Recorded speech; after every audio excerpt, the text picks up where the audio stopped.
Chapter 538. Shoot for wisdom, shoot for wisdom. RBQ, RBQ. Along the way, Qinzhe became silent and occasionally glanced at Nan Man Pei. She was lying on the semi-reclined seat, resting with her eyes closed. Her facial features were three-dimensional and very beautiful. She should be 31 years old this year.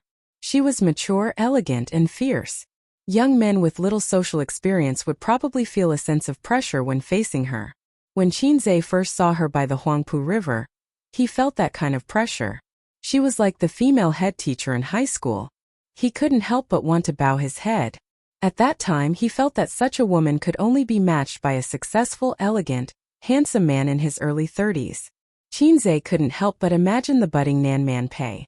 She was more pure with a pair of rippling eyes. When she saw the roses in the corner of the wall, the corners of her mouth would rise with a brilliant and pure smile. In her era she might even have 2 braids.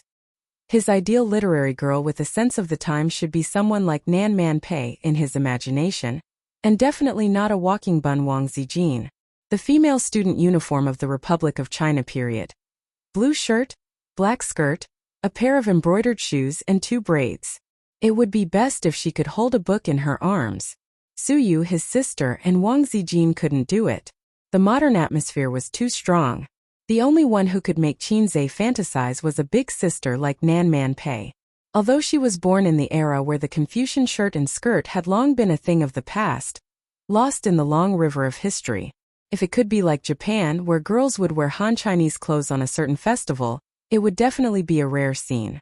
Chongming had a lot of rural tourism and it was very well done. There was also a forest park with excellent scenery. There were also countless fun entertainment facilities. When they arrived at the hotel, it was almost 8 o'clock. Qinzhe and Nan Man Pei stopped the car and got out. He stood in the night and looked around. He didn't see any super luxury cars. However, he left behind a few economy cars with unusual license plates. The destination was a very grand hotel that covered a very large area. In addition to providing accommodation, it could also be used for company tours, meetings, and other activities. A white ferry stopped at the entrance and the staff greeted, "Please get on." Dinner was held on the 2nd floor.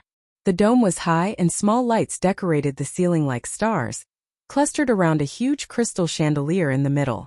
The large private room on the 2nd floor was not spacious, but it was exquisitely decorated with 3 tables. The adults sat at 1 table, while the children and women sat at 2 tables. The Li family wasn't the only family that came to the forest park to play. There were a few other families that were of high status and had good relationships with each other. Using the words of ancient times to describe it, they were friends of aristocratic families. In modern terms, political alliance. Nan Man Pei said that old Madame Li had recovered and wanted to go out for a walk. This was one of the reasons. But this time they came out to play, not just to relax. You could think of it as reminiscing between friends. However, those who were qualified to sit were not ordinary people. At the table on the left, in addition to Li Donglai and Pei Ziki, there were a few boys and girls that Qinzhe was familiar with, but he didn't know their names. He knew at least 2 of them, the little fangirl Changqing'an and the sister I Have Milk Sickness by Guowei. There were also a few boys who appeared at Pei Ziki's birthday party. However, Yang Lingdong, who had been pursuing Changqing'an, was not there. He or his family was not qualified to be here. Chen Qingyuan's mother was in business. Her father was in the government, but his position was not high. The real boss was Chen Qingyuan's grandfather. Bai Guowei took a sip of juice and whispered, "Donglai, let's drive out tonight. What's so fun about Chongming? We can't even find a bar." Half of the young people at the table were underage. Juice and coconut juice were the standard. Although they had learned to smoke and drink, no one dared to drink, not even beer. No one dared to smoke. As soon as Bai Guowei finished speaking, her sister knocked her on the head and said, "Don't you dare sneak out." Li Donglai said, "Qinggu and I agreed that we won't go to bars before our sophomore year. But we can play cards together at night to satisfy our cravings. Don't come if you don't have enough money." Bai Guowei's sister Bai Feng laughed and said, "You're not allowed to go to bars, but you're allowed to play cards? This brother Qin of yours must be a retard." "You're the retarded one." Bai Guowei, Li Donglai, and Pei Ziki were in the middle, but Chen Qingyuan heard it clearly and retorted faintly, Little girl, who are you talking about? Bai Fong glared at her. It doesn't matter who I'm talking about. It'll be awkward for whoever answers. Chen Qingyuan ate her meat expressionlessly. Chen Qingyuan and Bai Fong knew each other, but they were not very close. Bai Fong had seen Chen Qingyuan a few times. At that time she was still a pure girl, but she learned how to put on makeup and nails like a woman. She was full of pride and arrogance from head to toe. In the eyes of Bai Fong, who was born in the 90s, she hated it so much that she wanted to destroy it humanely and be reborn. In the process of social development there was a very interesting phenomenon. The people born in the 70s criticized the people born in the 80s. The people born in the 80s thought that the people born in the 90s were retarded. The people born in the 90s thought that the people born in the 90s were incurable. The rule was that the previous generation criticized the next generation. The next generation's children were not the children of the previous generation. Have you ever seen parents criticize their children's generation for being retarded and incurable? Why was it like this? In fact, it was a kind of shame and disgust that saw themselves in the past. It was just like when people did things that they thought were cool and awesome when they were young. Many years later, when they thought about it, they were so ashamed that they wanted to roll on the ground. When people born in the 80s saw the retarded people born in the 90s, they felt that they had seen themselves in the past. It was especially shameful. And then there was the envy, jealousy, and hatred of aging. It was the same when people born in the 90s looked at the Queen of Balls. If you don't believe it, just wait and see. 10 years later, the Queen of Balls would criticize the people born in the 90s for being retarded and incurable. But the people born in the 90s would not, because they were born in the 90s. Li Donglai coughed and mediated in the middle. He explained. Qingge said that it's meaningless to hang out in bars. It's useless except for wasting one's youth and time. But playing cards is different. It's a test of memory, card skills, and logic. It's just like those children who seem to have bad grades but are actually very good at playing. They're very smart. Chen Qingyuan said. That's what Qingge said. Then let's add one more thing. I want to play tonight. Whose room should I go to? Pei Ziki said. Let's go to my room. Bai Guowei said. I suggest we play a werewolf game or a killing game. It's more interesting and tests one's logic and reasoning ability. The other boys and girls agreed. Excluding those who drove expensive cars and hung out in bars, as well as some parties that children of the same age dared not even think about, this group of children was actually no different from ordinary teenagers. Bai Fong had never met Qin Zhe, but she knew that the Qin Ge they were talking about was the famous fast shooter in the entertainment circle. Her attitude towards Qin Zhe was more complicated. She admired and was curious, but also angry and resentful. Because last year, Bai Guowei said to her in a deranged manner, Sister, I have milk sickness. What hurt her the most was that when Bai Guowei glanced at her chest, she revealed a blank and confused expression. At that time when Qin Zhe demonstrated to her, Qin Baobao's full chest was indeed worth fainting. When it came to his sister, it seemed a little difficult to make her faint. But in order to ease the relationship between the siblings, Bai Guowei forced herself to faint. Later, Bai Guowei told her that it was Qin Zhe who taught him to say that. It could be imagined that Qin Zhe taught her brother with an extremely bad attitude. It was like when a delinquent taught a child, Go lift up your sister's skirt, and I'll give you a lollipop. Otherwise, there was no way to explain why you had such a devilish brother. Pei Ziki looked at her phone and frowned. Auntie is not here yet. Li Donglai, give her a call. Li Donglai laughed and said, Why should I? You don't have a phone. Chen Qingyuan said weakly. Ziki, your auntie is not sitting at our table, right? Pei Ziki nodded. Of course, she's sitting at my grandma's table. The boys and girls at the table breathed a sigh of relief. The younger sister-in-law of the Li family was very famous in their small circle. She was very beautiful and elegant, but the boys who had seen Nan Man Pei felt pressured and couldn't speak clearly. It was the same as how they felt when facing their dignified parents. The table on the right. The silver-haired old lady smiled kindly under the sympathy of the table full of madams. The women at the table were gossiping about trivial matters of the family. Man is not here yet? The old lady asked. Beside her, a gentle and delicate woman laughed softly and said, Mom, not yet. Maybe she's stuck in a traffic jam. The old lady nodded and complained. This girl is always busy. She doesn't even bring Donglai and Ziki home. Man is 31 this year, and she doesn't have a boyfriend. The woman agreed absent-mindedly and said that the Lee family's sister-in-law was not good. She also had a younger sister, but her younger sister and brother only had the chance to visit the Lee family during festivals. They were both the Lee family's sisters-in-law, but the difference in treatment was like heaven and earth. Nan Man Pei was really treated like a daughter by the old lady. The old lady had a daughter in her early years, but she died before she finished junior high school. She was about the same age as Nan Man Pei. The friendship between the Lee family and the Pei family was a thing of the past, but the old lady said that it was a friendship formed during the revolution.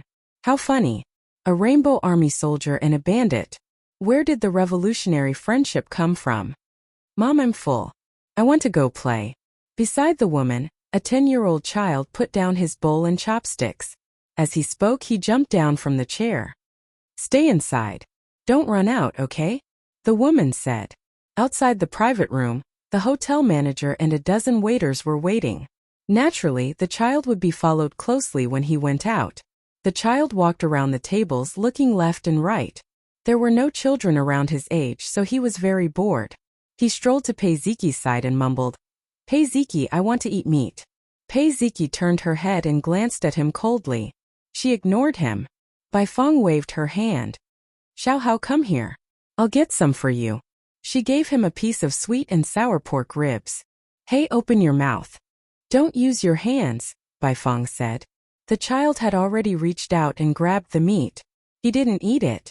Instead, he slapped Pei Ziki's back and touched her a few times, wiping the grease from his hands on her body. Little girl, ha ha ha. The child stuck out his tongue at his sister. Pei Ziki was furious. She slapped him to the ground with the great monument smashing hand. She learned this move from Qinzhe. During the tutoring period, Qinzhe taught Li Donglai fighting skills. He always used the great monument smashing hand to knock down the fierce and aggressive Li Donglai. It was domineering and direct. Pei Ziki watched from the side a few times. She had to admit that it was indeed very cool. At this moment, he subconsciously used it. The child fell to the ground and cried loudly. The loud and shrill cry instantly attracted everyone's attention. Numerous gazes fell upon him. Chapter 539. The people who heard the commotion looked over. They looked at the child on the ground, then at Pei Ziki. Their expressions varied. Some were mocking, some were helpless, some were contemplating. The children of the two ex-wives of the Li family did not return home all year round. They lived with their aunt, as if there was a huge conflict between them and their father. They were all family friends, so they knew about this. The root of the conflict was the stepmother and the son. There was a show to watch. How, what's wrong? The woman hurried over. She bullied me, sob. The child clutched his mother's sleeve tightly. Snot and tears were running down his face. He looked miserable. The woman frowned and looked at Pei Ziki. The two women, one old and one young, looked at each other silently. The old lady of the Li family stood up shakily. At the main table, a handsome middle-aged man with glasses hurried over to help his mother. The mother and son walked over. The old lady was not old. She was not even 70, but she had just recovered from a long illness. Her body was a little weak. What's wrong now? The old lady looked at her granddaughter, then at her daughter-in-law. The woman did not speak. She hugged her son and looked at Pei Ziki with deep hatred. Grandma, she bullied me. The grandson pointed at Pei Ziki and wailed. The old lady heard and said unhappily, Ziki, you bullied your brother again. Pei Ziki was not convinced. He was the one who started it. My clothes were dirted by him. And the old lady was even angrier. He's still a child. How old are you? What kind of sister are you? It's fine if you make a scene at home, but don't you know where you are? Pei Ziki looked at her father. As usual, the man ignored her coldly. Pei Ziki's eyes reddened. Boys and girls of the same age would look down on other people's family matters. Moreover, it was the Li family's family matter. They had no right to interfere.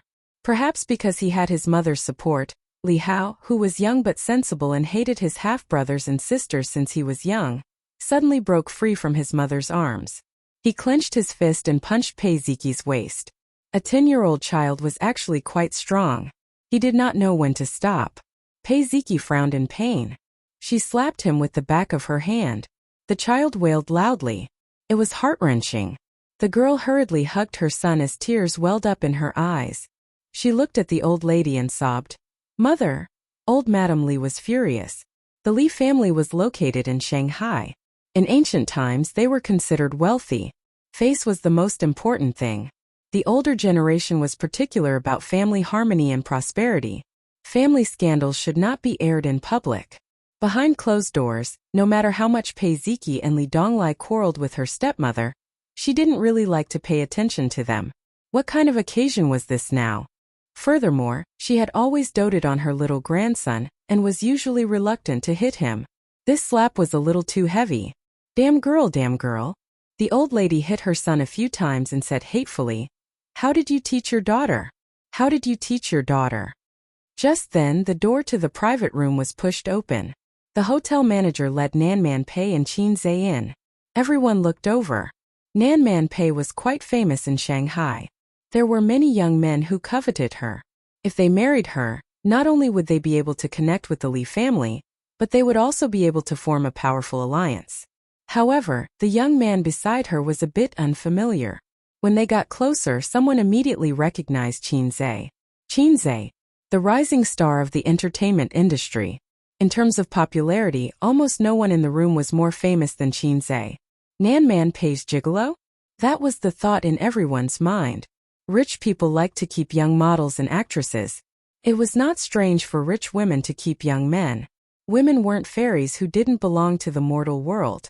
A few young men who thought they had the ability to hook up with Nanman Pei suddenly felt jealous. Seeing the lively scene in the private room, Qin Zhe was a bit dumbfounded. Wasn't it supposed to be a family dinner?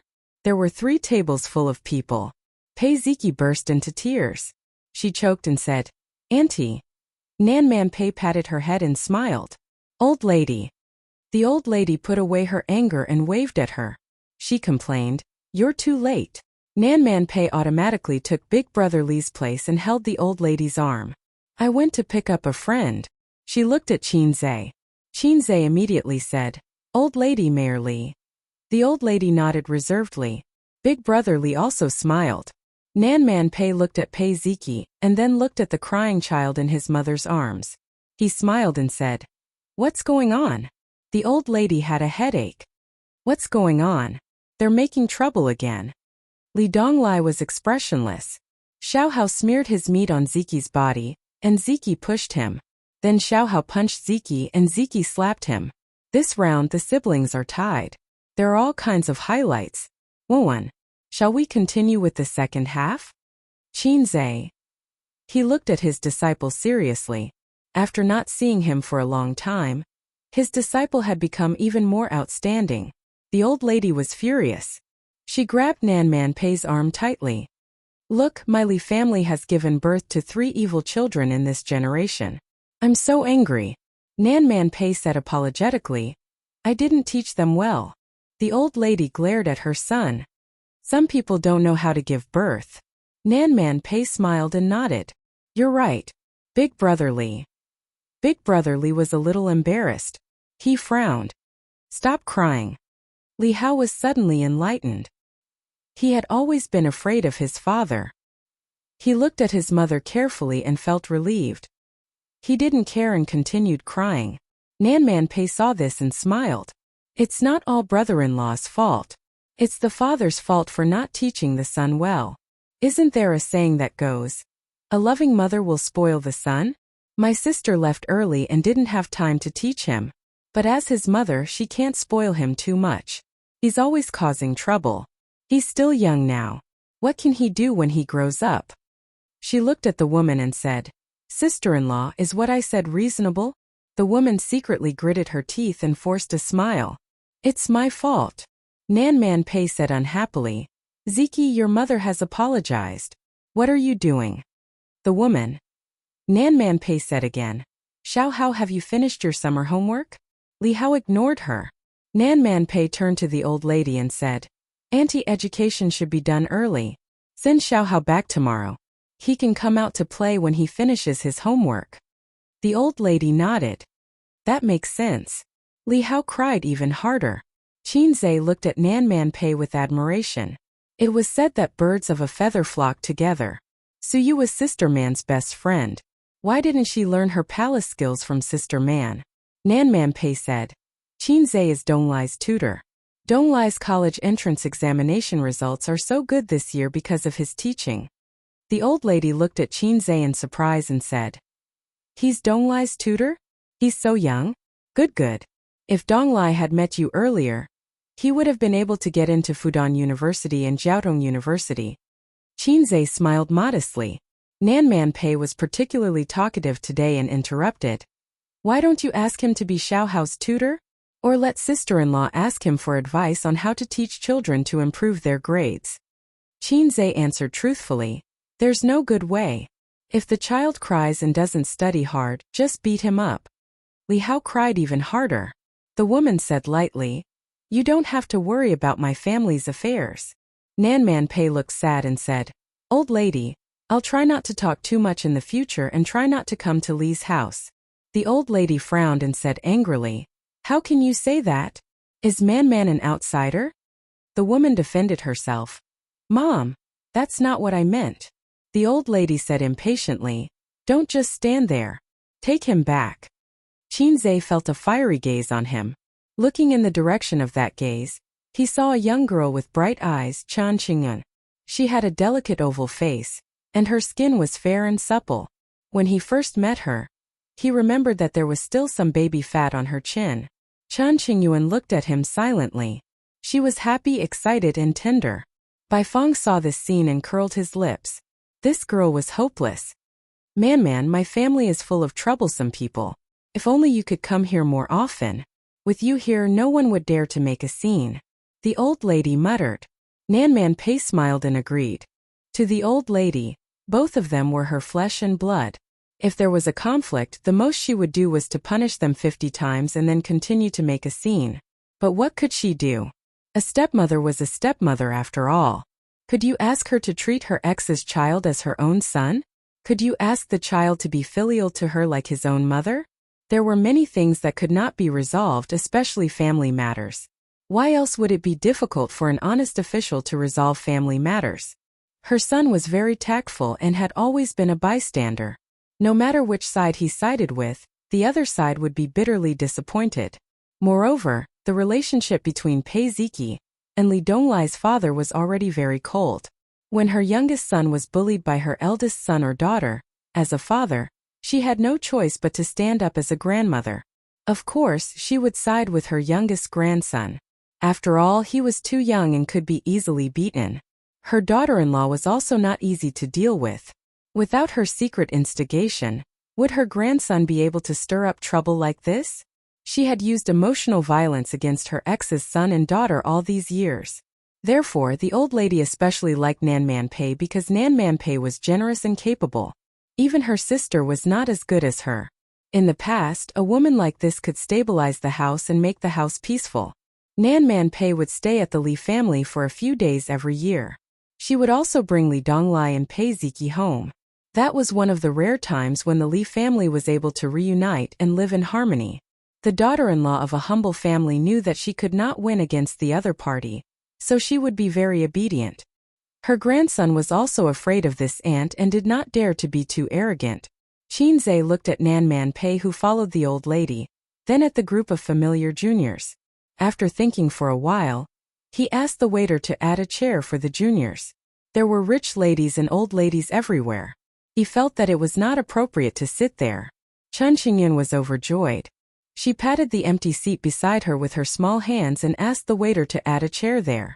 Qinzhe had just sat down when 8 or 9 young boys and girls shouted in unison, Qinggu, Qinggu, Qinggu. It was as if some big brother was attending a banquet and the underlings were greeting him respectfully. It attracted the attention of the adults on both sides. Qinzhe, Bai Fong said, Hello, I'm Bai Fong, Bai Guowei's sister. Qinzhe was stunned. He looked at this unfamiliar girl and was stunned by the name. Hello, you can call me Hei's King. Bai Fong. Chapter 540. Qinzhe felt that he might have offended this girl named Bai Fong. Not only was she glaring at him, but her face was also full of displeasure. It was just an ordinary joke. Could this girl not take a joke? Or was she sensitive to her name and hated being joked about? There were such people such as Chen Ergu Li Erden Du Ziding Hao Nyobi Lui Faran Baqian, especially the latter. However, the name Bai Fong was still okay. It was quite ferocious.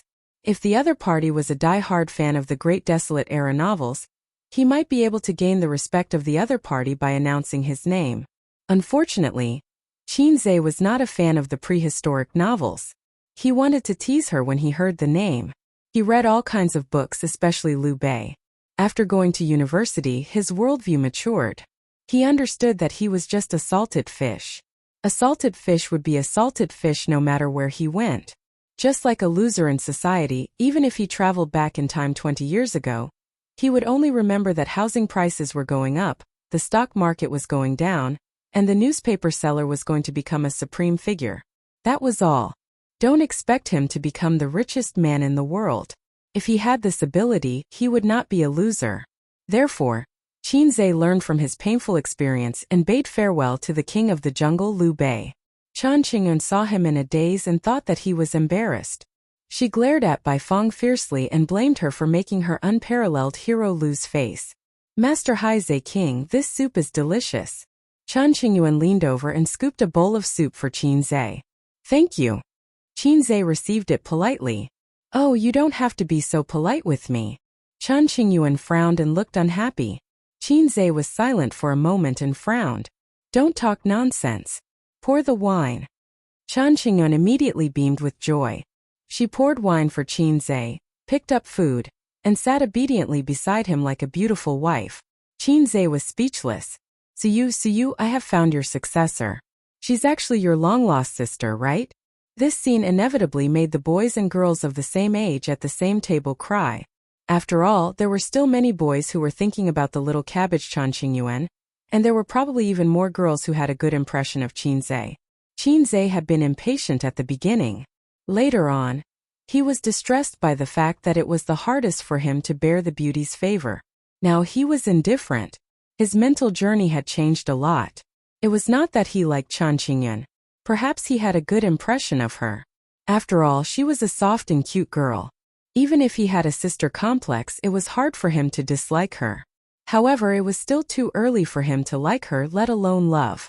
He felt that when Chan Qingyuan was older, more sensible and more sophisticated, this immature love would gradually be forgotten.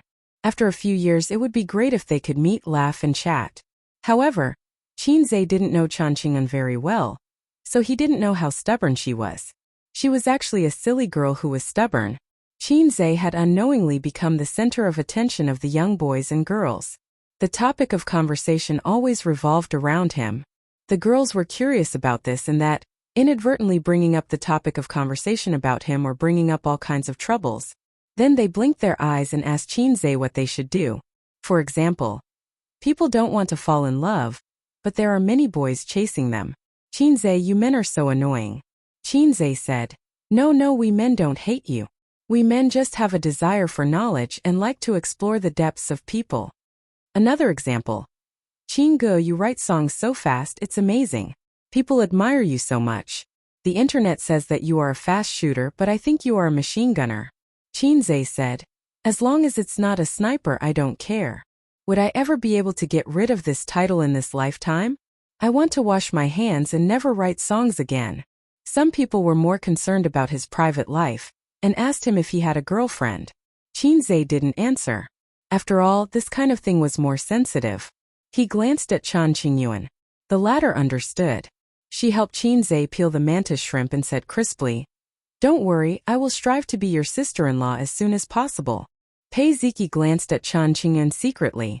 Donglai, are you interested in working in my company during the summer vacation? Qin Zhe asked. Qin Ge, we are not in the same profession. Li Donglai scratched his head. Qin Zhe slapped his scalp. You got into a second-rate university and you are so proud. You have passed the 2 biggest exams in your life. But your life hasn't started yet. Before you step into society, you should never be complacent about your insignificant achievements. Facing Qin Zhe's nagging, Li Donglai didn't dare to be impatient. First, he respected Qin Zhe. Second, He was afraid that Qin Zhe would slap him to death. Li Donglai smiled and said, "Yes, yes, yes. Study hard. I want to go to college every day. I will remember your teachings, Qin Gu." Qin Zhe didn't know whether to laugh or cry. He didn't expect that Li Donglai would remember the flirtatious words he said occasionally when he was chatting with others. In the future, he had to try to control himself in front of his students and not talk flirtatiously. Otherwise, when they met in the future, it would be a big scandal. One flirtatious words and the other flirtatious words. Qin Zhe drank and ate under the service of Changqing. He chatted with the teenagers who were 5 or 6 years younger than him. They got along quite well. Except for the big boss named Bai Fong, who didn't like to talk to him. Occasionally, he would talk to him, but it was to secretly stab him with a few words. Qin Zhe was puzzled. What's the meaning of this? We don't have any enmity, and we don't have any grudges. Why are you always at odds with me? Pei Ziki said. Sister Bai, help me turn the soybean stewed pig trotters over. I will get a bowl. Bai Fong turned the dishes and said, There are no more pig trotters. There are only soybeans. Pei Ziki said, Soybeans are delicious too. They are especially fragrant when stewed. Suddenly she stuck out her tongue and laughed. It's just that it's easy to fart when you eat too much. Bai Fong heard and laughed. You guys fart when you eat too much. I don't. I just burp. What it meant was, I am a little fairy. I don't fart. Qin Bao Bao often said. I am a little fairy. I don't fart. I am a little fairy. I don't have I shit. I am a little fairy. I don't have leaks in my teeth. Qin Zhe thought that the opportunity had come. He coughed and pretended to be inquisitive. Maybe it's the fart that got lost. Pei Ziki. Bai Fong. The table was filled with low laughter. Ding! His phone rang. Qin Zhe took out his phone to check the message. It was from Nanman Pei. Go and propose a toast to my brother-in-law. Did I ask you to come over to eat and drink? You don't have any sense at all. Qin Zhe looked at Nanman Pei from afar. Coincidentally, she was also looking at him. Their eyes met and Queen Bei glared at him. This will make me look snobbish and arrogant. But since Sister Man said so, I will reluctantly do it, Qin Zhe replied. Chan Qingyun secretly leaned over to take a look. Qin Zhe gently lifted her crystal earlobe and laughed. Where did you learn the bad habit of peeping at such a young age? Chan Qingyun said righteously. My mother used to look at my father's phone like this. Qin Zhe laughed. Your parents must have a bad relationship. Chan Qingyuan's face darkened. She bit her lip. Qin Zhe whispered. I'm sorry. Chan Qingyuan never got angry with him. She shook her head. Qin Gu is right. My parents have a bad relationship. Qin Zhe patted her head like a brother caressing his sister. Then, he poured the half-drunk snowball into Chan Qingyuan's glass. Ask the waiter to change your glass. He poured himself a glass of white snowball, picked it up and walked to the main table. Chan Qingyuan looked at the glass in front of her. It was filled with transparent snowball. She licked her lips. Should she have a sip? No, she was too infatuated. However, she really wanted to drink it. Should she have a sip? At this moment, she caught sight of Pei Ziki's helpless gaze, which was filled with sorrow and hatred for her incompetence. She immediately blushed. She waved her hand and said, Waiter, change my glass. Pei Ziki curled her lips and said, Keep it. Secretly put it in your thermos. Quick, when no one is looking. Chan Qingyuan's face turned redder. She stared at her and said guiltily, Don't talk nonsense. Pei Ziki snorted. What do you like about him? You're so infatuated. He doesn't even like you. Is it worth it? Is it worth it to be infatuated with him? Chan Qingyuan said, That's strange. It's my business that I like him. What does it have to do with you? Pei Ziki said, I'm doing this for your own good. Don't bite the hand that feeds you. Chan Qingyuan rolled her eyes. Stop it. I'm not your only best friend. Why don't you persuade others? You're always interfering with my freedom to love. Pei Ziki, do you need me to tell you what's on your mind? Qin Gu is handsome and charming. I'm a woman. I like men. Why wouldn't I like him? Pei Ziki said angrily, I know I can't stand you being so stupid. It's fine if you don't appreciate it. But you're still talking nonsense. I'm not going to care about you anymore. Chen Qingyun spat and said, "Bye-bye." The two pinched each other under the table a few times. Both of them grimaced in pain.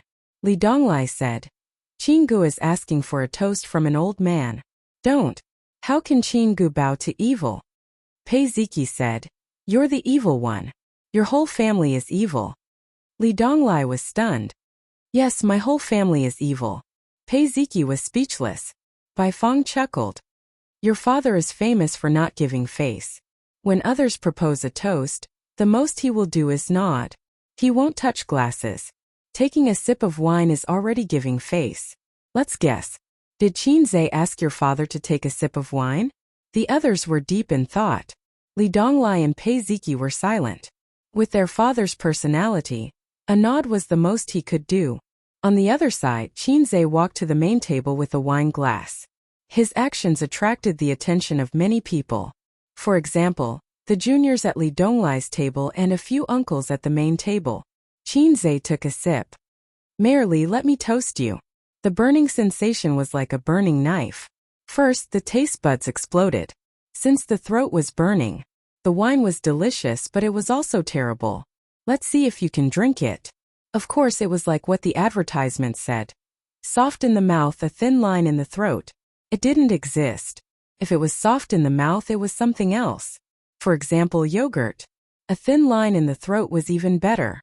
Ordinary people couldn't do it. The juniors looked over. The middle-aged man who looked like an uncle watched with great interest. Chapter 541. Unexpectedly, Big Boss Li had a kind smile on his face. He picked up his glass and drank all the wine in it. The uncles at the table looked normal on the surface, but they were very surprised in their hearts. Mayor Li had given him a lot of face. Was this young man Nan Man Pei's boyfriend or what? Normally, a junior like Qin Zhe could be ignored. At most, he was an excellent entrepreneur or an outstanding young man. It was already a blessing for such a person to be able to join the table. The act of toasting was actually very abrupt because with his status alone, he did not have the right to do so. For example, if you were a small employee under Jack Ma's father and had no position or power, you would come with a glass of wine at the annual meeting and say, "Old Ma, I'll drink this bowl of hot tea. You can do whatever you want." Who the F***ck are you? With the big boss's self-restraint, he would nod slightly and smile at you. But not only did the big boss smile at you, but he also drank it. If he was Nan Man Pei's boyfriend, it would make sense. Li Donglai said in surprise. "The old man seems to value our Qinggu a lot." Pei Ziki looked at Qin Zhe in surprise. Chen Qingyuan was proud. Her expression said, "The man I like is of course excellent." Qin Zhe finished his toast and was about to return to his seat when an uncle suddenly pulled him and laughed. "Don't go, sit down and chat with us." Then he asked the waiter to add a chair. Qin Zhe sat down blankly and was pulled by the enthusiastic uncle to chat. This unfamiliar uncle claimed to be Qin Zhe's fan and liked his exaggerated and borrow 500 years from the heavens the most. Moreover, he even shouted loudly on the spot, causing the other uncles to clap and raise their cups to drink. Qin Zhe felt that he was like a fire in winter that ignited the enthusiasm of the uncles. "Uncle, how should I address you?" Qin Zhe asked awkwardly. "Hey, you don't know me?" The passionate uncle looked unhappy. "Oh, you're whispering sweet nothings to my daughter. I'm right in front of you. Don't you recognize me?" Qin Zhe said in his heart. "Dare I ask, what is the relationship between your beloved daughter's name and me?" The enthusiastic uncle said, "You can call me Uncle Chen. My daughter is Chen Qingyuan." He subconsciously turned his head and looked at the table. Chen Qingyuan was looking at him with bright eyes. She seemed to be very happy that he got along well with her father. Qin Zhe was speechless. When he looked at Uncle Chen again, he was a little reserved. In his eyes, was he the pig who had taken his family's cabbage? So passionate. "Are you trying to set me up? I finally caught you. I asked Qing Yuan to bring you home for us to meet, but you refused." Uncle Chen poured Qin Zhe a full glass of wine. "Drink one glass as punishment." After Qin Zhe finished drinking, he said to everyone, "My daughter didn't learn well in the past.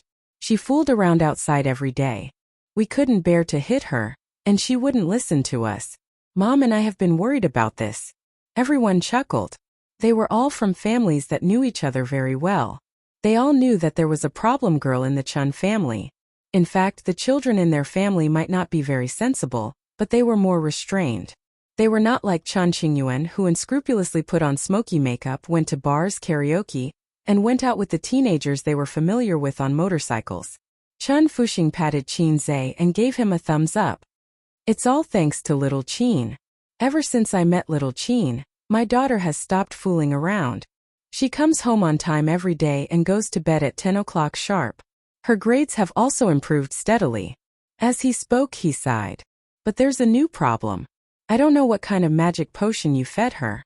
The hint was obvious, so everyone laughed. They understood. The problem girl of the Chun family liked this young man. Big Boss Li nodded and said, after Fuxing said this, I also have to thank little Qin.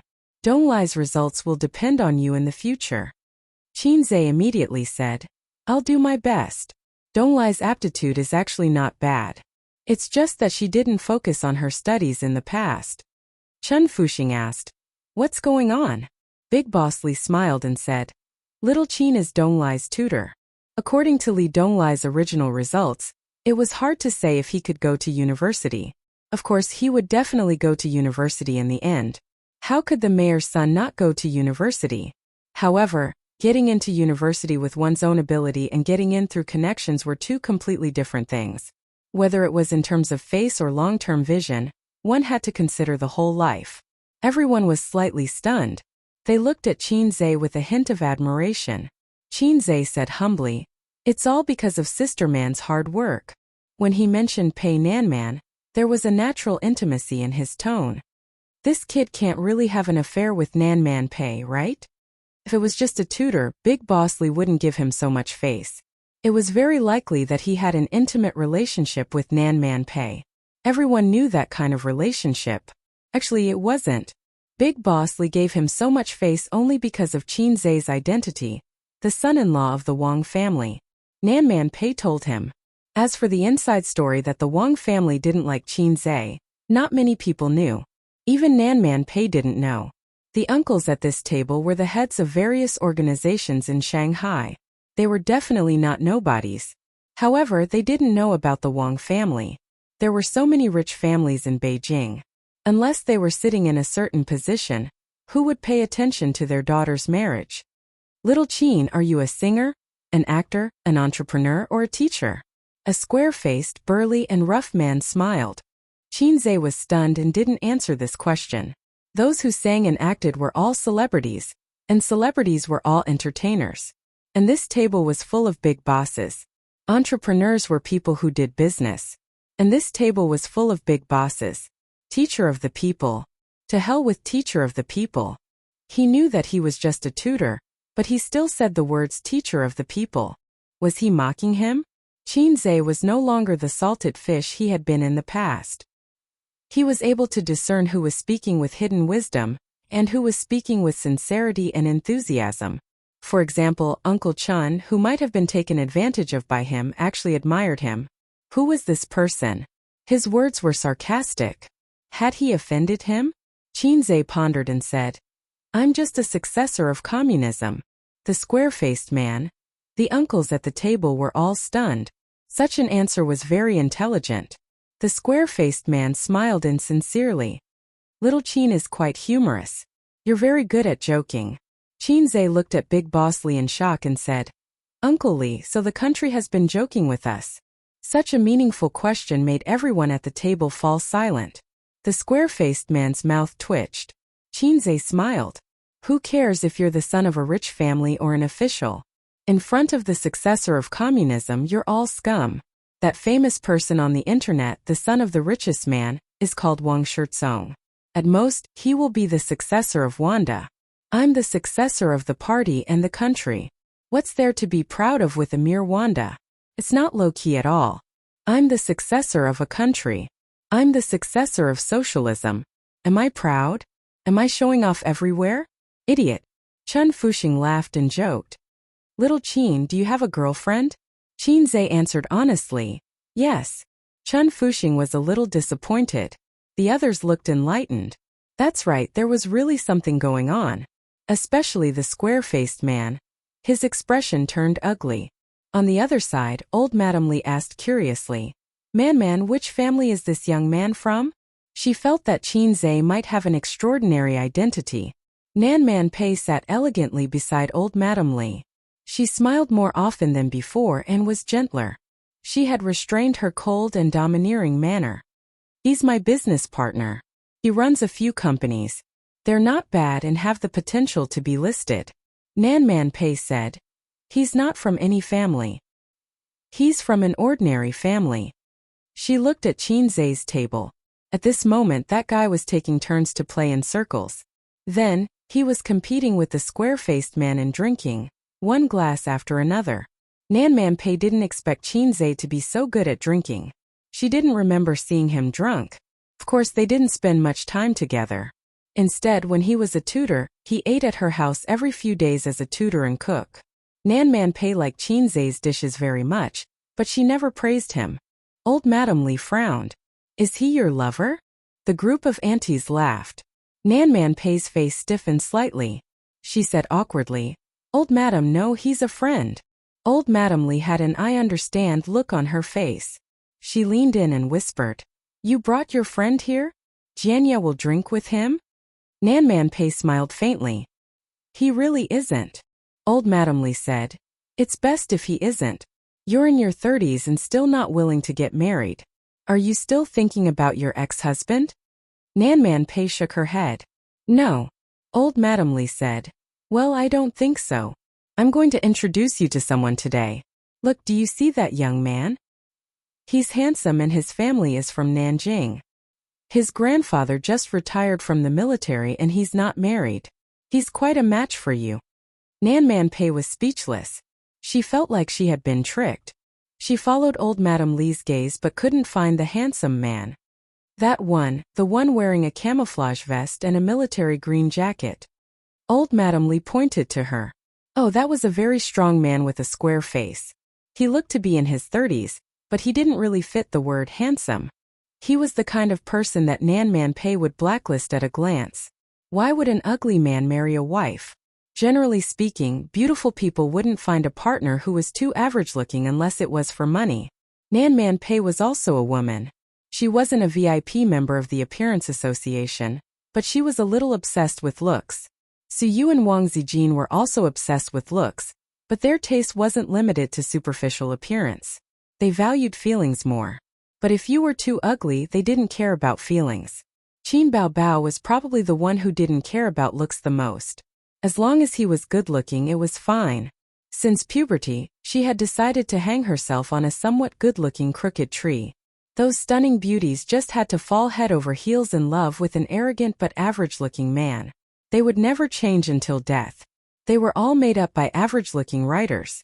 It was just like the ancient writers who wrote about beautiful and enchanting fox immortals, who liked to entangle with penniless and poor scholars. They were all poor scholars. At this moment, old Madame Li suddenly frowned and trembled as she covered her upper left abdomen. Man Pei was shocked. What's wrong? Old Madame Li showed a pained expression. It hurts a little.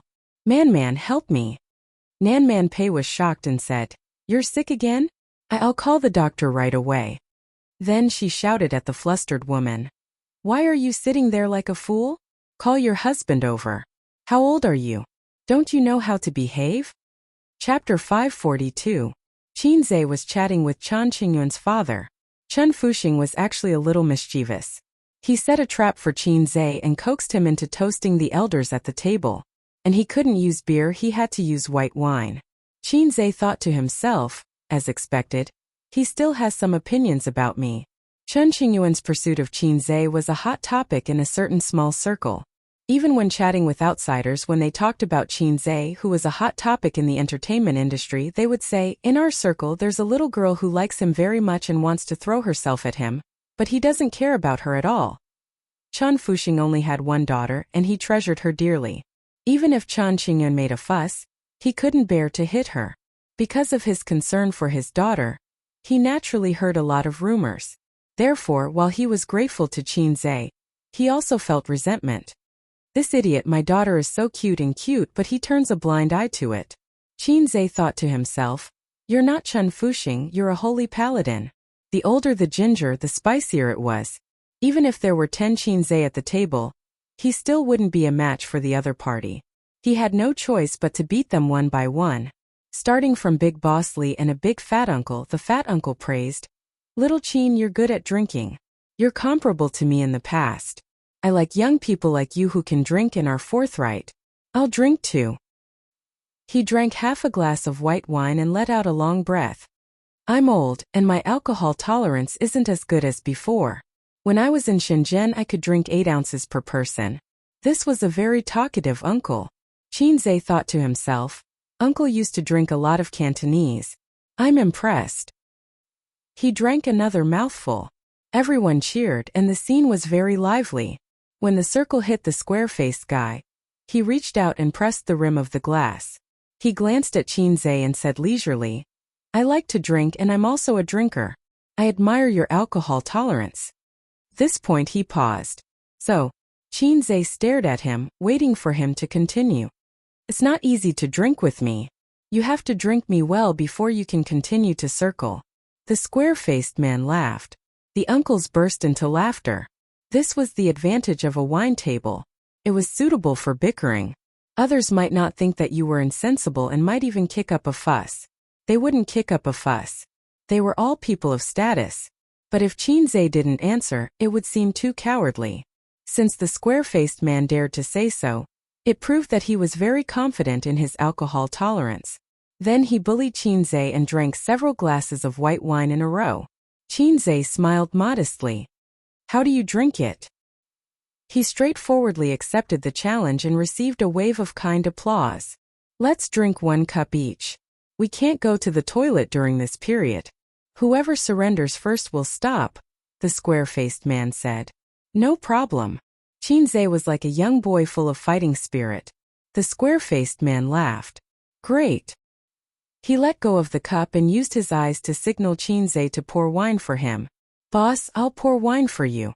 Qinzhe poured wine for him and himself. The two clinked glasses gently and drank it in one gulp. The white wine was spicy and strong. The two of them sighed at the same time. It was the second cup. When they drank the third cup, the uncles couldn't help but cheer enthusiastically. Pei Ziki pouted and said, "Idiot, being coaxed like a monkey." Li Donglai frowned and said, "Don't be so arrogant. You're worried about him, aren't you?" Pei Ziki was furious. "Who's worried about him? Li Donglai, are you a dog?" Li Donglai was confused. "Why do you say I'm a dog?" Pei Ziki, "A dog's mouth can't spit out ivory." Li Donglai.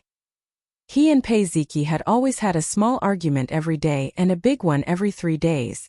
The relationship between siblings was the most difficult in the brothers and sisters series. The relationship between siblings was usually good. The elder sister would do makeup for the younger sister and help her dress up. If the elder brother really loved the younger brother, he would bring the younger brother to the big sword and personally open the door to a new world for the younger brother. The relationship between siblings was also easy to manage.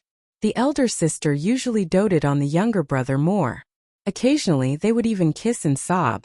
Just like Qinzhe and Qin Baobao, the relationship between siblings was very tricky. They either had an average relationship or quarreled all day. Even if it was the elder brother, it would be fine as long as there was love. Such a sister only existed in Japan. The soft and cute sister who called out Oniai-chan all day also only existed in Japan.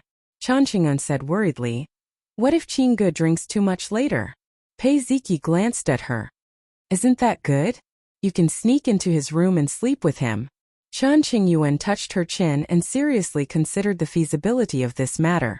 "Over there it should be the 5th cup." The square-faced man drank the 5th cup, which was longer than the previous 4 cups combined. After he endured the nausea and finished drinking, Qinzhe immediately poured wine for him. I'll do it myself." He was tongue-tied. No, I'll do it. Qinzhe insisted on filling his cup. "Come, cheers." Qinzhe picked up the cup and drank again. The square-faced man was speechless. His face was red and he looked at Qinzhe unwillingly. If looks could speak, he would say, "Why aren't you drunk? Are we drinking the same wine?" Seeing that Qinzhe was about to pour wine for him again, he quickly covered the mouth of the cup. I'll do it myself, I'll do it myself. Qinzhe said righteously. No, I have to do it. The square-faced man said. You don't have to be so polite. Qinzhe said. I'm not being polite.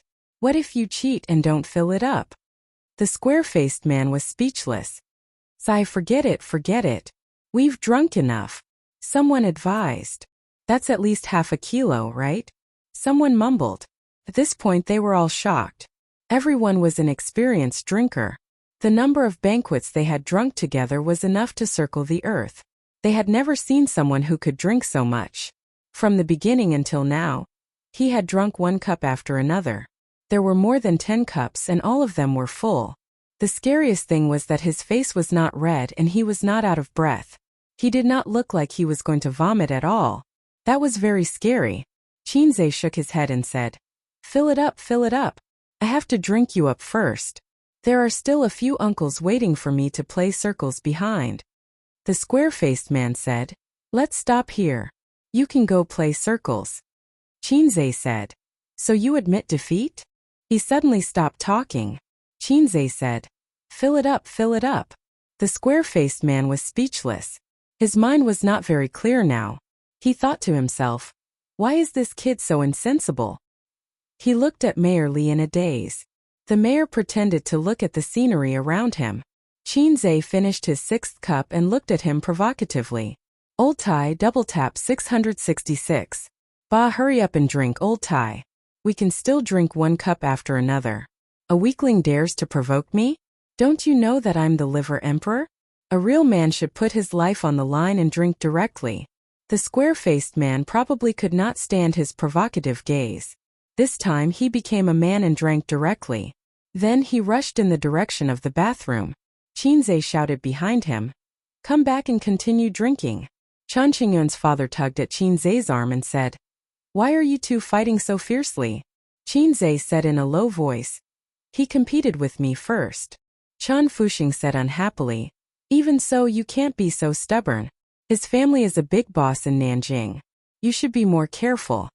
Qinzhe said, thank you, Uncle Chen. I'm not going to Nanjing to earn money. It has nothing to do with me. Also, I didn't offend him. Why did he stab me? Chen Fuxing was stunned. Yeah, why did he pick a fight? This was a difficult question. Qinzhe thought for a while. Maybe he's jealous of my good looks? Chen Fuxing was speechless. Qinzhe said, I can't take it anymore. I have to go to the bathroom and vomit. My stomach hurts. His body was extraordinary now.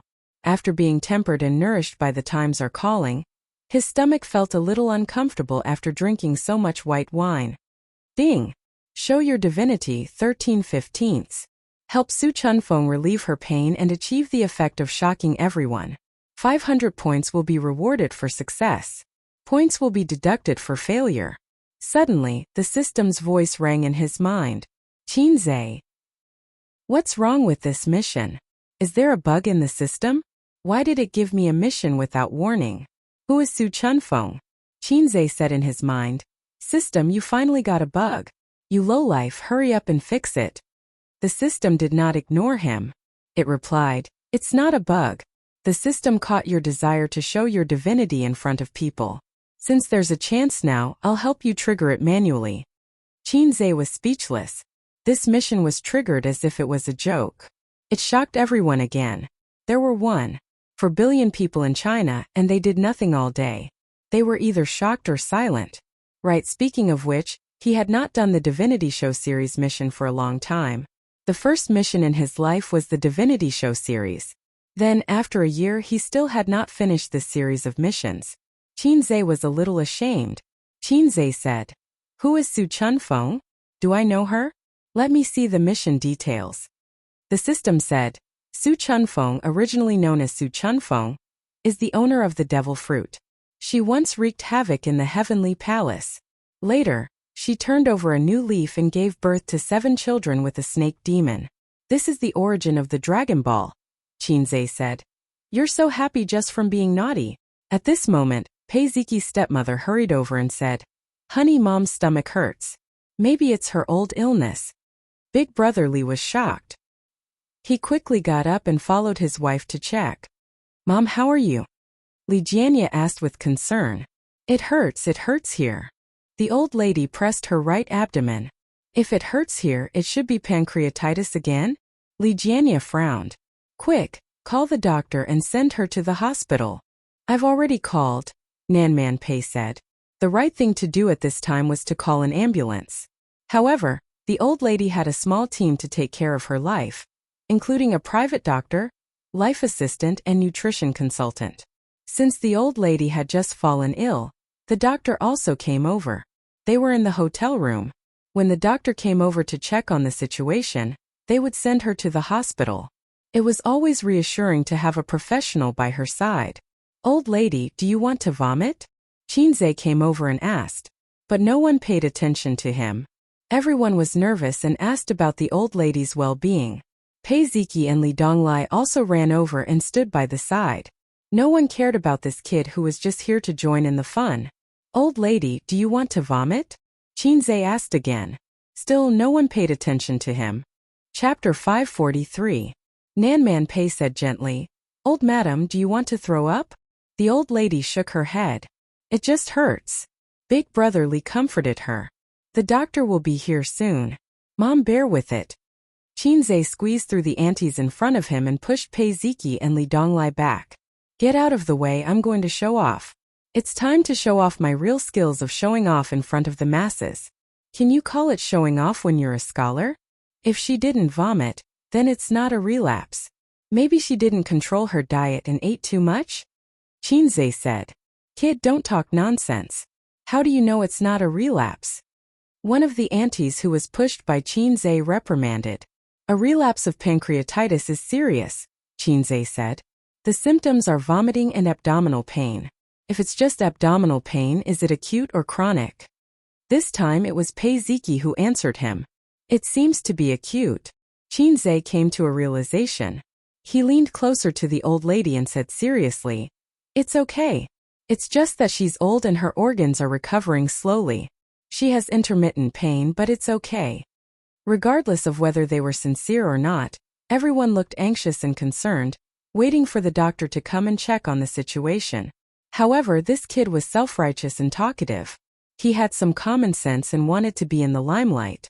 That was the stupidest thing. Li Donglai quietly tugged at him with an awkward expression. The old lady was in so much pain that her face turned pale. Li Jianya frowned and said, The doctor isn't here yet? Nanman Pei said. He was outside just now. He's not in the hotel room. He's already on his way back. Should we send her to the hospital first? Someone asked. Li Jianya nodded. No, wait. Send her to the hospital. They wanted to wait for the doctor to come, but the old lady was in great pain and the doctor was outside. No one present was a medical student, so they were afraid that it would delay the treatment. Why don't I take a look? Qinzhe moved closer to Nanman Pei. This person, was he crazy about being in the limelight? The aunties and uncles frowned. Li Jianya looked displeased. Qinzhe immediately said, I've studied medicine before. Sister Man knows. Nanman Pei was dumbfounded. The others were stunned and looked at Nanman Pei. Nanman Pei put away his blank expression and remained silent. Qinzhe took the opportunity to squeeze to Nanman Pei's side and nudged her to the side. Elder Sister Man didn't expose me. Elder Sister Man really loved me. Qinzhe gently pressed his finger on the old lady's upper left abdomen. Does it hurt here? The old lady nodded. He moved his hand to the side of his waist and gently pressed for a moment. Does it still hurt? The pain on the old lady's face did not change. Qinzhe pressed her lower right abdomen for a moment. Does it still hurt? The author made a mistake in the previous chapter due to carelessness. He didn't expect to be immediately pointed out. The pain was in his upper left abdomen. Comrade Mao Zedong, please sit down. Mao Zedong's eyes are very dangerous. The old lady frowned. It hurts. Qinzhe massaged her arms and back for a moment. How about now? The old lady's eyebrows relaxed. Are you feeling better? Qinzhe replied with an "oh" and continued to massage various acupoints. Everyone looked at him with confusion, doubt, and surprise. The old lady sat on the chair and slowly relaxed from frowning to enduring the pain. A few minutes later, she didn't look like she was in pain anymore. In fact, she even felt a little refreshed. Li Jianye stood on her left. His anxious expression slowly changed from half-squatting to relaxed and surprised. He also stood up. Nan Man Pei and Pei Ziqi's stepmother were on the right. Nan Man Pei looked a little dazed and looked a little cute. Qin Zhe followed the liver meridian to the gallbladder meridian and massaged it back and forth. Pancreatitis caused pain in the liver and gallbladder. Since the person was old and their organs were weak, Qin Zhe could help them sort out their qi and blood. It would have an immediate effect. Pancreatitis itself was a disease that required rest. Therefore, it was very effective to use traditional Chinese medicine techniques to nurse it. If it was any other disease, the patient would have been sent to the hospital. Treating pancreatitis was simple and troublesome. The real medicine was just an injection to suppress the secretion of the pancreas. However, the later recuperation was very troublesome. The patient couldn't eat or drink and had to rely on an IV drip to maintain nutrition. This disease was caused by eating. It was commonly known as the disease of the rich and the elderly. Pancreatitis would turn into pancreatic cancer, which was one of the most painful cancers known to medicine. Qin Zhe said, "Old lady, you have to be careful when you eat. You haven't recovered from your illness." The old lady said, "I didn't eat much. I followed the menu." Qin Zhe said, "Did you eat meat? You can't eat meat. You're old, so the recovery period is slower than young people." The old lady said, "I ate a little." Qin Zhe nodded. "That's why you're in pain. Eat porridge for a month." The old lady replied, "Oh young man, how did you treat me just now?" She asked the question that everyone present was wondering. Qin Zhe said, "The acupoint pushing technique in Chinese medicine is very simple." As he said this, he received a system prompt in his mind. Mission completed. Reward, 500 points. How wonderful. Li Donglai wondered. "Qin Ge, how do you know Chinese medicine? You're from the finance department." This, he was accidentally exposed by his disciple. Qin Zhe looked at everyone and reprimanded. "We're the successors of communism. We have to know everything. If you don't have a few skills, how can you take over? By the way, I've been waiting for 24 years. When will I take over? Waiting online urgent." Li Donglai was speechless. The doctor finally rushed back with a first aid kit. He pushed the crowd aside and asked, "How is the old lady?" Seeing that the old lady was safe and sound, the doctor was stunned. He pushed the frame of his glasses up the bridge of his nose and looked at Li Jianye blankly. Li Jianye nodded slightly and said, "There was a sudden pain in the upper left abdomen just now, but it's fine now. Doctor, can you take another look?" The doctor was experienced. After hearing this, he knew what was going on. It's normal to have pain after recovering from pancreatitis, but if you don't recuperate well and have similar pain often, acute pancreatitis will worsen and become chronic. Everyone was relieved when they heard what the professional said. The doctor then briefly checked the old lady's body. There was nothing serious. He planned to stay and observe for a while to see if there would be any follow-up pain. Chun Fuxing laughed and pulled Qin Zhe to continue drinking. Li Jianye said, "Little Qin drank a lot. It's about time." There was a hint of friendliness in his tone. "By the way, why didn't Nihong come back?" Li Jianye asked. The middle-aged man said, "I'll go and take a look. He just wanted to go to the toilet." The doctor expressed his interest in Qin Zhe's Chinese medicine. He felt that he had met someone of the same kind, so he casually chatted with him. After realizing that he didn't know anything about Western medicine, he only talked about Chinese medicine. As expected of a private doctor, he was very knowledgeable and actually had a lot of knowledge about Chinese medicine. When Qin Zhe said that Chinese medicine relied on experience and took a long time to accumulate. Moreover, the background of the existence of Chinese medicine was an era when medical equipment was not developed. Therefore, it was inevitable that Chinese medicine would be overtaken by Western medicine. However, it was too much to say that Chinese medicine was a lie. The essence and magic of Chinese medicine couldn't be denied. The two of them agreed. Take pancreatitis, for example. It was a terminal illness decades ago. But with the development of the medical industry, it can be cured. Times are improving, and medicine has also entered a new era. The doctor said. In the current medical industry, Chinese medicine and Western medicine have long been combined. However, serious diseases still have to be treated with Western medicine. For example, Chinese medicine can't do surgery, Qinzhe said. They chatted happily. The doctor and Qinzhe exchanged business cards. Orthopedics? Qinzhe was stunned. The doctor's business card had many departments, and he was a well-rounded doctor. As a private doctor, you can't be limited to a single department. Otherwise, you won't be able to do well in this industry, the doctor said with a smile. I studied orthopedics in Germany and got a doctorate. Qinzhe's small hand trembled.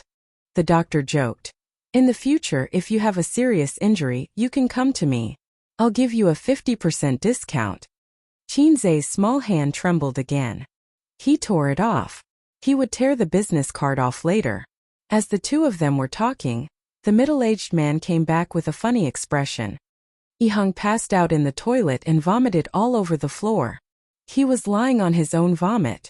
I asked the waiter to send him back to his room. Everyone immediately looked at Qinzhe. How much alcohol could this guy hold? It seemed that he was fine. Chapter 544. Qinzhe said disappointedly. He can't drink after just a few glasses of white wine? He hasn't admitted defeat yet. Everyone was speechless.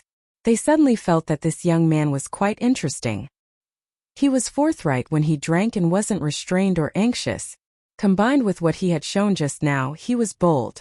Chun Fuxing thought to himself, no wonder Yuanyuan likes him. However, although he admired Qinzhe even more, Father Chen secretly dispelled the idea of supporting his daughter. This man was a little too outstanding. He didn't give his daughter a chance to speak at all.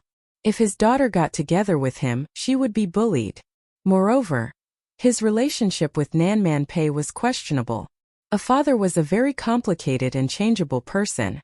To his son, what? You changed girlfriends again? Not bad, little brat. You're much more charming than I was back then. Keep up the good work. Try to sleep with more women. To his daughter, what? Your husband went to the brothel? Damn it, bring me my 40-meter-long broadsword.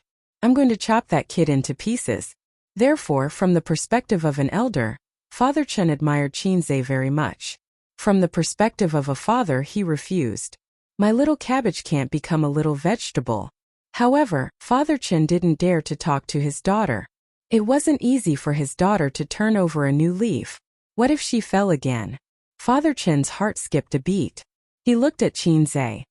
He heard from the little guys in his daughter's circle that this guy had rejected his daughter several times. However, when he was drinking and eating with her just now, he didn't show too much resistance. Did he have the same concerns as him? At this thought, Father Chen once again felt that Qinzhe's character was good. During this time, Qinzhe went to the toilet to vomit once. He vomited out the alcohol in his stomach, but he was still not drunk. Qinzhe drank so much white wine in one go. If it were in the past, he would have collapsed on the ground and passed out. Unknowingly, he became the focus of the young boys and girls. A capable and handsome young man was always able to gain the favor of many young girls. They were just a group of minors. No matter how powerful their fathers were, their own age and experience limited them. When they saw a successful man like Qinzhe, their eyes couldn't help but shine with stars. Just like when we were young, we especially admired and liked the big brothers and sisters next door. Chen Qingyun, can you do it? If you can't catch up to him, I won't hold back. Someone said with a smile. That's right, that's right. Let's compete fairly. Didn't the netizens say that if you're capable, you should do it? We're going. Many young girls smiled and agreed. Chen Qingyun said with a straight face. What are you talking about? Don't talk nonsense. You are all flowers of the motherland. Don't learn from me. I am a man-eating flower of the motherland. Li Donglai was stunned. Chen Qingyuan's tone was becoming more and more like Qin Ji's. One is marked by the company one keeps. Was this the latter or the former? Dinner lasted from 8 to 9 o'clock. Qinzhe noticed that the total price of the dishes did not exceed 5,000 yuan. The wine was also ordinary wine. There was no noble wine like Maotai, which was more gimmick than content. As expected, the details of politics were impeccable. Moreover, there was no discussion of politics at the dinner. It was all chatting and bragging. He originally wanted to use the river crab on his head to explore the general trend of Shanghai. After the dinner, Qinzhe was dragged by Pei Ziki, Li Donglai, and the other teenagers to play a killing game. "Qingge, are you drunk? Do you want to go back to your room to rest?" Chen Qingyuan was not reconciled. Pei Ziki kicked her from behind. "Brainless woman.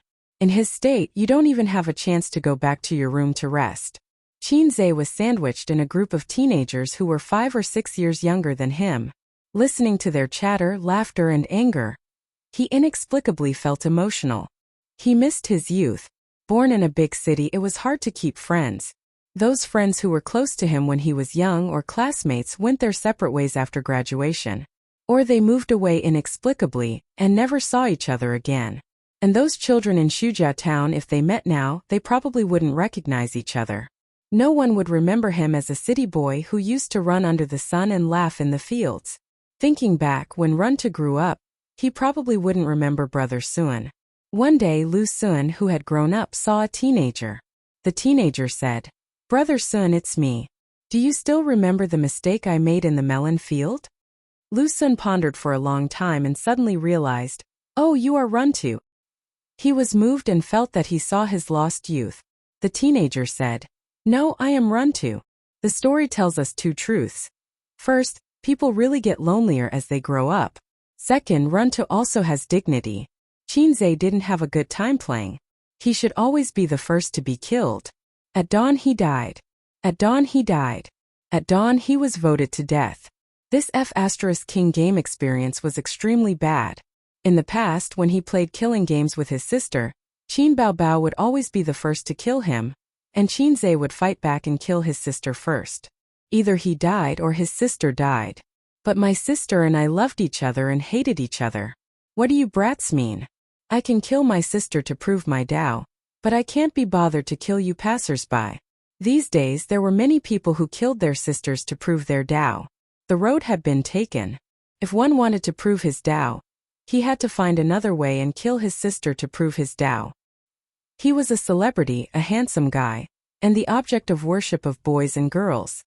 The idol effect caused him to always be picked on everywhere. After playing for about an hour, Pei Ziki chased them away. The teenagers who didn't have enough fun mumbled and left unhappily. "What, play for a while more? It's only 10 o'clock.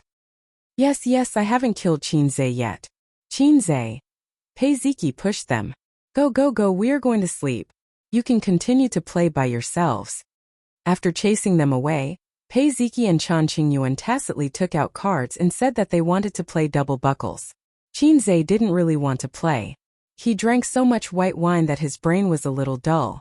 He wanted to rest. But Chen Qingyuan and Pei Ziki seemed to have made an agreement. They hugged his arms on both sides and refused to let him go. They said that they wanted to play cards and play money. They wanted to gamble all their belongings and rip him off. After all, they were outsiders. The way they asked for money was very subtle. Unlike his Ying monster who said, "Brother, you are using your wife's money." "Qinzhe, how about 100,000? Ying monster waved a knife over. "Is your future wife only worth 100,000? Even Wang Zijin could only pinch her nose and accept it. 100,000 was too little. His sister always tried to squeeze him dry. Oh, she was squeezing his little treasury dry. Qinzhe had a lot of money at his disposal. Tens of billions. But the money he could spend was very little. The balance of his private bank card was controlled by his sister to within 1 million. Qinzhe, who pretended that he was very rich, smiled and said, "Up to you. How much you can win depends on your ability." The rules of fight: the landlord were starting from 200 yuan. Extra points for bombs. Qinzhe and Li Donglai sat opposite each other. They were in one group. Pei Ziki and Chen Qingyuan were in the other group. They couldn't play cards for more than an hour. Chen Qingyuan and Pei Ziki's little treasury was emptied by Qinzhe and Li Donglai. The two girls held hands and looked at each other with tears in their eyes. They were speechless. "Brother Qinggu, can you give me back my money? This month has just started. My living expenses are gone." Chen Qingyuan pouted. Not only was her living expenses gone, but she also lost all her savings. "You drank fake wine. Why are you still so good at cards when you are drunk?" Pei Ziki complained tearfully. Why? Qinze muttered. Maybe the two of you are slacking off on the path of evolution. Li Donglai couldn't help but burst out laughing. Look at how much she likes you. How can you be so heartless? Pei Ziki said. I won't pay her back. Not in this lifetime, Qinze said. You heartless thing. Qingyun loves you so much. Pei Ziki said loudly. Love? The Queen of Balls was so scary. She talked about love so easily. Qinze was unmoved. Pei Ziki saw that it was difficult to get the money back. She pushed Chen Qingyun and said, What are you doing? You should say something too. Chen Qingyun gathered her courage and stared at Qinze. Hey Qingu, if you don't cherish me now, after this village. Qinze looked at her from the corner of his eyes. Chen Qingyuan's courage was gone. She said weakly, I'll wait for you in the next village. Useless thing. Pei Ziki slapped her onto the bed with a great stone-smashing hand. Girls had shallow eyes.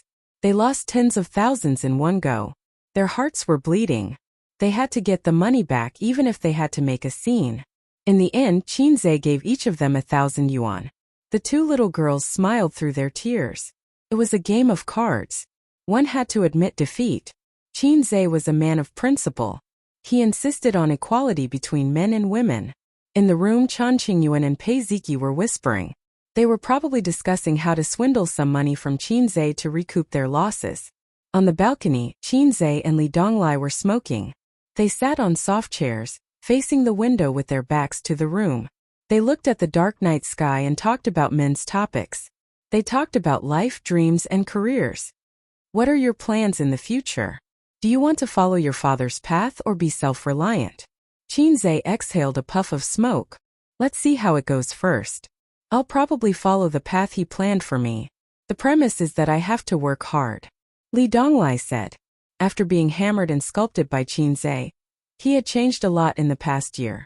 He had slowly lost his Chinibyu aura. Occasionally, he would look forward to his future. He was still angry with his father, but he was much more rational. However, it might take a few years to untie the knot in his heart. People would always grow up. No one would always be Chinibyu. I'm not as good as you, Qingu. You know how to plan for yourself and set goals. You have achieved so much at such a young age. Li Donglai did not hide his admiration and worship. Qinze laughed until he coughed. After laughing, he felt a little sad. Where did the planning come from? The biggest plan in my life is to successfully complete my studies, get a good certificate, find a stable job, save enough money to get married, and then continue to save money to have children. It won't be too hard because I have my own house. However, I won't be too rich either. I'll have a big meal every weekend and travel during festivals. I'll be like this for the rest of my life. Because of his birth, he was born and lived in Shanghai. The people around him mostly talked about various kinds of security, social welfare, demolition, and finding a stable and profitable job through his relatives and friends. They did not talk about how he should work hard to become a millionaire or a billionaire. The richer the area, the less wolfish the people were. That's why the rich people in Shanghai were all foreigners. They had a secure life, good social welfare, and a house. They had not suffered much in their lives. Where did the wolfish nature come from? None at all. Moreover, how many people could succeed if they worked hard? Most people in Shanghai lived by the principle of being content with a small fortune. Then how did you get to where you are today? Li Donglai was puzzled. People are forced. Oh, it's this force, not that force, Qinze said. Li Donglai chuckled and said, I know. People are forced. At the same time, they have to work hard for it. Qinze was speechless. Comrade Mao Zedong, why are you so naughty? Li Donglai said again, Master, have you found the one who will work hard for you for your whole life? Qinze said in annoyance, You talk too much. Li Donglai egged him on and said, The one inside is really not bad.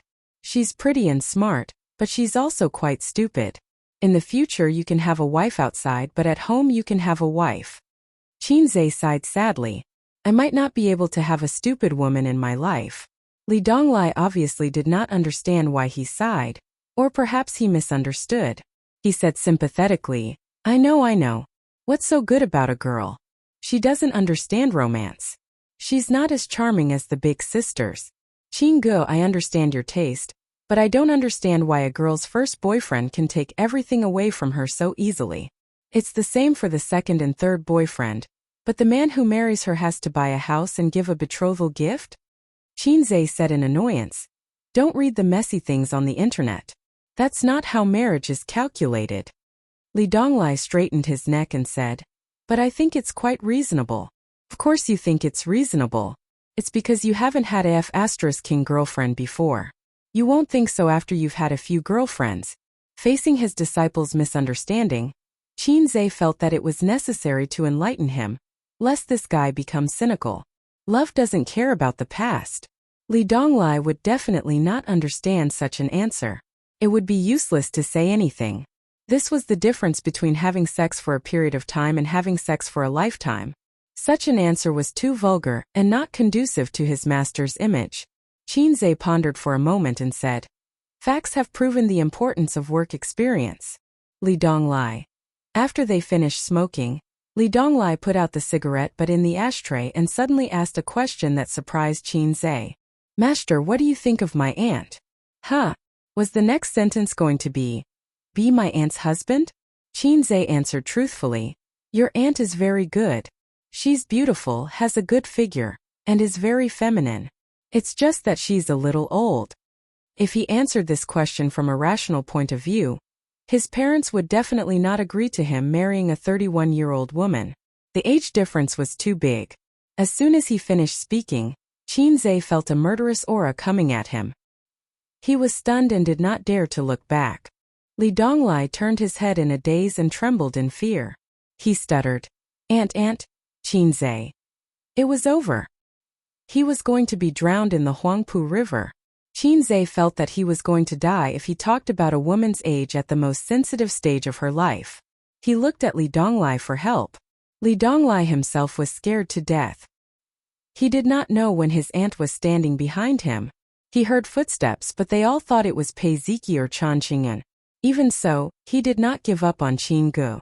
Li Donglai looked at Nanman Pei, who was as calm as water, and then at Pei Ziki, who was gloating. He swallowed and said, Old Master Qin was a respectable person when he was alive. You can leave after burning some incense. He meant that he wanted to stay. After all, there were more people and Qinzhe could still be saved. Pei Ziki looked back at her brother and thought of the despair of emptying her little treasury. She sneered. Old Master Qin was a respectable person when he was alive. You can leave after spitting. Li Donglai. Qinzhe. Chapter 545. What an ungrateful woman. She was so young, but she had a heart as venomous as snakes and scorpions. Qinzhe turned his head with difficulty and looked at Pei Ziki. Please return my 1,000 yuan. Bastard. He was looking at Pei Nanman. Her beautiful face was as cold as ice. She was rarely angry. Qinzhe looked at Chan Qingyuan, hoping that she could help him resolve the awkwardness. Chan Qingyuan glanced at Nanman Pei. She was scared to death. Her eyes darted around and she stammered. Qinggu, I'm so sleepy. I'm going back to my room to sleep. I'll play with you tomorrow. Qinzhe was speechless. What a pompous woman. Just a moment ago she said that she loved him. Love after Eggy was indeed cheap. Old Master Qin was a respectable man when he was alive. Why didn't anyone save him?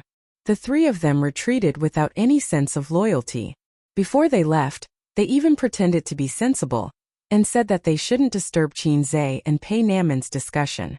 Nanman Pei sat where Li Donglai was and stared at him coldly. Qinzhe felt like he was sitting on pins and needles. He was not afraid that Nanman Pei would beat him up. He was just embarrassed that he was caught gossiping behind someone's back. Sister man, it's so late. Why are you still awake? Qinzhe laughed dryly. Nanman Pei glared at him. Shut up. Go boil some water and make some tea. Okay. Qinzhe ran to boil the water. After boiling the water, Qinzhe took out 2 disposable cups from the cabinet and made 2 cups with the cheap tea from the hotel. Nanman Pei looked at him for a while and asked curiously, You drank so much. Aren't you drunk? Qinzhe waved his hand. Drunk doesn't exist. I can even drink a bottle of white wine. Do you believe me? Nanman Pei sneered. Show off. Qinzhe grinned. Nan Man Pei sipped his tea and frowned slightly. For someone who loved tea, it was hard for him to swallow inferior tea. Spend more time with them tomorrow. Remember to perform well during the meal. It's easy to get familiar with one's social network. Even if you can't make friends with them, you should at least be able to get acquainted with them. If you have any problems, you should be able to find a way to deal with them. Of course, it's up to you how far you can run it. Your brother-in-law is quite satisfied with me. If it's a small matter, don't look for him. If it's a big matter, don't look for him. What's the use of you befriending my brother-in-law? Nan Man Pei snapped. What he said made sense. They couldn't possibly go to him every time they encountered some trivial matters. After all, he was a big shot who dealt with thousands of things every day. Therefore, Nan Man Pei's intention was to make friends with people who were powerful but not so prominent. Chen Qingyun's father is quite fond of me, Qin Zhe said. Do you really want to be his son-in-law? Nan Man Pei had a half-smile on her face. Of course not. I'm a loyal person. Qin Zhe finished speaking and saw Nan Man Pei's hand tighten around the cup. The disposable cup was deformed by her grip. He quickly corrected himself. Third class. It wouldn't be fun if she splashed hot water on him. His somewhat handsome face would be ruined. He really didn't have the right to say the word third class in front of Nan Man Pei. Nan Man Pei was stunned at first. Then with a strange expression she raised her eyebrows and said, Third class. She remembered that except for a nominal girlfriend Wang Zijin and a real girlfriend Siyu, Qin Zhe had no ambiguous relationship with that woman. Although she and Qin Zhe didn't have much interaction in life, she was confident that she still knew and was familiar with Qin Zhe because Siyu would tell her everything. She was so detailed that she complained to her that Qin Zhe's needs were getting stronger and stronger. She couldn't handle it alone. She would say this kind of thing. Then why was it third class? Nan Man Pei thought about it and realized that something was wrong. If Qin Zhe had a special intersection with any woman in his life, she might be one of them. She seemed to have shares in all the industries under the name of the little red guy. He also helped her to fight against her ex-husband. So, has this guy been coveting me? Otherwise, why did the little red guy's face change slightly? Nan Man Pei's face darkened. She wanted to curse him 1,000 times in her heart. Qin Zhe's face changed slightly. He felt that he had said something wrong. In a moment of carelessness, he had included the wailing monster at home. It was a technical mistake.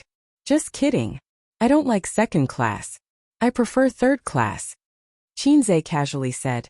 If you can't win the third class, 3 lives, 3 days and 2 sleeps, 1 day and 3 days. Nan Man Pei was stunned. What do you mean by no more than 3? Qin Zhe. You can't win the third class. Maybe I drank too much and spoke too much. However, it's difficult to integrate into their small circle. Qin Zhe sighed with a serious face. I was inexplicably insulted by a guy today. The one who competed with you in drinking. Nan Man Pei smiled. Yes, fortunately I have some skills. He couldn't beat me in drinking. Qin Zhe was proud. If he didn't have some skills, how could he be the successor of communism? Nan Man Pei showed a sly smile. That man is called Zhang Yihang from Nanjing. The old lady was going to introduce him to me. He may think that we have something to do with each other, so he made things difficult for you. I didn't expect him to fall. It saved me a lot of trouble. Qin Zhe said angrily, That's it? Insulting me? Nan Man Pei took a sip of tea and said leisurely, Isn't it enough? If a man hooked up with Suyu, would you insult him? Her family arranged a blind date for him.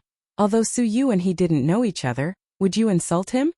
Qin Zhe was speechless. Of course I'll fight back. I'll kill him. Sister Man was really a woman with great wisdom. With a simple sentence, she stabilized the brainless supporting role in the mouth of countless haters. If someone hooked up with Suyu, Wang Zijin, Qin Baobao, and Qin Zhe would definitely insult them. If I met the host of the cheating system, then I may become a brainless supporting role. I hope there are no cheats in the world. I know he's from Nanjing, so I insulted him. Anyway, I'm in Shanghai and he's in Nanjing. Well water doesn't interfere with river water. Qin Zhe said. Even if he did, you're a son-in-law of the Wang family. Are you afraid of him?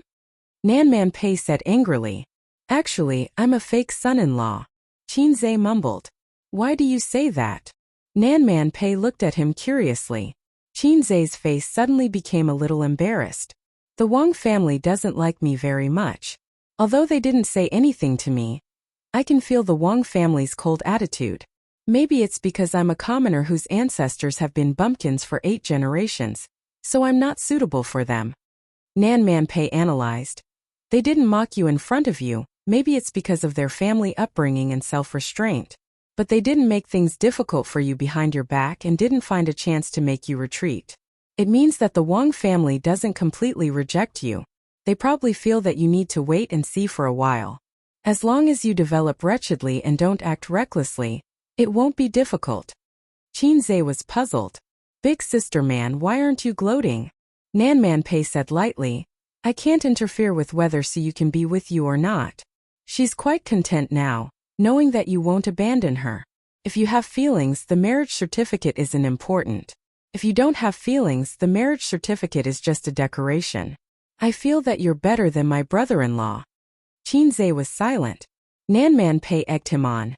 Don't you want to hear about the Li family's gossip? Don't you want to know why Ziki and Donglai are so prejudiced against their father? Qin Zai shook his head. Every family has its own difficulties. I'm too lazy to worry about other people's trivial matters. My own feelings are a mess. By the way, how's the acquisition of your VR equipment factory going? Nan Man Pei asked. Looking at his face, Nan Man Pei knew what was going on. Do you know that the industry is difficult? Do you have a feeling that you don't know where to start? Nan Man Pei said in a vengeful tone. Sure enough, you can't do anything without hair on your mouth. I wasted 100 million. Qin Zai was not convinced and retorted. I don't have hair on my mouth, but I have hair down there. I'm much older. Nan Man Pei raised her eyebrows and kicked him hard. I gave you face, didn't I? Nan Man Pei said coldly. Do I look like an old woman who's easy to bully? Qin Zai. Omega winky face flirtatious words are a disease that needs to be corrected. Qin Zai rubbed his calf and looked at Nan Man Pei's women's leather shoes. It hurts so damn much. He actually had a little plan in mind when he gave the task of acquiring the factory to his uncle. Or rather, a little scheme. As for what kind of scheme, he couldn't tell Nan Man Pei. Next door in Li Donglai's room, Chan Qingyuan had just been summoned away by her father, leaving only the siblings in the room. Pei Ziki wore a pair of hot pants and sat cross-legged on the bed with her fair and tender legs. Li Donglai sat at the desk and smoked. Pei Ziki said angrily, Li Donglai, can you stop smoking? Li Donglai rolled his eyes. Why can't I smoke in my room? Auntie already said that smoking is fine as long as it's controlled. Besides, I'm already an adult, not a minor like you. It's fine even if I have a girlfriend, but you haven't even graduated from high school. How dare you have a boyfriend? Auntie will break your legs. Pei Ziki laughed as if she had heard the funniest joke in the world. You want a girlfriend, you dummy? Li Donglai was furious. Who are you calling a dummy? Do you believe that I'll beat you up? Pei Ziki raised her small face. Come on, whoever doesn't dare is a dog. Li Donglai chuckled. Yes, yes, yes. If I'm a dog, then you're a little bitch. Pei Ziki was choked speechless. She was sad and angry. Ever since Qin Zai came, she couldn't win an argument against Li Donglai. The old Li Donglai was stunned and didn't dare to say vulgar words for fear of being beaten up by Auntie. He had always been at a disadvantage when it came to arguing. Now Li Donglai was really good at arguing. His words were like needles, and he didn't use any dirty words when scolding people. It was as if someone had opened the door to a new world for him. Pei Ziki jumped off the bed and kicked Li Donglai with her bare feet. Li Donglai let her kick him. At most he just rolled his eyes. In this respect, he was more gentlemanly than Qin Zai. If it were Qin Zai, he wouldn't say a word. He would first hit his sister with the stone-smashing hand, and then ride her. Qin Bao Bao was like a plump mermaid, struggling under her brother's crotch. But her brother had the sea-stabilizing needle. No matter how hard she tried, she couldn't make any waves. Seeing that his sister's anger had subsided after kicking him, Li Donglai threw himself on the bed, muted the TV, pricked up his ears and listened for a while. Then he ran to the balcony and looked next door with a puzzled face. Auntie didn't beat Qin Gu. She must have tolerated him for a long time. I once overheard her talking to Auntie Suyu on the phone. Auntie said, That guy is asking for a beating. I've tolerated him for a long time. If it weren't for your face, I would have beaten him to death. Pei Ziki was shocked. Qin Zhe and Auntie Suyu. Chapter 546. You don't know. Li Donglai laughed and said, Look at your long hair and short knowledge, my silly sister. Pei Ziki gritted her teeth and said, You say it clearly. She also tolerated Li Donglai for a long time. He said a few words and then he would be eccentric, or there were hidden needles in his words, or his mouth was flowery. People couldn't help but want to beat him. It was all learned from Qin Zhe, Pei Ziki secretly thought. The good-for-nothing Li Donglai, trying to build himself into Qin Zhe? Whether a boy or a girl, it was worth celebrating to meet a good role model in adolescence that was worth imitating and learning. Unfortunately, Pei Ziki felt that the way he imitated was a bit off. He imitated Qin Zhe's flowery mouth and occasionally cheap bad habits vividly, but he imitated Qin Zhe's talent and ability. For example, some time ago, her aunt urged Li Donglai to study. She bought a lot of university textbooks and asked him to read a textbook in half a month. She wanted to check the content. As a result, Li Donglai finished reading in a week. Nanman Pei said with relief and surprise, So fast.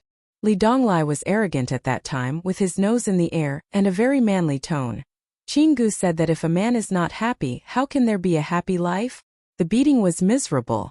From the living room to the room, the whole villa echoed with Li Donglai's wailing. Pei Ziki could remember. The number of times her aunt beat her brother like this can be counted with one hand. The most recent time was in junior high school. Under the instigation of his bad friends, he lifted the skirt of the female head teacher. In those years, Li Donglai was a rebellious young man who was undisciplined and sulking at his father. He was a rebellious young man who was willing to degenerate. Li Donglai didn't know his sister's rich inner drama. He reviewed his dark history and said, Aunt Suyu used to work in her own family's investment company.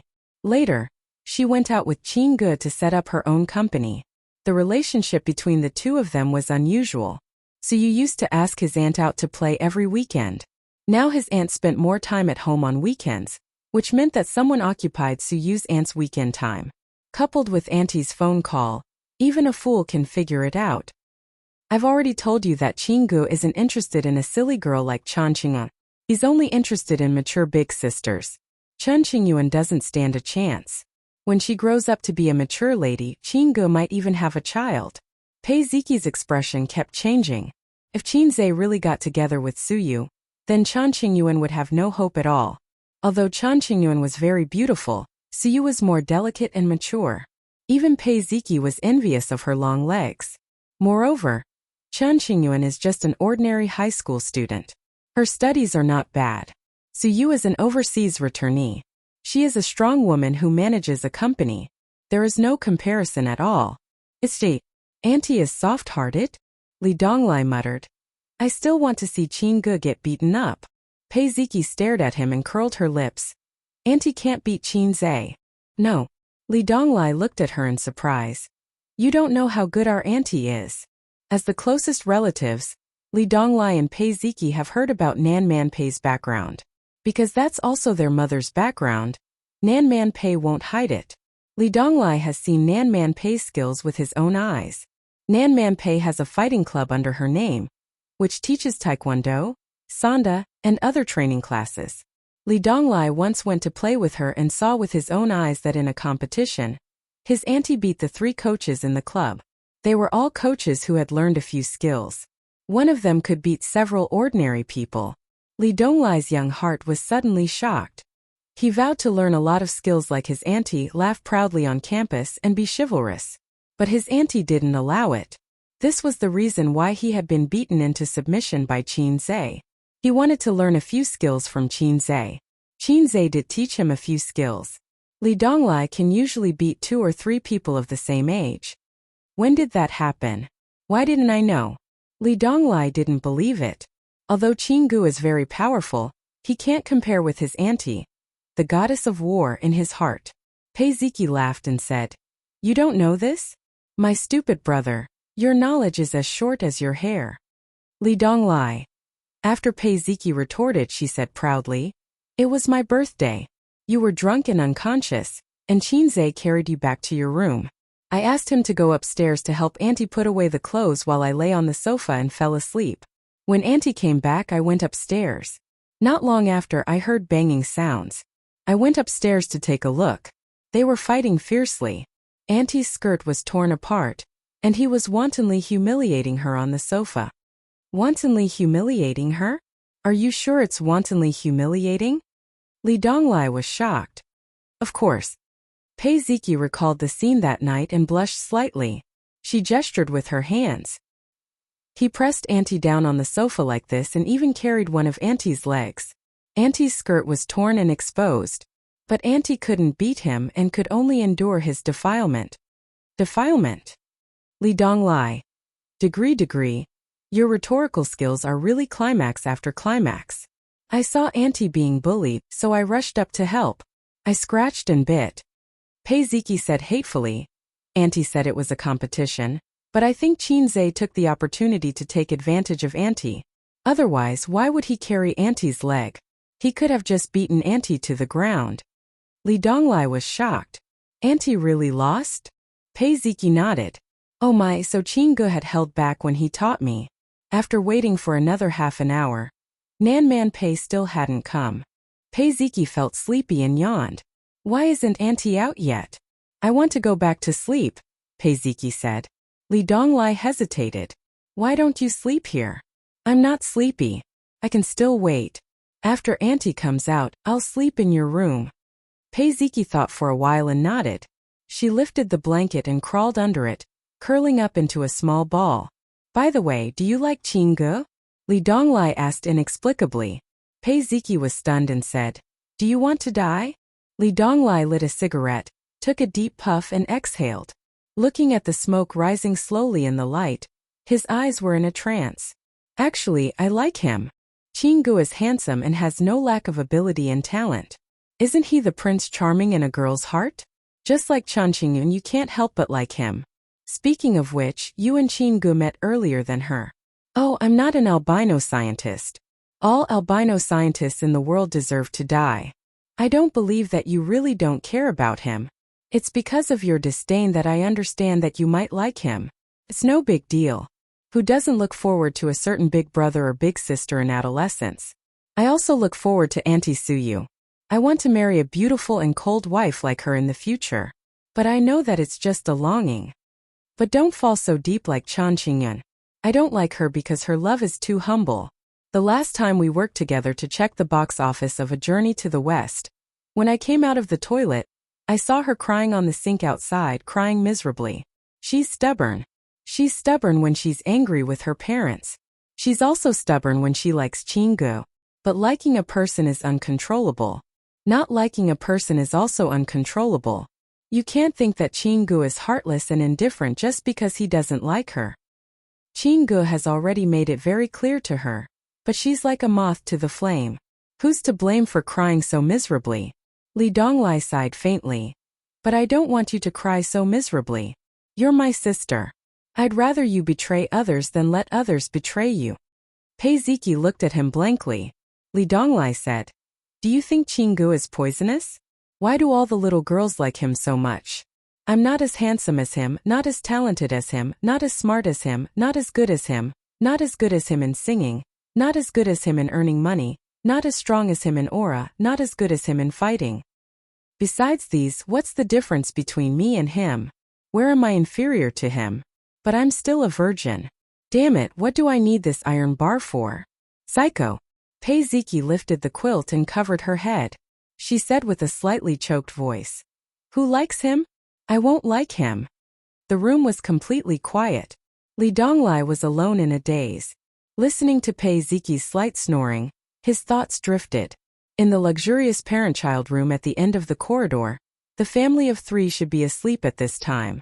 He imagined the scene inside. The naughty child, who was always looking for trouble, was sleeping happily.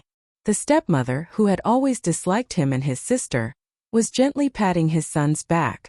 Beside him was his dignified and silent father, who was leaning on the bed, reading magazines or government news. His mother passed away when he was in primary school. His father remarried half a year later. It was a shotgun marriage. Because of this, Li Donglai could not forgive his father. His father said that it was for the good of you and Ziki. You are too young and cannot live without your mother's care. Li Donglai said loudly at that time. You are fickle, and you might even have an affair. Otherwise, what's with the bastard in that woman's belly? You scum. His father slapped him on the spot. His aunt said that his father cheated his mother. His mother abandoned her huge family business and followed him to Shanghai. She was unfamiliar with the place and people, and they almost broke up. His mother loved him so much, but what did he do? Did he lack women? Couldn't he live without women? How long had it been since his mother passed away? Half a year later, that woman was already 3 months pregnant. Therefore, after his stepmother married into the family, Li Donglai made all kinds of trouble and looked for trouble. Looking at her wronged appearance, he was proud, like a little lion defending its territory. He was angry with his father in this way, but after so many years, he was just constantly exhausting his father and grandmother's patience.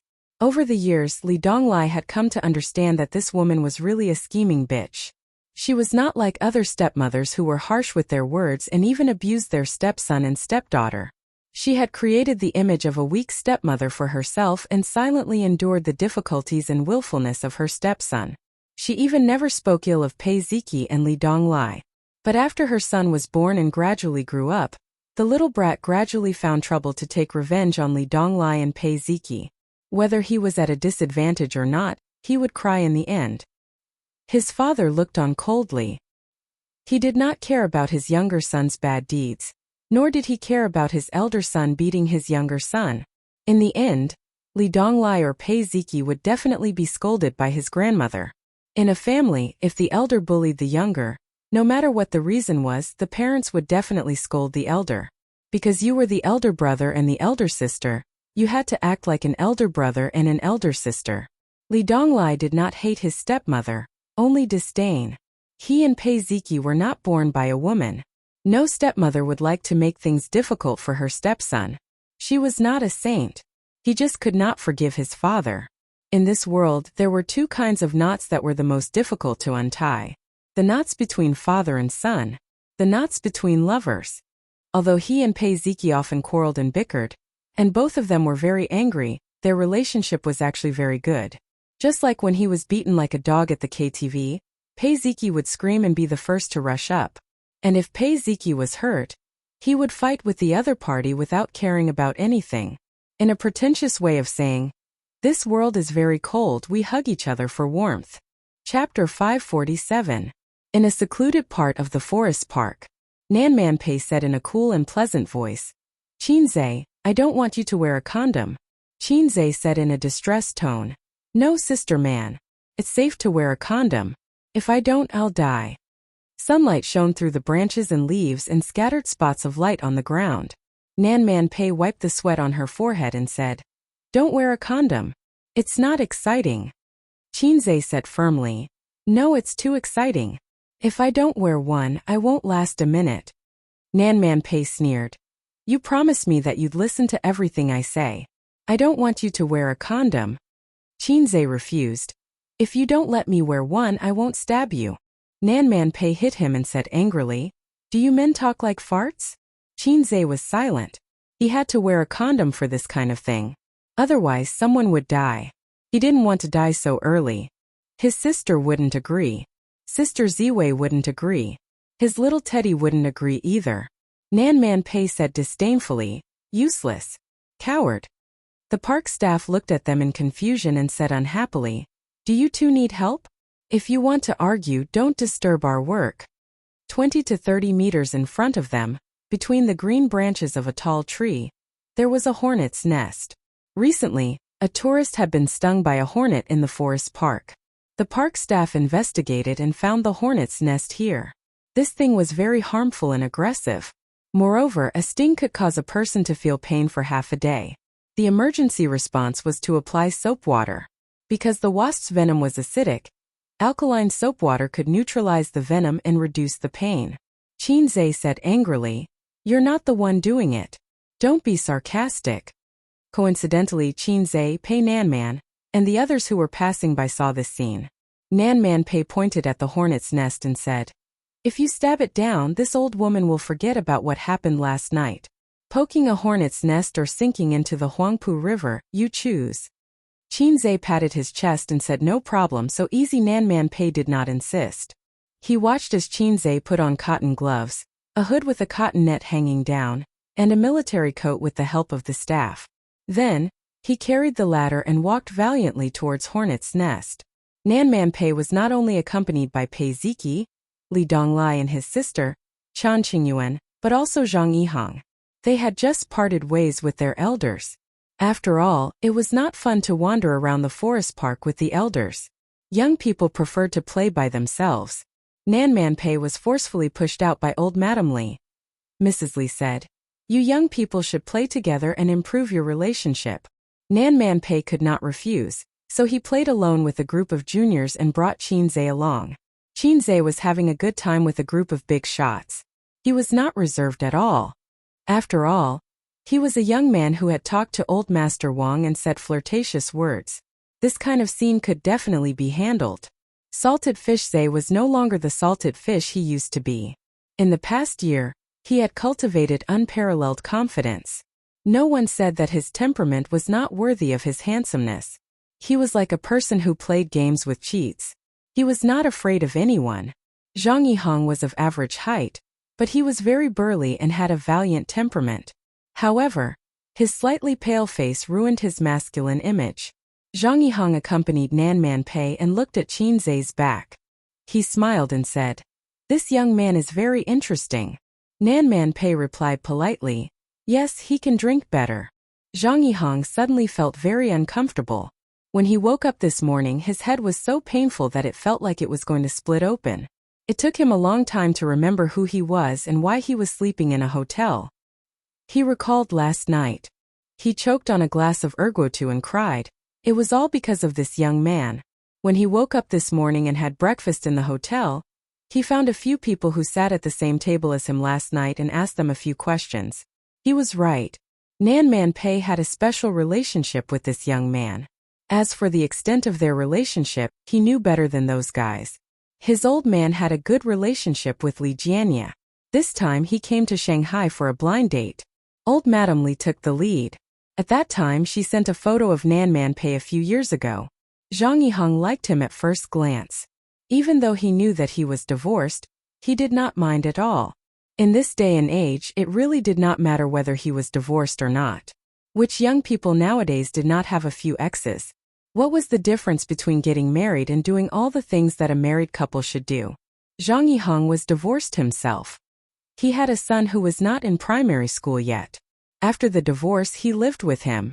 Therefore, he did not care whether Nan Man Pei could bear children or not. In fact, he even felt relieved. If she did not have children, even if she was a stepmother, she would not be too bad to her stepson. When he saw Nan Man Pei last night, Zhang Yihang was stunned by her. She was more beautiful and mature than in the photo. She had a unique temperament. This kind of woman was not an ordinary pretty girl from a humble family. Only this kind of woman was worthy of his family background. At his level, he needed a woman with a strong aura to set him off. If he married a pretty girl who was shy and self-abased wherever she went, it would be embarrassing no matter how beautiful she was. Probably because of old Madam Li, Nan Man Pei was always very polite to him. She smiled a lot, but there was a faint sense of alienation. It did not seem like she was going for a blind date.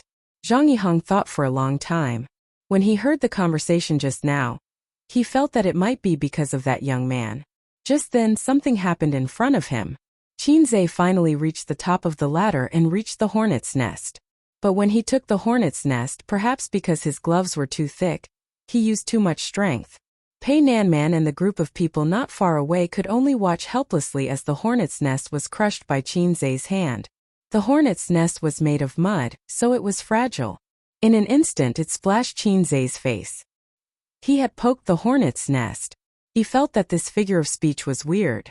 In the blink of an eye, the hornet's nest was boiling and buzzing. Qin Zhe screamed and jumped down from the 2-meter-high ladder.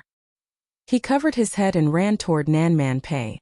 Nan Man Pei's expression changed. The staff not far away cursed. "What the F***ck?" and ran away. The enemy would arrive in 5 seconds.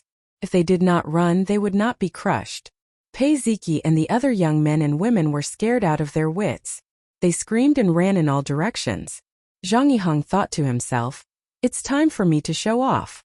He grabbed Nanman Pei's hand and said manfully, "Run with me." After he finished speaking, he was stunned. He did not manage to hold her hand. In his line of sight, he saw Pei Nanman galloping away, her low-heeled shoes clicking loudly. She was fast. Was this woman a sprinter in the past? The thought rose in Zhang Yiheng's mind. Suddenly he heard a buzzing sound. A hornet landed on his head, and then he felt a stinging pain on his scalp. The enemy was here. If he did not run, he would be crushed. Zhang Yiheng covered his head and caught up with Nanman Pei. 10 minutes later, a group of people stood or sat in the pavilion outside the racecourse. They looked scared. The park staff brought soap water. Not many people were stung by the hornet's nest, but Qin Zhe was one of them. The rest were 2 young men, a girl, the previous staff, and Zhang Yiheng. The staff wanted to curse, but he knew that this group of people was not ordinary, so he held back. "Why did you join in the fun? Was it fun?" "It was not fun at all. My head is hurting." Qin Zhe sat in the pavilion and took off his short-sleeved shirt. His well-proportioned body attracted the attention of the girls. They kept looking in and out of his body. There was a big bump on his left chest. It did not look very harmonious. Chen Qingyuan stood at the side. Her heart ached. She wished that the hornet had stung her own chest. Chen Qingyuan was supposed to help her sweetheart apply soap water, but Nanman Pei beat her to it. She was very unhappy, but she did not dare to say anything. Aunt Pei was an adult. How could she not know how to behave? How could she touch a man's chest so casually? Nanman Pei helped him apply the soap water. "Does it still hurt?" Qin Zhe was flattered. "Much better." Nanman Pei frowned. "Why is it so swollen?" Wild hornets were very venomous. Although he was wearing a military coat, there were still gaps. Hornets were more terrifying than eels. They could enter any opening. When Qin Zhe was escaping, the hornet had entered his body. He only managed to kill it when he escaped to the pavilion. During this period of time, the hornet had injected Qin Zhe crazily. The injection volume was very scary. Otherwise, why would there be such a big bump? Pei Ziki mocked. "Your chest looks like a woman's." Qin Zhe looked at her and retorted, "Do you feel inferior? Your chest looks like a man's." Pei Ziki was furious. She kicked her little leg. Qin Zhe blocked it with his leg. The brat staggered and almost fell.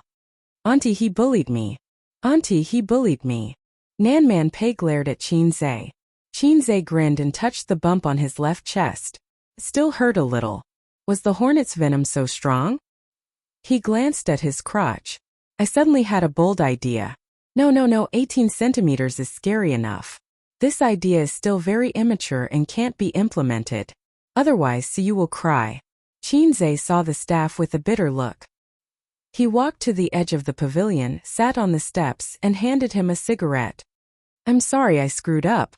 Although I'm Heiai's king, I'm not an all-around player, and I occasionally make mistakes." The staff was very young, in his 20s, and he said insincerely, "I understand, I'm just playing with my girlfriend." Nanman Pei is very well maintained. She is mature and beautiful, fashionable and young. You can't see that she is 30 years old. In fact, a woman in her 30s is the most beautiful stage in her life. The most attractive age in a woman's life is 6 to 10 years old, 25 to 35 years old. Otherwise, how can there be 2 camps of Lilicon and Big Sis? Young women are beautiful, but they are not seductive. In this world, only Lilicon and Big Sis are eternal. Things like Siscon are crooked. After a few simple words, the staff found that Qin Zhe was very gentle and easy to get along with, without the attitude of a big star. He had long since recognized Qin Zhe's identity. He was slightly agitated, cross it out and start over. But he didn't chase stars, so he didn't show too much fuss. Unless his sister is Qin Bao Bao, he will be very excited to ask for an autograph, and then show off in his circle of friends that he got the signature of the goddess. Maybe he will take a photo or something. Everyone is a man. What is there to be excited about? The same world, the same dream. The same gender, the same JJ. Qin Zhe said helplessly, Yes, don't look at her very serious. Occasionally she is not serious, I mean more willful. The staff smoked gloomily. But I'm unlucky. I'll be scolded by the manager later. And my head will be blue. Qinzhe's eyes lit up. Sichuan lewd? Yes. I always like the Sichuan version of Mandarin. I think it's very Western. What's so Western about it? It's really Western. It's the first time I heard the effect of a talk show in Mandarin. Brother. What's your surname? Perhaps he felt that Qinzhe was too down to earth. The staff threw him a little wink and laughed. The north wind blows, the autumn wind is cold. Whose wife is staying in an empty room? If you have trouble, I'll help. I live next door, my surname is Wang. Qinzhe laughed. The staff also laughed. Qinzhe lightly slapped his scalp. Speak properly. I don't live next door, but my wife's surname is Wang. Chapter 548. Zhang Yihang frowned.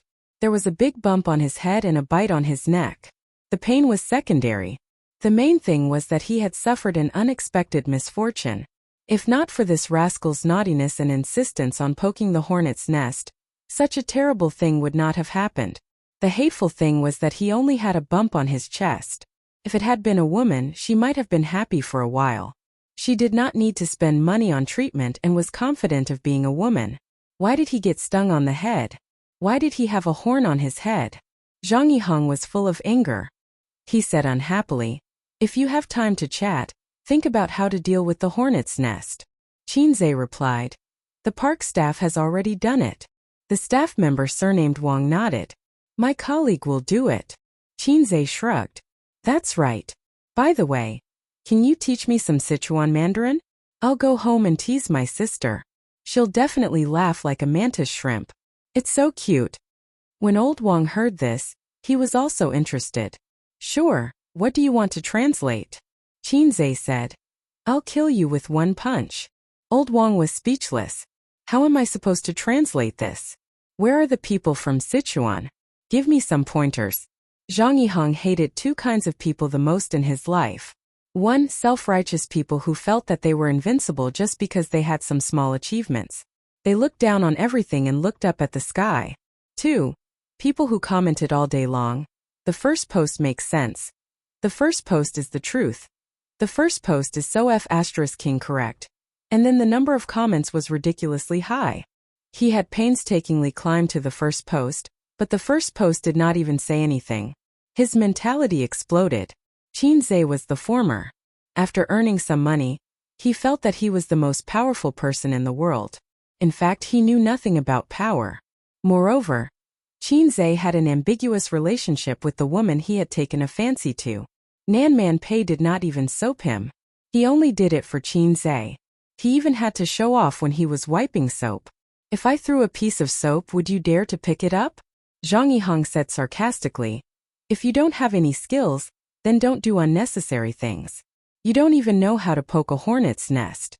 If you cause others to be stung by a hornet, don't you know how to apologize?" Qinzhe scratched his head. "Didn't I say that? Hey, didn't I apologize to you guys?" The boys and girls replied. "He did. They are all my men." Qinzhe shrugged at Zhang Yihang. "He did." Zhang Yihang was furious. He could see that Qinzhe was deliberately looking for trouble. He was the only one who didn't apologize to him. He was clearly looking down on him. Understood. Sure enough, he had an unusual relationship with Nanman Pei. This kind of person, who always went against him, was the legendary brain-dead villain. Watch me find a chance to smack him in the face. You're just a kid with no background and no power. What are you trying to do with me? Let you understand the horror of the world in minutes. Li Donglai interrupted. Qinggu is good at martial arts. He's doomed this time. Amazing skills? Zhang Yihang snorted. His laughter was full of disdain. He didn't hide his disdain. Qinzhe said, "It's my fault. It's so hot today. How about I buy some oranges for Brother Zhang as an apology?" All of a sudden, she became sensible. Zhang Yihang was stunned for a moment. Old Wang snorted. His laughter did not stop, and scattered laughter followed closely behind. The few little fellows could not hold it in and laughed out loud as well. Only Nanman Pei and Zhang Yihang were a little confused. What was so funny? Kids these days really didn't understand. Although they didn't understand what was so funny about buying oranges, there was definitely a hidden meaning. Zhang Yihang's face darkened. He felt that his intelligence was insulted and he was being played like a monkey. However, Nan Manpei was sitting next to him. He couldn't act too ignorant. In his mind, he sent Qinzhe to the death row and prepared to execute him after autumn. So boring. Chen Qingyun walked lightly like a deer and came to Qinzhe's side. Qinggu, let's go horseback riding. There were many fun things in the forest park, such as horseback riding, go-karting, kayaking, Easter egg shooting, and so on. There were also many scenic areas. Qinzhe turned to look at her. The deer was very beautiful, and it didn't have its hair done. Qinzhe had never ridden a horse before. He felt that he could give it a try and was about to nod. Su Jian, let's practice. Li Donglai suddenly pushed a boy next to him. It was a boy wearing glasses. He shook his head. No. Li Donglai sneered. Trash, I'll only use one hand. Do you dare? He was so aggressive that the boy's face turned ugly. Li Donglai, do you want to hit people again? You're so annoying. You never stop. The boys and girls were either persuading or complaining. Nan Manpei frowned. Donglai. Li Donglai didn't care. He straightened his neck. Coward, are you coming or not? The boy wearing glasses didn't say anything. He looked at Zhang Yihang for help. The Zhang family was not only close to the Li family, but also had many allies in Shanghai. The boy wearing glasses' uncle and Zhang Yihang's father were comrades. That was why Zhang Yihang could mingle in the Li family's circle of friends. Seeing this, Zhang Yihang smiled and came forward to warm up the atmosphere. Speak nicely. You are all friends, right? Li Donglai retorted. It's none of your business. This was awkward. Li Donglai didn't give up. The boy wearing glasses didn't dare to practice with him. Li Donglai was famous for being a troublemaker. He was especially good at fighting. Zhang Yihang looked at Nan Manpei. She was unhappy. She was worried that the naughty boy was hard to take care of. In fact, Nan Manpei didn't want to beat Li Donglai because there were outsiders present. It was like when a child was disobedient outside, the parents would at most scold them. They would rarely beat the child in front of outsiders. Well, if you want to practice, I'll come with you, Zhang Yihang said. I've practiced before. Li Donglai ignored him. Zhang Yihang laughed. Forget it. I don't bully children. Li Donglai couldn't stand provocation. He glanced at the disdain in Zhang Yihang's eyes and nodded. Okay. The two left the pavilion and confronted each other on the side of the road. Pei Ziki pulled Nan Manpei's arm. Auntie, what's wrong with him? Nan Manpei patted her hand. Don't mind him. He's itching for a beating.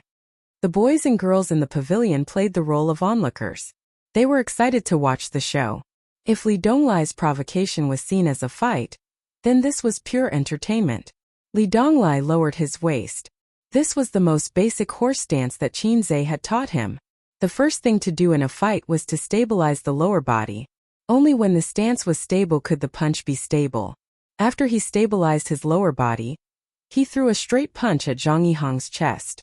As Zhang Yihang dodged to the side, he grabbed Li Donglai's wrist and pulled. Their strength was not on the same level at all. Li Donglai staggered and was tripped by Zhang Yihang's outstretched leg. He fell flat on his face.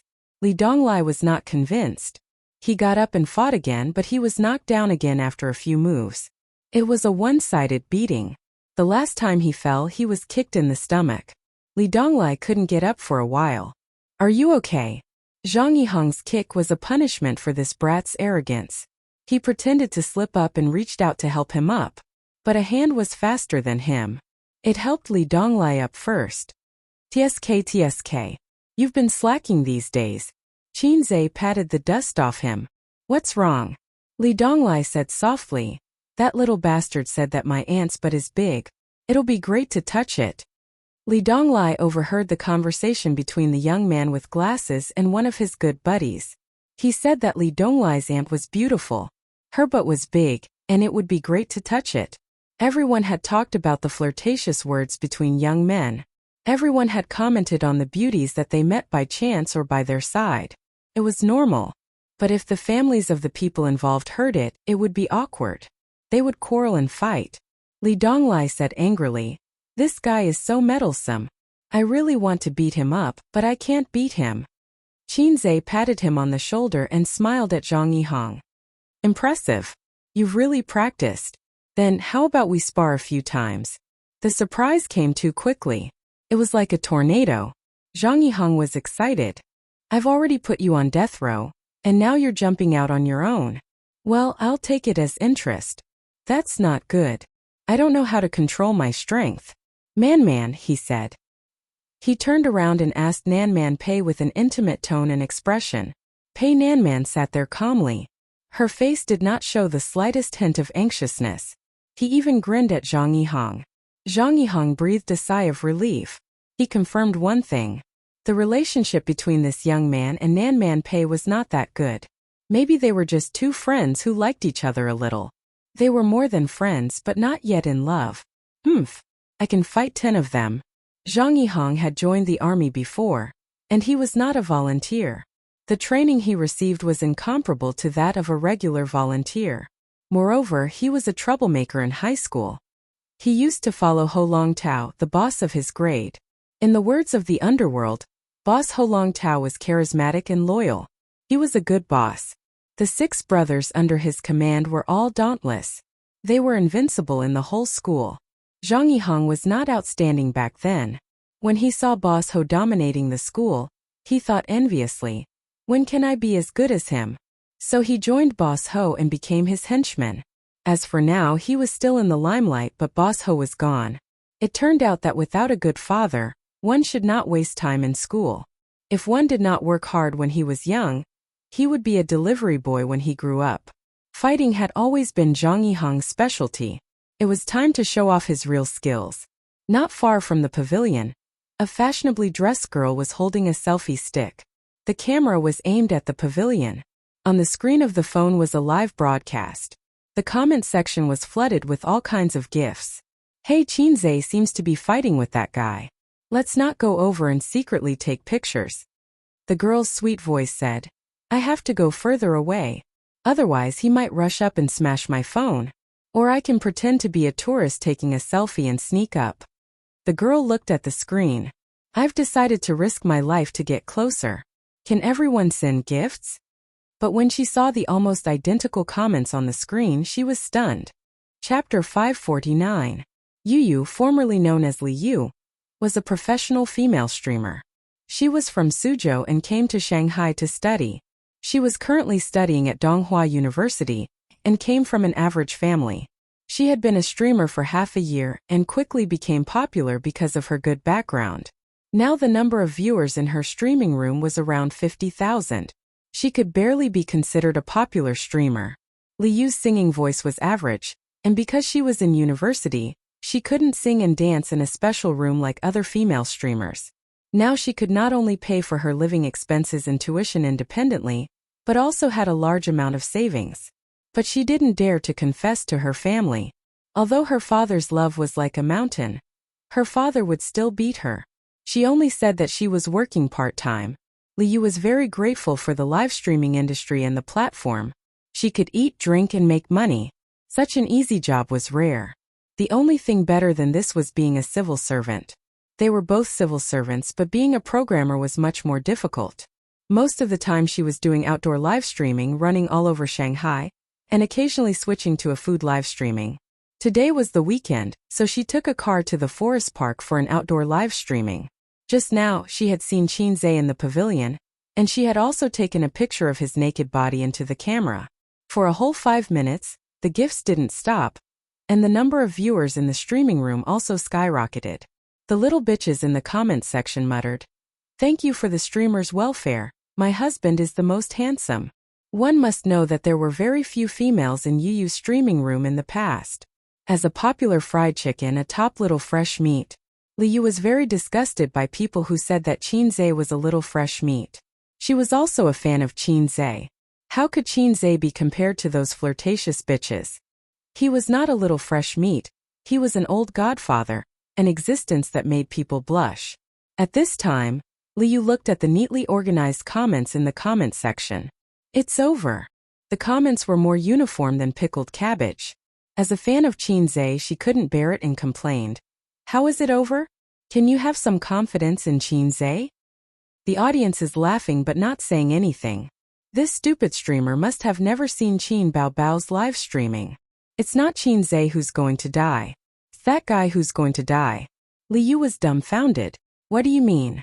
Can someone explain to me what's going on with Qin Baobao's live stream? Filming the live broadcast of the Journey to the West. He's so good he knocks someone down with one punch. Qinzhe is really good. Through the messy replies in the comment section, Liu roughly knew the situation. During the filming of A Journey to the West, Qin Baobao played live broadcast. In that live broadcast, Qinzhe also practiced with someone once and valiantly defeated him. Therefore, many fans knew that Qinzhe knew a few fighting techniques. Was he that powerful? Is my idol trying to defy the heavens? Liu felt that Qinzhe was like showing off. Once one was immersed in it, it was impossible to stop. For a man to be so outstanding, it was indeed like poison to a woman. Since evolving into the Sea Swamp King, Qinzhe has become more and more imposing. The above was purely an illusion. It was as if he was using the sea swamp silk and was becoming more and more confident. When someone provoked him, he did not mind teaching him a lesson. Salted Fish Lake would not do that. Salted Fish Lake was more gentle and reserved. He did not like to be calculative with people. You could also take it as cowardice, but please do not expose him. Salted Fish Lake also wanted to save face. When his disciple was beaten up as a master, he could not sit by and do nothing. Otherwise, the cohesion of the sect would be reduced. He did not think that Li Donglai's provocation was wrong. Was Sister Man's but something that ordinary people could touch? Tigers but was not to be touched. Never heard of it? Stupid system, come out. I want to ask you something. Qinzhe summoned the system in his heart. The system ignored him. Sir System, I have something to ask. Qinzhe rephrased his words. Nothing. The system responded. I want to beat him up now. Is there a mission? No. Huh? Why not? I have a psychological desire now. Did the host notice a phenomenon? Every mission is not guaranteed to be completed. The system said, missions that are guaranteed to be completed and missions that are impossible to be completed will not be triggered. Is that so? Nonsense. If you saw a pile of feces on the ground and suddenly wanted to step on it, the system would have to give you a mission. Points would be too easy to earn. Do you think I'm the stupid son of a landlord? That's an impossible mission. The system ignored him. Although he didn't manage to get the mission, Qinzhe was actually relieved. What if he saw a pile of feces on the ground and did not want to step on it, but had a bold idea such as tasting it? Ding. Please eat 500 grams of hot feces. 100 points if successful. Corresponding points will be deducted if failed. Qinzhe might become the first protagonist to level up by eating feces. Zhang Yihang said, I joined the army after finishing high school. I received strict military training and am good at fighting and capturing. However, I don't know when to stop. You have to be careful. He said this so that when he beat up Qinzhe later, he would have an excuse to explain. I started practicing martial arts when I was 8 years old. It has been 16 years since then. I am proficient in internal martial arts and external martial arts, Tai Chi push hand, Ba Ji Bang, 7 injuring fist, and the lost finger Zen. In addition, my Nigong Heart Sutra is the times are calling. Qinzhe said in one breath. I know when to stop, so I won't beat the shit out of you. Zhang Yihang was stunned by his words. When he heard the last sentence, he realized that he had been taken advantage of by the other party. Internal martial arts and external martial arts did exist and were not fake. However, most of the so-called Chinese martial arts masters were scammers because they were already so old. What a joke. How could they still be called masters at such an old age? Didn't they know that martial arts were afraid of the young? This was the same principle as Zhenghu folk remedies. Folk remedies were real, but 90% of them were fake. Therefore, when people heard folk remedies, they subconsciously thought that they were scammers. At the end of the day, this was due to the lack of supervision of the country, which led to the prevalence of scammers in the industry. If Qinzhe had not mentioned the Nigong Heart Sutra, Zhang Yihang might have been alarmed. Don't think that I don't know what the times are calling is. Are you the successor of communism? Zhang Yihang felt disdain in his heart. He looked at Qinzhe's fit body and guessed that he trained in the gym. Perhaps he had strength, but his skills and speed were definitely not as good as his. I have been hitting people with bricks since junior high. My actual combat experience was trained by Boss Ho. Qinzhe did not say anything. Instead, he turned his head and looked at Li Yu, who was not far away. He had seen this woman just now. She had been standing there secretly taking photos. It was a little annoying. There was a reason why celebrities hated paparazzi. It was not just because of privacy issues. When they were standing on the stage, they could take photos of them in any way they wanted. However, no one wanted a camera to be pointed at them in their daily life. This meant that they had to maintain their image at all times. They could not even pick their nose. Not to mention causing trouble when they were bored. Qinzhe used to lie on the sofa and cause trouble when he was bored at home. He was scolded by his sister several times when she saw him. She said that it was unhygienic and unhealthy. It was understandable that his sister would think so. After all, there was a difference between men and women. It was legal for boys to cause trouble. They could cause trouble as much as they wanted. Otherwise, why would she say, "You troublemaker"? However, girls could not do that. After all, bacteria were pervasive.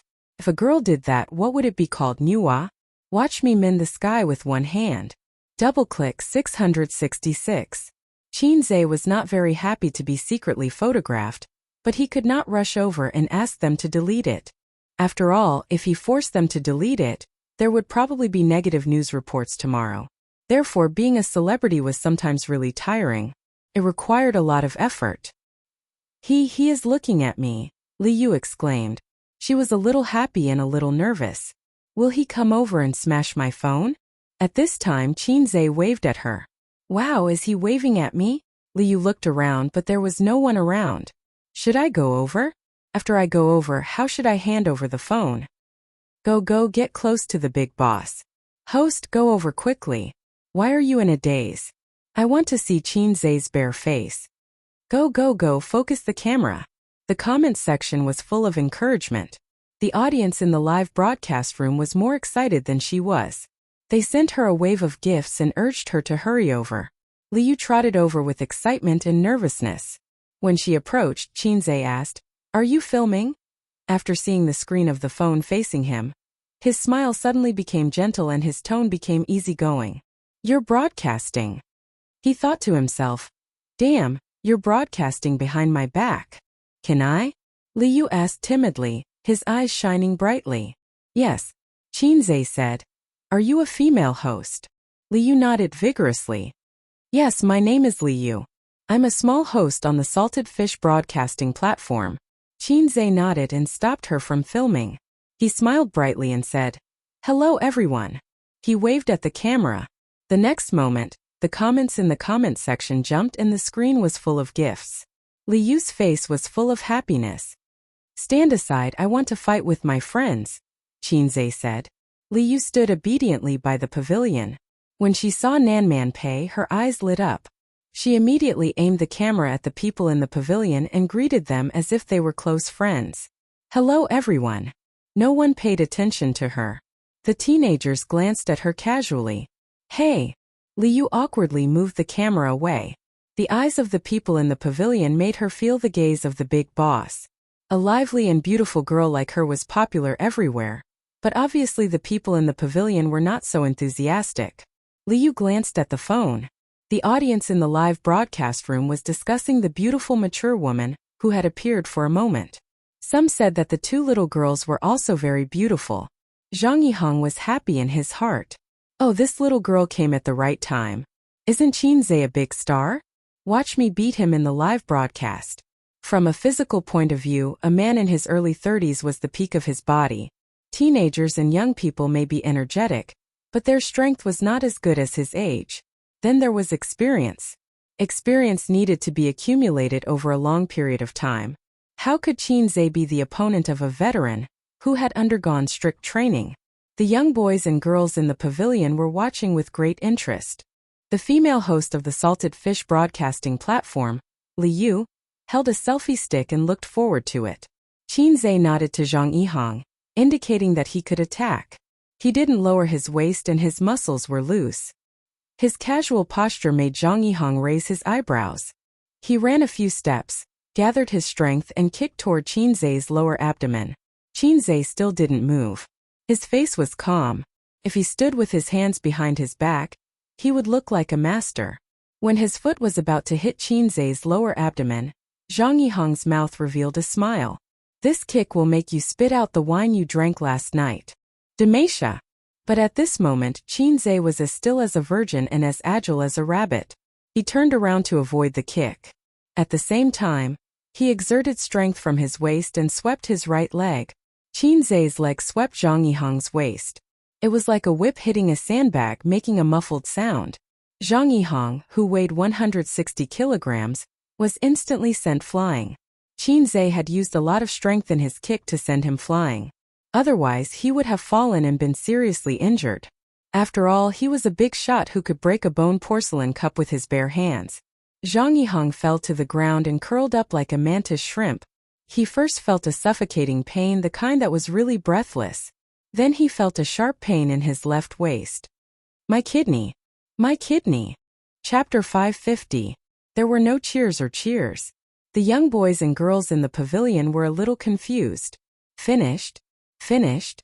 Why was it completely different from the fierce battle that he had imagined, where you gave a left hook and I gave a right hook, where you gave a black tiger a heart and I gave a monkey a peach? People usually had a few rounds of boxing. Here it was over with one kick. They knew that real fighting was very intense. There was no such thing as teleportation or dodging, but it was too fast. Everyone was a little confused. It seemed that those who were related to Qin Zhe were especially fast, all kinds of fast. Before you could get into the zone, he would be finished with a whoosh. However, the visual effect of this kick was very shocking. A tall and sturdy man was sent flying with a bang. Nan Man Pei narrowed her eyes slightly. The layman enjoyed the show, but the expert saw the naked picture. What she saw was unparalleled strength and precise and ingenious control. This ingenuity was like aged wine. It could not be achieved without a few years of practice. This kid's strength increased again? That night, if it was Qin Zhe like this, Nan Man Pei knew that she would not be able to last more than 10 moves. She would be beaten until she cried and called for her father. Was he merciful at that time, or did his strength increase again? Nan Man Pei leaned towards the former. A person's fighting skills could be accumulated, but there was a limit to the growth of strength. How could he change so much in just a few months? He was not Long Out Yen. Influenced by Qin Zhe, Nan Man Pei habitually muttered in her heart when she encountered unreasonable people or things. He was not Long Out Yen. She had looked up Long Out Yen on the internet. He was a novel protagonist who ignored all logic and reason. He was used to describe some inconceivable or absurd things. That was what the internet said. If you don't believe me, you can do it. Unknowingly, the phrase drown you in the Huangpu River had become her own arrogant words. Pei Nanman felt a sense of loss. Liu recovered from the shock and found that the live streaming room was in an uproar. The speed of the comments was like the bullet screen. When she looked at the gifts again, she realized that her sweetheart had received more gifts than the sum of the gifts she had received in half a month of live streaming. In the eyes of tens of thousands of viewers, through the live broadcast on their mobile phones, they saw the burly man fly up and kick Qin Zhe. Qin Zhe didn't move at all. It was unknown how many female viewers screamed for Qin Zhe in front of their screens. Then Qin Zhe turned around and swept his leg. His posture was handsome and his strength was fierce. Such a big man flew out like a sack. Compared to Qin Baobao's live broadcast on the set, this time's sparring session was even more shocking and visually impactful. He was sent flying with a single kick. I think I've learned physics for nothing. It must be fake. It really doesn't make sense. If you say that it's possible to send someone flying with a kick, it's possible. However, sweeping someone away and kicking someone away are two completely different things. But that's the truth. This isn't a movie. Is a fast shooter a monster? This fast shooter is a bit rash. What's so strange about that? Didn't you see his muscles just now? Io, this old lady's maiden heart. I really want to lick it. Quick, shoot me. How is that man? Is he dead? The viewers in the live broadcast room were in a heated discussion. Qin Zhe reached out to help Zhang Yihang and pretended to be very concerned. Are you all right? Io, look at me. I accidentally missed. Zhang Yiheng's face was pale. He ignored him and struggled to get up. Sitting on the ground, he gasped for breath. He had no time to care about what Nan Man Pei would think of him. He had to recover first. When Qin Zhe saw Liu coming over, he pretended to help him. Image was very important, especially for public figures. They must be great, glorious, and righteous. Otherwise, they would be easily patronized by God Hegemon. There were many dead anchors and stars who were killed because of their arrogance and lack of control. Liu cried, "Idol, you're so powerful." Qin Zhe smiled and faced the camera. "Everyone, please call me Wu Dao Grandmaster in the future. It's time to change my image. I'm just a fast shooter, let it go with the wind." Qin Zhe intended to take this opportunity to clear his name. Smart people always seize the opportunity to clear their names. It was so embarrassing to be called Wu Dao Grandmaster all the time. The viewers in the live broadcast room responded, "Wu Dao Grandmaster. Wu Dao Grandmaster. Wu Dao Grandmaster, I love you." Qin Zhe was speechless. "I'm so stupid. Why do I always have to be entangled with a nickname? Steady aura. Steady aura." The nickname Wu Dao Grandmaster was quite naughty, so fans and onlookers liked to call Qin Zhe this way. They thought it was a teasing and a nickname. What kind of nickname was this? Wu Dao Grandmaster, Prince Charming, and Little Fresh Meat were not as interesting as Wu Dao Grandmaster. This was the psychology of the masses. For example, many stars like to criticize themselves on Weibo, which could make fans laugh and like them. That was the reason. But Qin Zhe really didn't like this nickname. When he introduced himself in the future, he would say, "Hello, I'm Shi Ritian. What's your name?" "I'm Wu Dao Grandmaster." Or, "Hello, I'm Qin Zhe. Oh, I know you. Wu Dao Grandmaster." Inexplicably, he was given such a title. It was all Qin Baobao's fault. No matter how hard he slapped her, it wouldn't make up for his loss. He would definitely give her a good spanking when he got home. Nan Man Pei walked over and stretched out her hand. "Yiheng, are you okay?" Zhang Yiheng's expression was terrible. He shook his head, held Nan Man Pei's little hand and got up. The left side of his waist hurt badly. He had the illusion that he was being cut in half. Nan Man Pei said apologetically, "I'm sorry," he didn't hold back. As she said that, she turned her head and looked at Qin Zhe. The moment she said that, Zhang Yiheng was mesmerized. But the words she said made Zhang Yiheng break down. He doesn't hold back in all aspects. I've been troubled. Zhang Yiheng was speechless. Seemed like she said nothing, but it also seemed like she said everything. The art of language was filled with imagination. Zhang Yiheng got up quietly, rubbed his waist and forced a smile. "My clothes are dirty. I'll go back to the hotel to change. You guys have fun." Nan Man Pei nodded. "I'll call an electric car to pick you up." There was an electric car in the forest park that was similar to the ferry at the airport. After all, the park was very big. It was impossible to walk there. Zhang Yiheng waved his hand and left. For both parties, this blind date was undoubtedly a failure. Both of them were people of status. They didn't overdo it to save face. "Do you have a house?" "No." "Do you have a car?"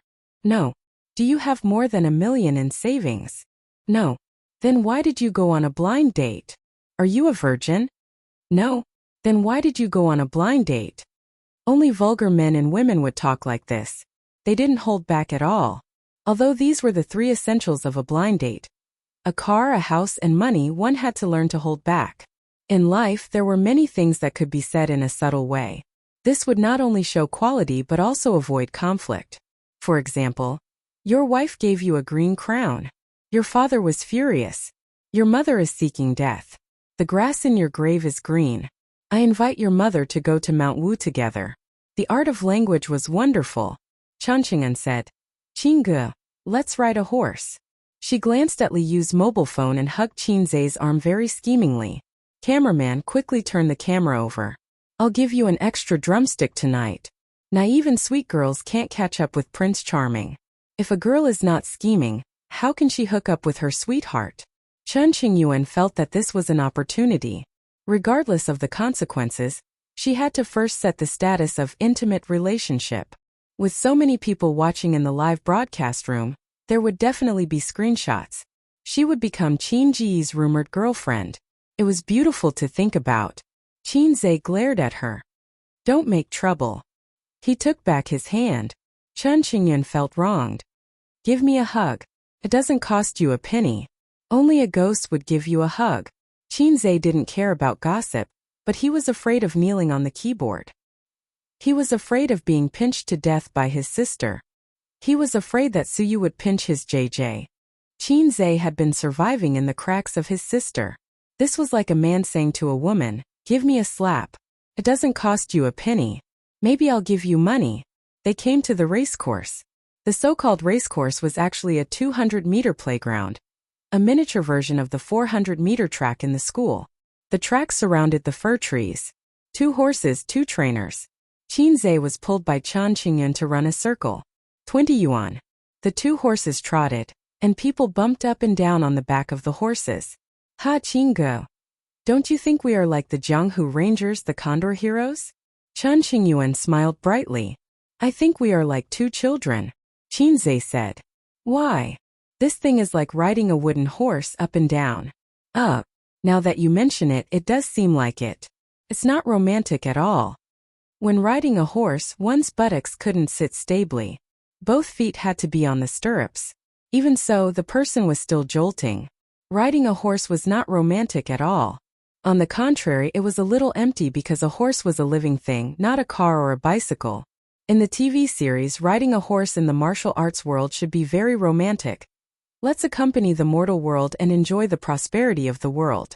Reality. Let mess in the mortal world, urge horse. 1 lap was soon finished. Chen Qingyuan was not satisfied yet. Qinze saw Nan Man Pei's eager expression and asked, Sister Man, do you also want to ride a horse? Nan Man Pei nodded. Qinze shouted, Li Donglai, give me your coupon. I'll ride around again. Li Donglai was speechless. Could it be that Qingge has taken a fancy to my aunt? I tried so hard but ended up guarding against the wrong person? Yes, Qingge has a big sister complex. He has no interest in little girls. Someone like my aunt is more in line with his taste. On second thought, it's normal. My aunt is so beautiful. Any man will have thoughts about her. But my aunt hasn't found a partner for so many years. Obviously, she doesn't have that kind of thought. Brother Qin was probably unrequited in love. Qinze and Nan Man Pei rode side by side along the track. Nan Man Pei's eyes were sparkling. There was a little girl's excitement.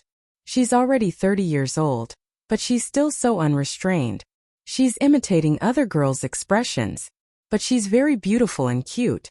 Nan Man Pei experienced the pleasure of riding a horse without any distractions. Qinze silently turned his head and looked at her trembling breasts. The big breasts were a little naughty. Their trembling made one's heart itch. Candwo Gil was hard. The scenery was beautiful. Qinze nodded silently. He'll ask his sister to come and ride another day. After 1 lap, Qinze got off the horse. Nan Man Pei didn't get down. Ziki, give me your coupon.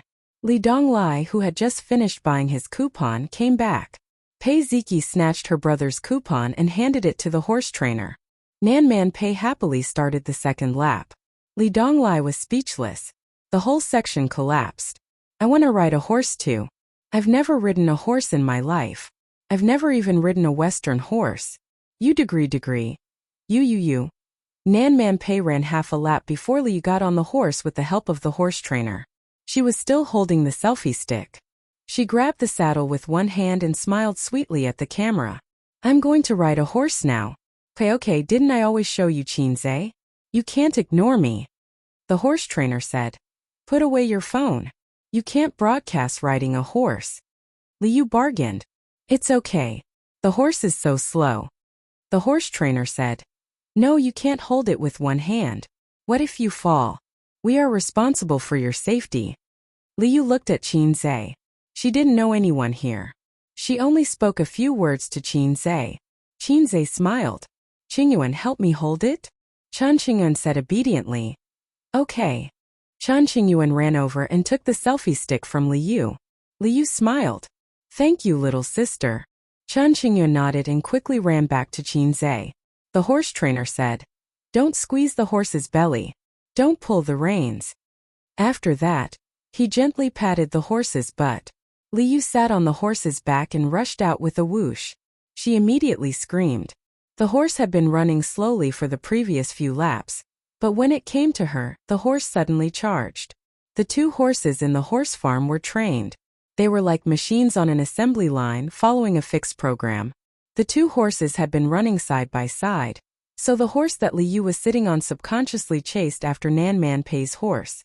A family should be neat and tidy. Liu screamed and bounced on the horse's back. A horse that accelerated was a terrifying experience for someone who had no riding experience. So she subconsciously grabbed the saddle and squeezed the horse's belly with her legs. "Don't squeeze the horse's belly, don't squeeze the horse's belly," the horse trainer shouted. Liu, who was in a panic, squeezed the horse even tighter and screamed. There was a small commotion. The live broadcast room was even more lively. The audience commented, "What's wrong? Did the horse suddenly go crazy? The horse is running so fast. So scary. You hold on tight. Don't fall. What's the horse trainer doing? Why don't you pull the horse? Idiot, you can't squeeze the horse's belly.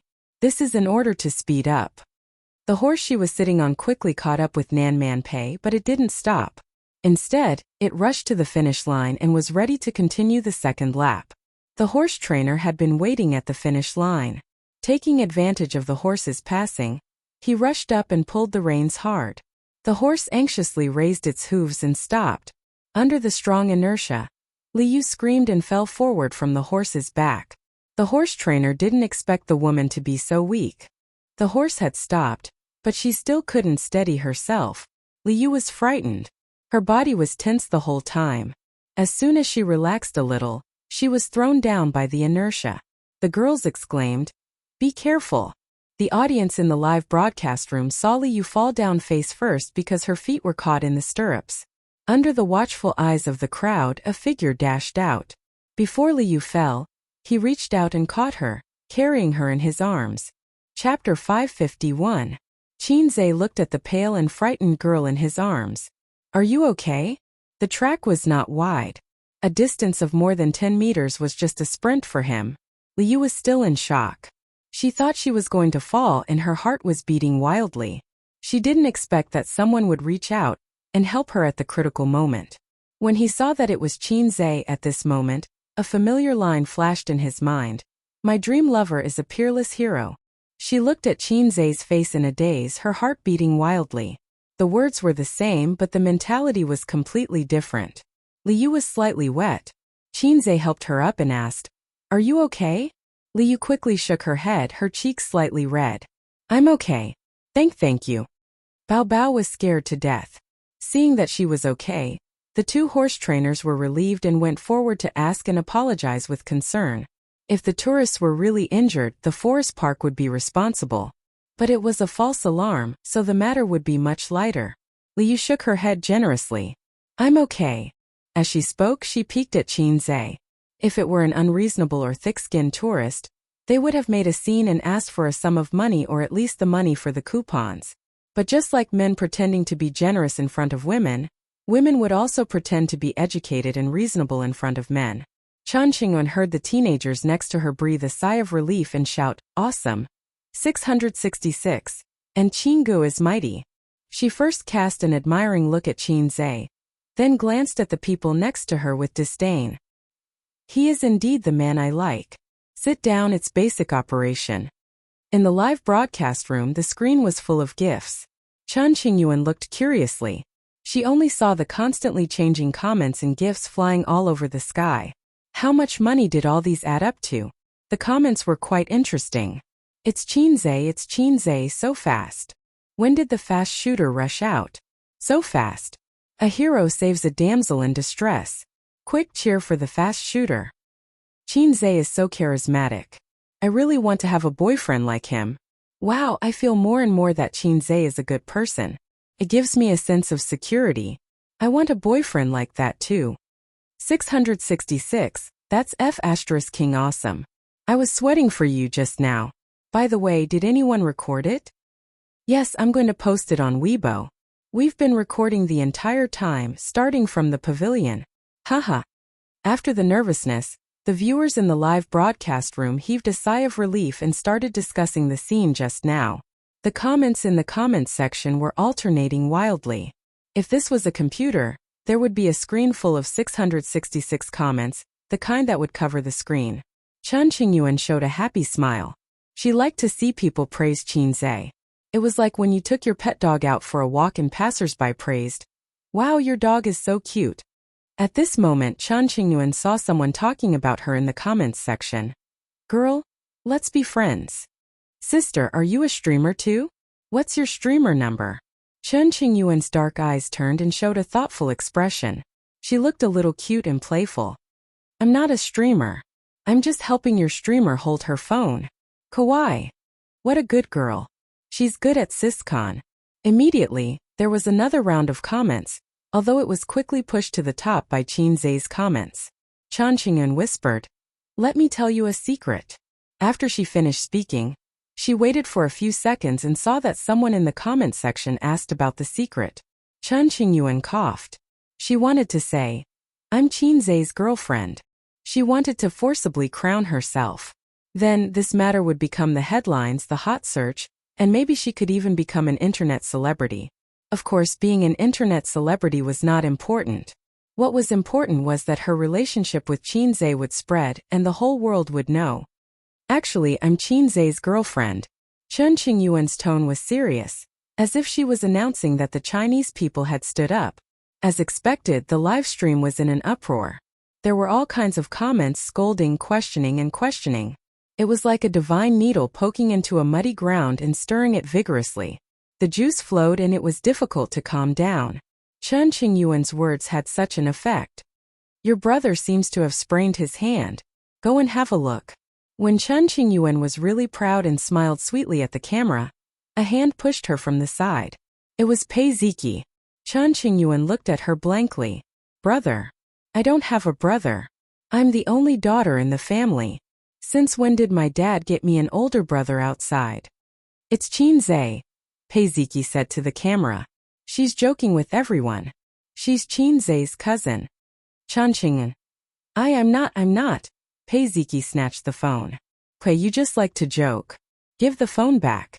She didn't give Chen Qingyuan a chance to explain. She ran away and handed the phone back to Li Yu. "Thank you."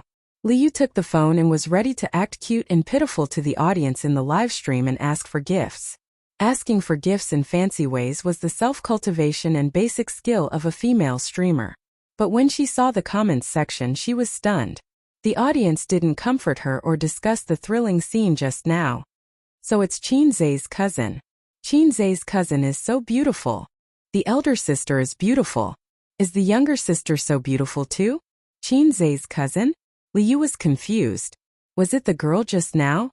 Then she checked the number of gifts and was shocked on the spot. The gifts she received in one day were more than the total gifts she received in a month of live stream. No wonder everyone liked to freeload. It was too easy to make money. On the other side, Chen Qingyuan stared at Pei Ziki unhappily. "Why are you ruining my business?" His words sounded like a big bully asking a young hero who had pulled out his sword to help out when he saw injustice on the road. Pei Ziki said, "Don't mess around with this kind of thing. It's okay to be mischievous. But if you do it tens of thousands of times, something bad will happen." This was the same principle as playing with a little was good for the mood, playing with too much was bad for the body, and playing with too much was bad for the body. Everything had to be done in moderation. Qin Zhe is a public figure. His girlfriend has always been a sensitive topic. Don't be silly. It's okay if it's really his girlfriend, but you're a fake. Pei Ziki said. "Believe it or not, you'll be found out tomorrow. Do you know how terrible the fans are now? Do you want to be made into a joke, be abused on the internet, and even receive threatening messages?" Chen Qingyuan said guiltily, "It's not that bad."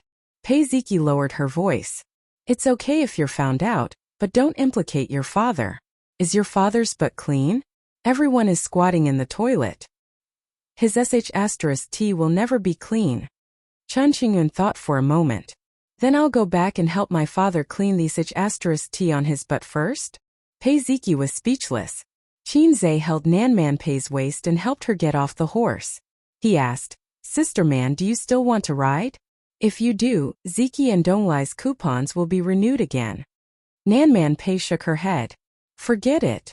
It was a pity that they were not in the grassland. Otherwise they could ride the horse and enjoy the speed and passion. Qinzhe said. Oh. He was a little disappointed that he could not enjoy the moving scenery again. In addition, he suddenly understood why some people like to have sex on the horse. It was because it was too easy. The horse's power could replace the waist and save a lot of trouble.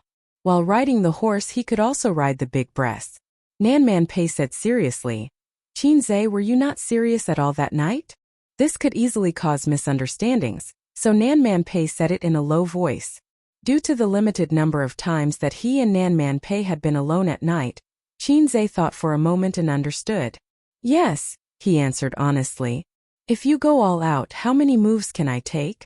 Although she had expected it, Nanman Pei was still unwilling to give up and asked. Qinzhe wanted to say, 3 seconds. On second thought, such an answer was too merciful. Moreover, it was too quick. He was now very sensitive to anything fast. I've never tried, so I don't know, Qinzhe said. Have you ever met an opponent that you can't defeat? Nanman Pei asked. Being stronger than any opponent is the biggest worry in life. Qinzhe sighed softly. Nanman Pei rolled her eyes at him charmingly. The unexpected incident did not extinguish the teenager's interest in riding. Qinzhe and Nanman Pei stood outside the track, watching and chatting. Sister man, have you seen today's headlines? Qinzhe lowered his voice and asked mysteriously. As he spoke, Qinzhe looked up at the sky. The sun was shining brightly, and there were white clouds. There was no shadow of the river crab god. I saw it. Nanman Pei nodded. How do you feel? How does your brother-in-law feel? Qinzhe asked. It was good to talk to smart people. They could always easily understand the meaning of your words. Nanman Pei glanced at him lightly and said in a bad mood. Eating gutter oil, worrying about Nanman Pei's heart. It seemed that Sister Man was secretive and did not want to discuss it with him. Qinzhe could almost guess that if he continued to ask, Nanman Pei would reply, believe it or not, I'll throw you into the Huangpu River if you talk too much. Thinking about it, Sister Man was quite arrogant. Her body was upright. After everyone had experienced the pleasure of riding a horse, the group of people went elsewhere. Qinzhe thought that Nanman Pei would go back. After all, she was here for a blind date. Now that the other half of the blind date had left, she had no reason to play with a group of kids. But she did not leave. Instead, she said that she wanted to drive a go-kart. The go-kart was a little far, and it would take time to wait for the electric car to pass by. So, the group of people rented the bicycles in the park. Liu happily planned to follow Qinzhe and get gifts. Let's go. Don't follow us, Qinzhe said. Anyway, we're all playing. Let's go together, okay? Liu said in a coquettish tone. No, I'll hit you again. Qinzhe gently knocked on her head. All right then. Liu clutched his head with a disappointed expression. After all, she was a college student. She was much more cultured than those female anchors from Dongguan. If it were them, they would shamelessly follow Qinzhe because they could earn money quickly. In that case, Qinzhe could only go back to the hotel. The two parties parted ways and rode in opposite directions. They met by chance and parted. They might not meet again in the future. Life was always like this.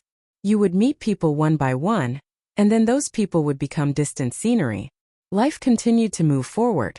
No matter if it was happy or sad, it would never stop. But Qinzhe did not know that he had gained a die-hard fan. Chapter 552. For Chen Qingyuan, Qinzhe was the most dazzling scenery she had ever seen in her 18 years of life. She was so engrossed in it that she couldn't extricate herself from it. She tried to retain it so that it would forever be a part of her life. For Nanman Pei, Qinzhe was also a scenery. It was still bright, but the color was a little bright and yellow. Thinking of this, she turned her head and looked at Qinzhe. The wind lifted his bangs, and on his angular face, there was a smell of sweat. It was a sunny day in August and it was hot. Nanman Pei regretted wearing a bra when she went out. It was uncomfortable, but if she didn't wear it, it would be heavier and more uncomfortable. Moreover, she was wearing short sleeves and when she walked it would jump and jump. It was very naughty. She envied women with small breasts who went out unrestrained. If Qin Baobao was here, She might be able to reach a consensus with Nan Man Pei. If Su Yu and Wang Zijin were here, they might join forces to fight against the two shameless women. Halfway through the ride, everyone saw a little kid sitting under the shade of a tree by the roadside, holding a dead branch in his hand. He was small and looked very lonely and bored. Pei Ziki and Li Donglai's half-brother. Why was he here alone? He looked like a punching bag. Although they hated this brother, he was still a brother. He was still young and looked like he was separated from the adults. They couldn't just sit back and watch. Li Donglai stopped the car and shouted, "Little brat, why are you here?" The little brat raised his head and looked at him.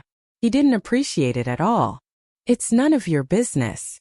Hey, you little brat, if I don't beat you up for a day, your skin will itch." Li Donglai stretched out his leg and kicked him lightly, knocking him over. The little brat had always been hostile to his elder brother. He felt that he had been greatly insulted and pounced over. Li Donglai stretched out his hand and pressed it against his forehead. He waved his hands and bared his teeth, but he couldn't touch him. This scene was unbearable to look at. Qinzhe coughed and said, "Donglai, don't bully children." Who knew that after Li Donglai let go of his hand, the little brat spat at him. Fortunately, Li Donglai reacted quickly and dodged it. "I'll ask Daddy to hit you," Little Wimp threatened. Spit. It was a child's signature move. Children who didn't learn this trick were unqualified children. Qinzhe recalled a story. There was a kid next door who spat at everyone he saw. His parents spoiled him. Every time someone scolded him, his parents would say, "He's still a kid." One day, a narrow-minded guy was spat on by a child. He was furious, pried open the child's mouth and spat a mouthful of phlegm. Since then the child had never spat again. However, Little Wimp was Big Boss Li's son. Who would be tired of living and dare to do this? Nan Man Pei stopped the car with one foot on the ground and asked, "Why are you here? Where's your mother?" Little Wimp didn't dare to be disrespectful to Nan Man Pei. He had suffered before, so he answered honestly, "My mother didn't let me come out to play, so I snuck out by myself." Nan Man Pei heard this and frowned. "How long have you snuck out?" Little Wimp said, "Just for a while. All the things here cost money. I don't have any money." So he sat alone by the roadside and sulked. Nan Man Pei took out his phone and called his mother. "Your son is with me. Come and pick him up." From the racetrack to the go-kart track. Little Wimp shouted, "Tell me, tell me." He pulled Nan Man Pei's sleeve and tiptoed to snatch the phone. Li Donglai clicked his tongue. If it was him who did this when he was young, his aunt would have hit him with a chestnut.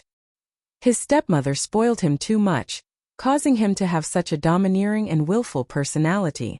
Nan Man Pei passed the phone to him. Little Wimp said, "Mom, I'm with my aunt. I want to go and play. Don't worry about me." On the phone, the woman didn't seem to agree. Little Wimp threw a tantrum. I want to play. Otherwise, I'll go home alone." After venting his anger for a while, he returned the phone to Nan Man Pei. "My mother wants to talk to you." Nan Man Pei took the phone and put it to his ear. Man, please take care of how," the woman said. Nan Man Pei said concisely, "Okay." She hung up the phone and patted the back seat. "Get in," Little Wimp said. "I don't want to sit in your car." Nan Man Pei said, "Donglai, you take him." Little Wimp immediately refused. "I don't want to sit in his car." Nan Man Pei looked at Pei Ziki. "Ziki, you take him." Little Wimp said, "I don't want to sit in his car either." This brat. Nan Man Pei's mouth twitched. "But there are no electric scooters here. You can only take a bicycle." She could directly scold Little Wimp's mother without any pressure. However, Nan Man Pei couldn't show any attitude to a 10-year-old kid. Moreover, he wasn't like Li Donglai and Pei Ziki, who were elder sister's children and could be beaten up as she wished. That Little Wimp pointed at Qinzhe and said, "I want to sit in his car. I'm so flattered. My charm isn't just limited to girls anymore. Even children are looking at me with admiration." Nan Man Pei nodded. "Then can you give him a ride?" Qinzhe said. "No problem, sister man." Little Wimp immediately climbed onto Qinzhe's bicycle. The bicycles in the forest park weren't as snobbish as the shared bicycles. They had back seats. In the end, Little Wimp got on the back seat and said, "Let's go. Take me to have fun." I'll put in a good word for you in front of my dad. Qinze, who was pedaling, was stunned. What? You want to suck up to my dad? Little Wimp said in a firm tone. There are many people who want to suck up to my dad. As long as you listen to me obediently, I can put in a good word for you. Otherwise, you're finished. This little wimp, Qinze said in annoyance. Which eye of yours saw that I want to suck up to your dad? Little Wimp said. It's not like I haven't seen people like you before. Each and every one of them wanted to give my dad a gift and ask him for help. My dad wasn't willing, so they gave me a gift. They begged me to talk to my mom, and then my mom talked to my dad. Seeing that Qinze didn't say anything, Little Wimp said in disdain. What are you pretending for? Hey, this kid wants to beat me up. When they arrived at the karting area, the group stopped and bought coupons to play. The fun of karting was that there was no need to consider any traffic rules. You could drive as much as you wanted and take turns in all kinds of positions. As for those who didn't know how to drive, they could experience the thrill of driving. The operation of karting was not much different from a real car. There were 5 karting cars on the track. If there were more, the track wouldn't be able to accommodate them. Qinze, Nanman Pei, Li Donglai, Pei Ziki, and Chan Qingyuan were the first to finish. Qinze held the steering wheel and waited for the staff behind him to start the karting car with the key. He looked at Nanman Pei beside him and said, Sister Man, 3 laps. Let's race. Nanman Pei raised the corner of her mouth and said, What's the bet? Qinze said, If I lose, I'll sleep with you. If I win, you'll sleep with me. Nanman Pei said, I'll sink you. Qinze cut in and said, I'll sink you into the Huangpu River. Do you believe me? Nanman Pei said, If you lose, I'll kick you. If I win, I'll let you kick me. No problem. As soon as they finished speaking, they stepped on the accelerator almost at the same time. The 2 karting cars had the same horsepower and speed. It was just a matter of who was more experienced and who could take turns better. Qinze soon realized that his driving skills were not as good as Nanman Pei's. When Qinze turned, he first braked and slowed down before taking turns. Nanman Pei didn't brake. She just turned the steering wheel and drifted. Sister Man was indeed an experienced driver. She was ashamed. After 2 consecutive turns, Qinze was half a car behind. However, he learned quickly and quickly became an experienced driver. He learned from Nanman Pei and drifted without braking. An experienced driver and a wanton person were the same. The former would rather die than step on the brakes. The latter would rather die than return to the city. On the 3rd lap, Nanman Pei was still half a car ahead of him. The result was set. Her lips curled into a smile. However, at the last turn, Qinze turned the steering wheel violently. The front of the car hit Nanman Pei's car. Nanman Pei was at the edge of the turn. After being hit by Qinze, the front of the car tilted and hit the edge of the truck's tire. Qinze raced to the finish line. He turned his head excitedly, only to see Nanman Pei driving back slowly. Her pretty face was gloomy and she looked very angry. They left the karting car. Although I won, I'm a man. Let's forget about the bet, Qinze said. Nanman Pei suddenly smiled and said coquettishly, Come on, Sister Man is not afraid of pain. Use your strength, you don't have to take pity on me. Qinze was speechless. Ha ha ha, Sister Man, are you angry? Qinze laughed dryly. No, I'm just waiting for you to kick me. Hurry. Qinze lifted his leg and kicked her calf lightly. Nanman Pei's smile disappeared. She gritted her teeth and said, Qinze, you're really kicking me? Suddenly, a child's crying and scolding interrupted the 2 of them. Looking in the direction of the sound, Little Wimp was pressed to the ground by Li Donglai and spanked hard. Nanman Pei frowned slightly and was a little annoyed. What's wrong now? Chan Qingyuan stood at the side and said innocently, He spat at me. Nanman Pei glanced at Little Wimp and said unhappily, How, it's rude to spit. Little Wimp said, It's none of your business, it's none of your business. Nanman Pei waved her hand tiredly and asked Li Donglai to get up. I'm too lazy to take care of this brat. Qinze, help me look after him, she said. Huh? Why do I have to look after him? I'm not his father or brother. Take it as an apology for kicking me just now. I'll try my best to control the burning silence aura in my body. Little Wimp laid on the ground and did not get up, crying loudly. He looked so pitiful that even Qinzhe could not help but feel pity for him. Why bother? Your mother is not even here, who are you crying for? Don't cry. You can't spit at people, you know? It's very rude. Qinzhe helped him up. Giving birth to such a brat, the parents would be worried. No, the responsibility should be on the parents. Big Boss Li did not have the skills to educate children. Whether it was this brat or Li Donglai and Pei Ziki, when they first met, their personalities were so bad that they wanted to die. It was better not to have children in the future. Qinzhe did not have the skills to educate children and had no experience. If he gave birth to a son and raised him wrongly, it would be painful. He would discuss it with his sister later. It would be better to have a daughter as the first child. Help me beat him up. Little Wimp pointed at Li Donglai and said to Qinzhe, "He's my disciple." Qinzhe rolled his eyes. "You should be more obedient." "Pay." Little Wimp spat at Qinzhe's face, quickly and accurately spraying venom. Chapter 553. At that time the spit was only a millimeter away from my face. In 0.01 seconds, it would have stuck to my handsome face. What the hell, I old Master Qin am not dead yet, and you're already spitting at me. Fortunately, the effects of the times are calling that Qinzhe had painstakingly trained came in handy. Relying on his superhuman reflexes, he leaned back and narrowly avoided the venom attack. Venom attack from the brat. Miss. This was like a high-level account with godly equipment facing a goblin with a wooden hammer.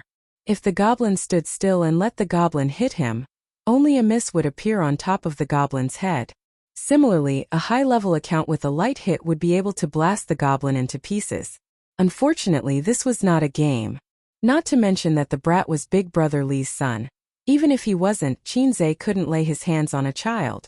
It was the same logic as how a man couldn't bring himself to fight with a woman. Li Donglai could beat up his younger brother without restraint. He was his brother, and Qinzhe was his elder. He couldn't beat up the brat in front of so many people. But if he didn't beat him up, he would be angry. The child couldn't understand such things as gentlemanly demeanor. Instead, he thought that Qinzhe was afraid of his identity, so he became even more unscrupulous. Taking a deep breath, he sank his qi into his dantian and gathered it at the tip of his tongue. Pei! Pei! The venom hit him 3 times in a row, but Qinzhe dodged all of them. Pa! When the brat was brewing the 4th mouthful of venom, Nan Pei finally couldn't stand it anymore and slapped him. It was just a small slap. It was very light, so it probably wouldn't hurt. The brat had obviously never been humiliated like this before. He met Nan Pei's cold eyes and turned to punch and kick Qinzhe. Qinzhe reached out his hand to block the brat's head. No matter how he punched and kicked, he couldn't touch him. "I'm going to beat you to death. I'm going to beat you to death. You dog, you are a dog. My dog. I'll ask my dad to beat you to death." Qinzhe's mouth twitched. This account was useless. He suggested that Big Brother Li delete his account and start from scratch. He had met a lot of naughty children. When he was in junior high school, a couple living on the same floor gave birth to a naughty child. The child was always swearing and had no manners or upbringing. Because the male owner was a middle school teacher, he often came to Qinzhe's house to ask the old man, who was still a university teacher at that time, for advice and to discuss the great cause of education. That teacher might have been a good teacher, but he was obviously lacking when it came to educating his children. He was drinking and chatting in the old master's study, talking about national affairs, encouraging words, and talking about nobility. His son and Qinzhe were playing in the living room. Actually, at that time, Qinzhe was not very willing to play with the little brat, so his attitude was not very good. He accidentally angered the little brat, who threw things and scolded him. He even threw an apple at Qinzhe's nose. Qinzhe had a nosebleed at that time. At that time, Qin Bao Bao, whose cheeks had just lost their roundness and became thin and charming, heard the noise and came out. When she saw her brother, who she regarded as her exclusive property, bleeding from his nose, she immediately exploded. She gave him a violent beating. Since then, the naughty brat never came to Qinzhe's house again. He was scared when he saw Qin Bao. The child was naughty and disobedient. What should she do? Just give him a beating and everything would be fine. This brat was spoiled by my stepmother. Li Donglai raised his hand and was about to slap him. Nan Pei stopped him. Speaking of which, she was temporarily taking care of the little brat. She was secretly taking care of the nephew who was not related to her by blood, and then letting the nephew who was related to her bully the nephew who was not related to her by blood. With her upbringing and character, she could not do such a thing. She was even too lazy to educate the little brat. What did it have to do with her whether he was ugly or not? As long as she educated Li Donglai and Pei Ziqi well, she would be satisfied. Perhaps it was because his aunt and siblings were not kind people. Without his mother's support, he did not dare to be too picky. He also felt that Qinzhe was the same as those who came to ask for help and did not dare to offend him. Hence he grabbed Qinzhe and scolded. "You're a dog who comes to my father for help. I want my father to beat you to death." Li Donglai was furious. "I'll beat you to death." His ambition was not small. He even wanted to stand shoulder to shoulder with his father? At this time, Nan Manpei's phone rang again.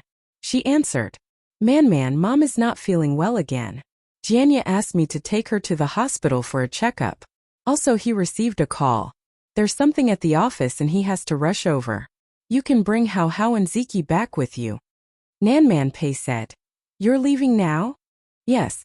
All right then. Nan Manpei hung up helplessly. The old lady was really too much. She came out to play when she was not feeling well. She went back to the hospital after playing around. We have to go back. Nan Manpei looked at them. Grandma is not feeling well, and your father has something to do at the office. Pei Ziki suggested. Then let's go back later? I still want to experience kayaking. Nan Manpei pondered. That's fine too.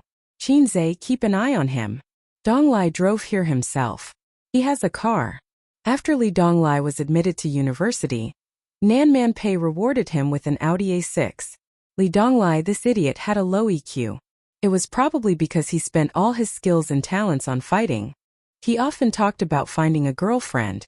He was good at talking, but he was not good at acting. Otherwise, he would have driven the A6 to the entrance of the university to pick up girls. Qinzhe was unwilling. He also wanted to go back, but if he left, Nan Manpei would definitely be worried. This group of people were all children. He was the only adult and the elder. Hence he said, don't worry. I'm an experienced driver and I'm skilled. I guarantee that everyone in the car will be in good condition. Nan Manpei smiled and said, okay. Li Donglai immediately said, Auntie, don't worry. I'm also an experienced driver. Just kayaking. I've never used a paddle. I rely on the waves my whole life. Nan Manpei replied to him with a knock on his head. Be honest. Nan Manpei said angrily. After saying that, she left the karting venue. Pei Ziki added insult to injury. You don't have Qinzhe's life, but you got Qinzhe's illness. Li Donglai sighed. When can I be as outstanding as him? Pei Ziki sneered. It's hopeless. Accept your fate. Li Donglai was unconvinced. Master must have something up his sleeve. I'll go and ask him. Li Donglai humbly asked for advice. Qinzhe pondered for a long time after hearing that. Li Shizhen's show. Li Shizhen's mischievousness. It depended on talent. It couldn't be learned. How about this? I'll say something. If you can understand it one day, you'll probably graduate, Qinzhe said. Li Donglai put on an expression of listening attentively. Chan Qingyuan and Pei Ziki, who were beside him, also pricked up their ears. Qinzhe said, You just started university. How's university life? I came back from Japan and wanted to make friends with you. Are you interested in Japanese girls? So, are you free this Sunday? Li Donglai was stunned. That's it. Qinzhe nodded. That's it. Li Donglai looked at Pei Ziki and Chan Qingyuan. Did you hear anything? Chan Qingyuan. Qingge might want to say that university life is good. Pei Ziki. Stupid Li Donglai. Qinzhe wants to introduce a girlfriend to you. Li Donglai was pleasantly surprised. Really, Qingge? Qinzhe. Sigh, how lonely it was to be an expert. Everyone experienced the thrill of karting. Except for the women. Including the brat of the Li family. The brat's driving skills were a mess. He bumped all the way. Fortunately, the karting wasn't fast and there were big trucks on both sides. No matter how hard he bumped, nothing happened. For a 10-year-old child, This was a rare and excellent experience. After all, he couldn't be like the rich children abroad, driving a small car with a little girl and showing off at a young age. When he grew up, he would be even more arrogant. Under the leadership of Qinzhe, a group of people rode to the kayaking area. The little brat naturally sat in Qinzhe's car. The little brat raised his chin at a 45-degree angle.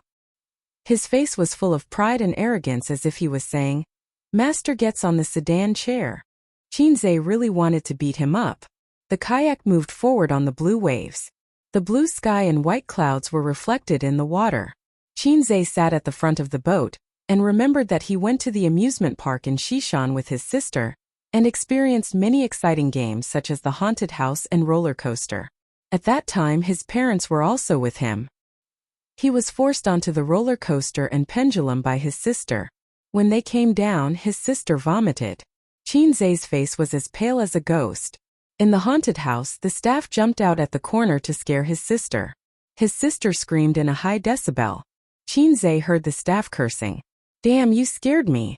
Although the light was dim, Qinzhe clearly saw the staff's body tremble. At this time, he was suddenly kicked in the waist. "Go away, I want to sit at the front of the boat," the brat ordered. "You want to get beaten up again?" Li Donglai, who was rowing the boat, scolded. "Donglai, don't be so angry." Qinzhe moved and gave the seat to the brat. When the brat grew up, whenever he recalled his childhood, he would probably say something like, "My brother loved me very much when I was young. He liked to treat me to his favorite big mouth." Qinzhe despised him in this aspect. "My sister loved me very much when I was young. She liked to treat me to her favorite big mouth." One punch for one big mouth. The system came out to show off. The system usually didn't come out. It said that it was deducing the birth, process, and destruction of the universe. It claimed that it was different from those pretentious brats who only knew how to show off with the host. If one had to give an example, it would be the difference between a celebrity and a scientist. Qinzhe tried hard to recall, but he couldn't remember the original name of the lowly system. He felt that it was looking for an excuse for its lowly status, and shamelessly gave itself the high hat of a scientific research system. "If you want to hit a big mouth, you have to ask for my permission first," Qinzhe said. "Everyone is hitting a big mouth," the system said. "Then this salted fish will have to be the enemy of the world," Qinzhe said. "What if it's a pretentious brat host that's hitting a big mouth?" the system asked. "Don't be afraid, just do it." Qinzhe finished acting cool and hugged the system's thigh. "Don't I still have you, the invincible system?" the system said. "I'm just a lowly one. This person." The system was invincible once it made fun of itself. Qinzhe said, "Are you a defective product produced by the system's supplier?" The system was angry. "Don't mess around, I was born for the great world of scientific research. I'm different from those cheap commercial goods. Also, when I was born I was awesome. But because my main purpose was scientific research, I was cut." "Oh my, you scared this salted fish. Do you think you're Miyamoto? You think the invincible me can be cut again?" After rowing the kayak, it was already 1 in the afternoon. Peiziki was satisfied and wanted to return to Shanghai to say goodbye to her friends. The little brat still wanted to play, but Li Donglai and Peiziki didn't care about him, so he vented his anger on Qinzhe. When Qinzhe wasn't paying attention, he ruthlessly kicked him. "Dog, you're a dog. Poo poo poo." Venom triple strike. Although he avoided the saliva attack, the 10-year-old brat's kick still hurt a little. Qinzhe tried to hold it in, but he couldn't. He was completely enraged. If he didn't teach him a lesson, he wouldn't know the wrath of a king. Chapter 554. When Li Donglai saw this, he could not help but want to beat his brother up. His face was burning. After all, he was a member of the Li family. He had no manners and rules at all. It was so embarrassing. "Forget it, let's go home." Qinzhe looked at the provocative little brat. The 4 of them left the forest park in an electric car and returned to the hotel. They went to the front desk to ask, found the hotel lobby manager, checked out and packed up. According to the original plan, they were going to spend the weekend in the hotel. However, he was a big boss after all. He always had endless things to do. Moreover, he was in a sensitive period recently. It was normal for there to be unexpected events. The entire penguin was under surveillance. If you don't believe me, you can change the personal information of Weixin and Cuckoo.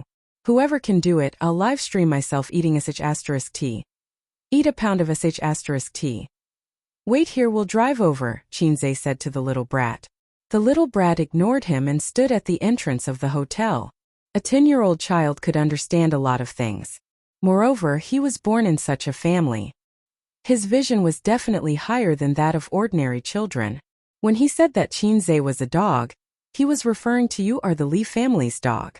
This was how it was shown on TV. In fact, since Qinzhe became famous until now, the Li family had not done much. For Qinzhe and Li Jianya, this was a friendship. Of course, the little brat did not understand this. He just said what he saw on the surface without restraint. Qinzhe drove Li Donglai's Audi A6 out of the underground parking lot. When the bumper was raised, he looked back. There were no cars, so he stopped and asked the old man in the guard booth, "Sir, do you have a rope?" The old man first looked at the A6 logo and said kindly, "What kind of rope do you want?" Qinzhe smiled and said, "Any kind of rope is fine." The old man said, "Yes." The Audi A6 left the underground parking lot and stopped at the entrance of the hotel. Qinzhe pushed the door open and got out of the car. He stood beside the car like a butler and asked the young master to get in. The young master got into the car valiantly. He seemed a little surprised by Qinzhe's sensibility and looked up at him. Then he saw the scene in the car and was stunned. Bang! The car door closed. Qinzhe quickly got into the driver's seat, stepped on the accelerator, and sped away. His impatient look made him look like a human trafficker who was driving a van to kidnap children from the roadside. Inside the car, Li Donglai and Pei Ziki were lying askew in the back seat. Their hands were tied behind their backs, and they were wearing blindfolds. They were motionless like salted fish. At such a young age, little Wimp had already experienced this feeling and was completely dumbfounded. Li Donglai, Pei Ziki. He shook Li Donglai and Pei Ziki, but the two of them seemed to have fainted and ignored his calls. What did you do to them? Little Wimp glared at the back of Qinzhe's head. I didn't do anything. I just knocked him out. Why did you knock them out? Activating acting proficiency, Qinzhe laughed wildly. Of course I'm going to sell it. Little Wimp. If there was a camera at this moment, it would be able to record a 10-year-old child's dumbfounded, nervous, and scared expression. A 10-year-old child facing such a sudden turn of events was a little confused. He sat in between Li Donglai and Pei Ziki, and was stunned for a long time. I want my father to beat you to death. Little Wimp forced himself to say. Qinzhe laughed loudly, turned his head, and gave Little Wimp a wild and arrogant expression, completely like a villain in a TV drama. Your father can't find me. Since I dared to do this, naturally I'm not afraid of your father. His acting was a little exaggerated. A real bad guy should be reserved and sinister. However, the target was a child. He acted as a reserved and calm bad guy, and it was not effective. Little Wimp was obviously frightened by his expression, and subconsciously leaned back in his seat. Qinzhe's expression was ferocious, and his tone was fierce. I'm going to sell your sister and brother, not to buy them as children, but to sell their organs. Little Wimp's eyes widened. Dig your brother and sister's heart out. Dig out their eyes, dig out their intestines and sell them all. You can earn a lot of money. Qinzhe laughed sinisterly. Little Wimp was scared and trembled. He said in a sobbing tone, Don't sell them. Qinzhe was stunned and his tone was still fierce. Fine, if I don't sell them, then I'll sell you. Little Wimp cried on the spot. Whoa! Don't sell me, you can sell Li Donglai and Pei Ziki. Pei Ziki can be sold as someone's wife. Someone worth more than me. Oh, burp. Qinzhe saw Pei Ziki's mouth twitching from the rearview mirror. He did not hesitate to sell his brother and sister. This child had a future. Qinzhe said fiercely, Shut up, if you cry again I'll tie you up like them and dig out your heart and eyes. Your mother told you before, human traffickers are inhumane. Little Wimp immediately shut up, and his little shoulders trembled. Everyone had heard a joke or a warning in their childhood. You were picked up from the trash by your mother. Don't talk to strangers. Be careful not to be kidnapped by human traffickers. Therefore, Everyone's childhood was shrouded in the shadow of human traffickers. Little Wimp was no exception. He met the terrifying human traffickers that his mother spoke of. But I won't dig out your eyes. I'll ask your father for a sum of money to redeem you. As long as you listen to me and cooperate, you'll be fine. Otherwise, you'll be like your brother and sister. Chinze said in a low voice. Do you want to have your eyes dug out and your heart dug out like your brothers and sisters? Little Wimp choked. No. He looked pitiful as if he wanted to cry but did not dare to. The car left Chongming and drove onto the Yangtze River Bridge. Chinze did not say anything along the way. Pei Ziki and Li Donglai quietly adjusted their positions midway. They had been lying crookedly for a long time, and they were tired. Not long after, Li Donglai's snoring sounded. He had fallen asleep. Little Wimp was in a state of nervousness and fear. His small body was straight and his eyes were slightly red. Sometimes he would look pitifully out of the window.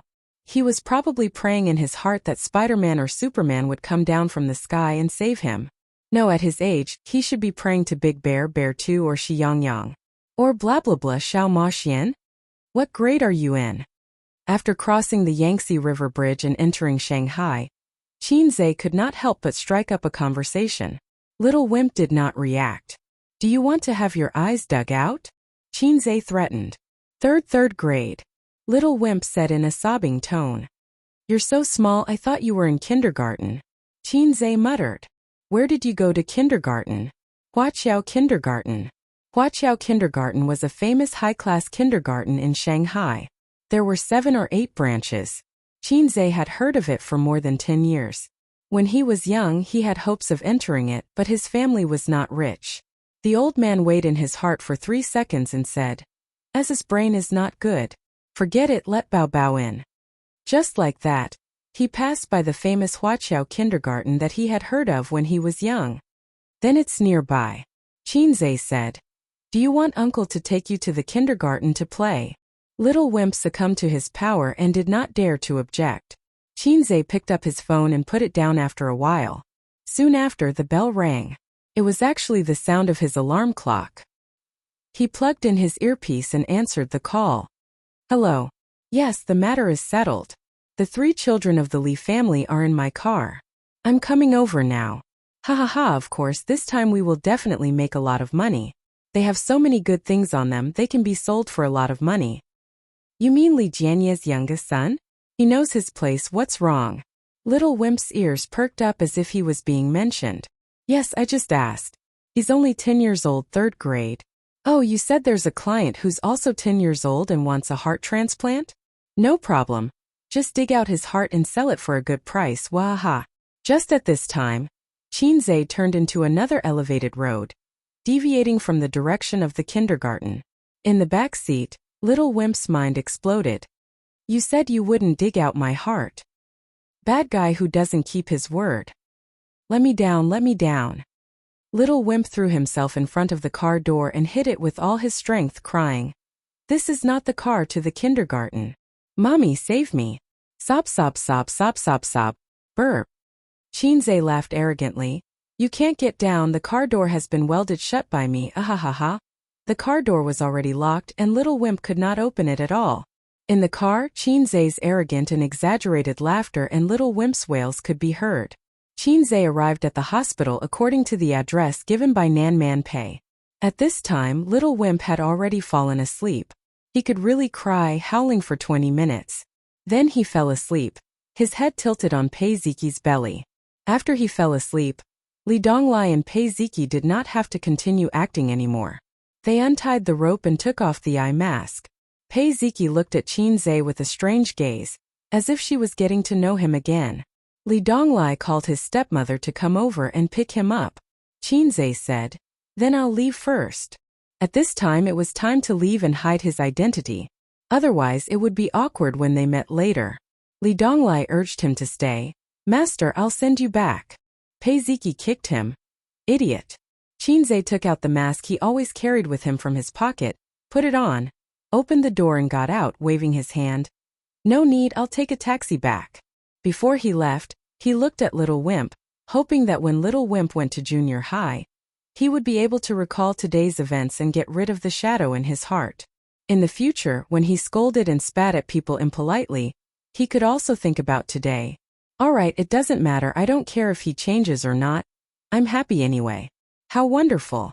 A few minutes later, his stepmother came down from the hospital and walked to the Audi A6. She saw her son curled up in the back seat asleep. Stop the car, let's go up together. The woman's tone was calm. After saying that, she carried her son. Little Wimp trembled and woke up immediately. It could be seen that even when he was sleeping, he was still tense. When he opened his eyes and saw his mother, he was stunned at first, then he started to wail. His voice was filled with tears, and it was extremely mournful. Mom, save me, I don't want to be sold, don't dig out my eyeballs. Passers-by looked sideways. The woman's unfriendly gaze swept past Li Donglai and Pei Ziki, and she said in a deep voice, "What's going on?" Little Wimp cried loudly. "He wants to sell us, sell all three of us." Li Donglai and Pei Ziki were caught and dug out their eyeballs and hearts, sob sob sob. He buried his head in his mother's arms and cried loudly. The woman was stunned. She looked at her stepson and stepdaughter, then looked at her son and said gently, "Be good, don't cry, who is he?" He. Little Wimp couldn't call out Qinzai's name at all. "The person who came with Auntie, he wants to sell me, he wants to sell me," he said. The woman comforted him. "Be good, don't cry. Turn around and look. Brother and sister are all here." Little Wimp wiped his tears and turned his head to look. Sigma, degree winky face. Li Donglai sat in the driver's seat, and Pei Ziki sat in the passenger's seat. The brother and sister had the same paralyzed face, and they were expressionless. Li Donglai said, "He has been sleeping since he got in the car." Pei Ziki said, "Maybe it's a dream." Li Donglai said, "It's probably a dream. He had a lot of fun today, he's tired." The woman asked, "Qin, Je came back with you?" Li Donglai said, "No, he's with Chan Qingyuan." The woman nodded, carried her son with difficulty, and turned to walk to the hospital. Little Wimp said, it's not a dream, Mom." The woman said, Yes, it's not a dream, let's go upstairs to see Grandma." Little Wimp said, "It's not a dream, it's really not a dream, sob sob sob." The woman said, Yes, it's not a dream." Little Wimp. He felt so wronged he wanted to make a scene. Chapter 555. In the special ward. Old Madame Li sat by the bed and nagged her son impatiently. "I told you I'm fine. Just a little pain. I've been through worse in the past and didn't see a doctor." Li Jianya said helplessly, "Mom, you're old now. You can't be careless when it's just a little pain." They did a blood test and urine test as well as an ultrasound. Everything was normal. Li Jianya wanted his mother to do a full body checkup. Illness comes like a landslide but goes away like silk. Old man Li was infected with liver cancer for no reason. He was in the late stage when they found out and passed away after lying in the hospital for a few months. It was useless. Even if there were professional caregivers and medical teams, when the King of Hell called for you, even the 5-star red flag couldn't protect you. Nanman Pei agreed. "Old Madam, you should be more careful at your age." Old Madam Li didn't have a daughter. She treated Nanman Pei like her own daughter and pulled her to the bed to chat. Li Jianya listened in silence. He looked at his mother and sister-in-law's beautiful face from time to time. It really felt like a younger sister chatting with her mother. When he first met Nanman Pei, she was 13 years old. He was just a small cadre in a small town.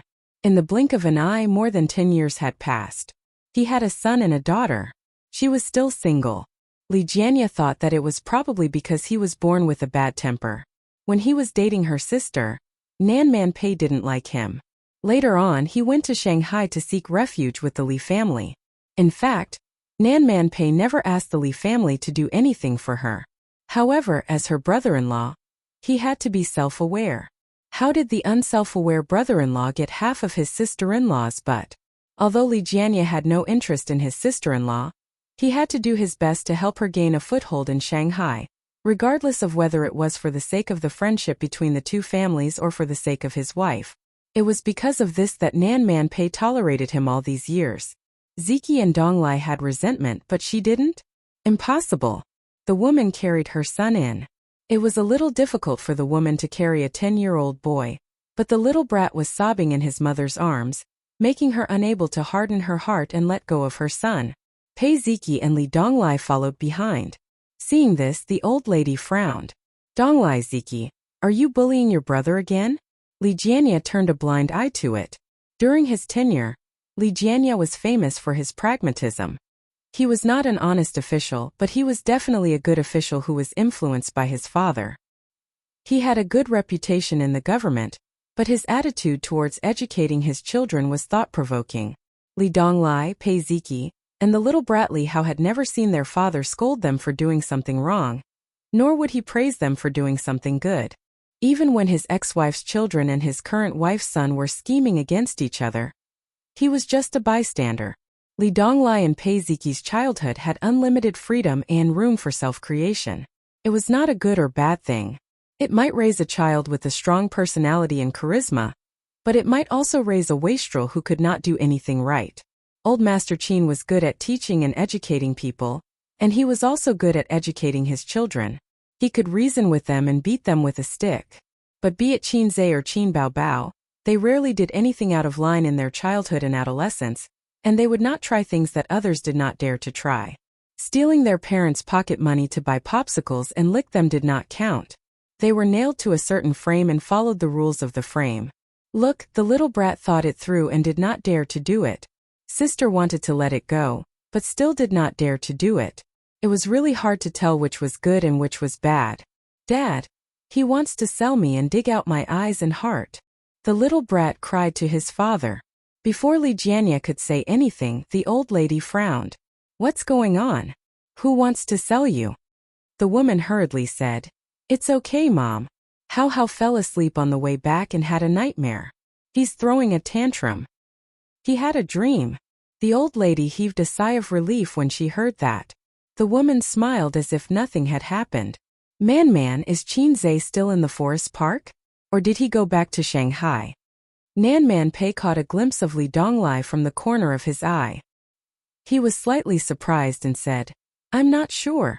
Hao still wants to play in the park, so I came back first. The woman said, Oh. After sitting for a few more minutes, Nan Pei said, Old madam, if there's nothing else, I'll go back. The old lady urged him to stay. Stay for dinner tonight. Nan Pei shook his head. I'm still used to eating my own food. It suits my taste. She glanced at her nephew and niece. Li Donglai and Pei Ziki said in unison, Auntie's cooking is the best. It was so painful to lie against one's conscience. In the elevator, Nan Pei said, What's going on? Why is Hao crying? Who wants to betray him? Pei Ziki betrayed Qin Zhe first. It's Qin Zhe's prank. He immediately described everything that had happened. He described it vividly, and even the little brat's cries were not missed.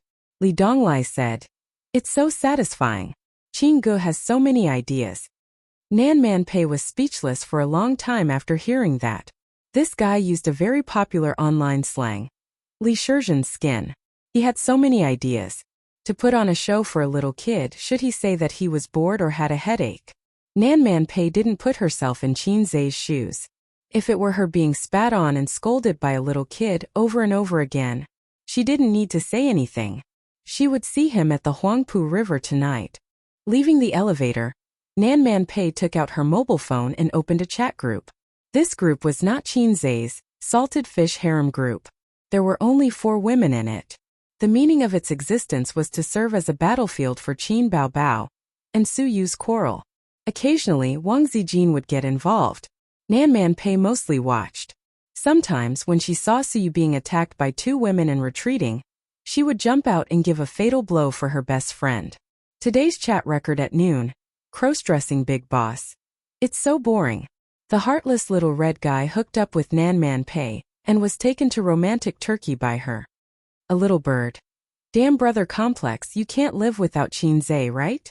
Cross-dressing big boss. Yes, what's wrong? A little bird. Damn pervert sister. Cross-dressing big boss. Zijin, scold her for me, Ching Zijin. Ching Zijin. In the face of ironclad facts, any attack I make is pale and powerless. Cross-dressing big boss. A little bird. Cross-dressing big boss. Chinze said that your company is going to shoot a TV series again, right? Cross-dressing big boss. Yes. A little bird. Reserve a leading role for me. Not a small supporting role but a big supporting role. Cross-dressing big boss. Okay. A little bird. You actually agreed so quickly? Then send me the show. Chinze only told her that Tianfang was going to shoot a TV series and that he would still write the script, but he did not say that he and Qin Baobao would not act in it. So you thought that the siblings would still be the female lead.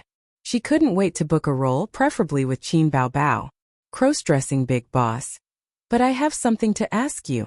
How much is Chinze's monthly salary and bonus at Baoza Investment? A little bird. 7 million yuan. Cross-dressing big boss. So little? Shocked expression. Baoza Investment was Chinze's most profitable company at present, half a notch higher than Tianfang Entertainment. As far as Qin Baobao knew, most of Baoza Investment shares were in Chinze's hands, because it was the company he built single-handedly.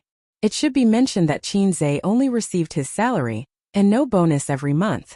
The money was deposited in a company account for emergency use. For example, this time when he ran away with the money. A little bird. Because now I am the major shareholder of Baoza Investment. Cross-dressing big boss. Degree. Ching zijin. Degree. A little bird. I bought it from him a long time ago. Didn't he tell you? Cross-dressing big boss. I want to kill him. Ching zijin. Same. A little bird. That's it. Give me the script, I will look for a role first. Cross-dressing big boss. The electronic version of the script is at the company, not at home. There are only copies at home. A little bird. Then I will come over. I can't help but want to see it. Ooh. After hesitating for a long time, Nanman Pei chose to take a screenshot and send it to Chinze. Chapter 556. Chinze's head was scorching, wearing a mask, and he waited for a while on the side of the road before he got a taxi. The summer in Shanghai was particularly hot. In addition to the hot sun, there were thousands of air conditioners delivering heat and tens of millions of cars emitting exhaust fumes. Just standing on the side of the road for a moment he was sweating. A blue taxi passed by, Chinze waved, and the car stopped at the side of the road. Where are you going? The taxi driver asked. Royal View Mansion. Chinze said. Oh, you live there? The driver looked at Chinze through the rearview mirror in surprise. Yeah. Chinze nodded. Which way to go, you tell me. The driver asked. Chinze said it again in Shanghai dialect. The driver replied with an oh and didn't say anything else.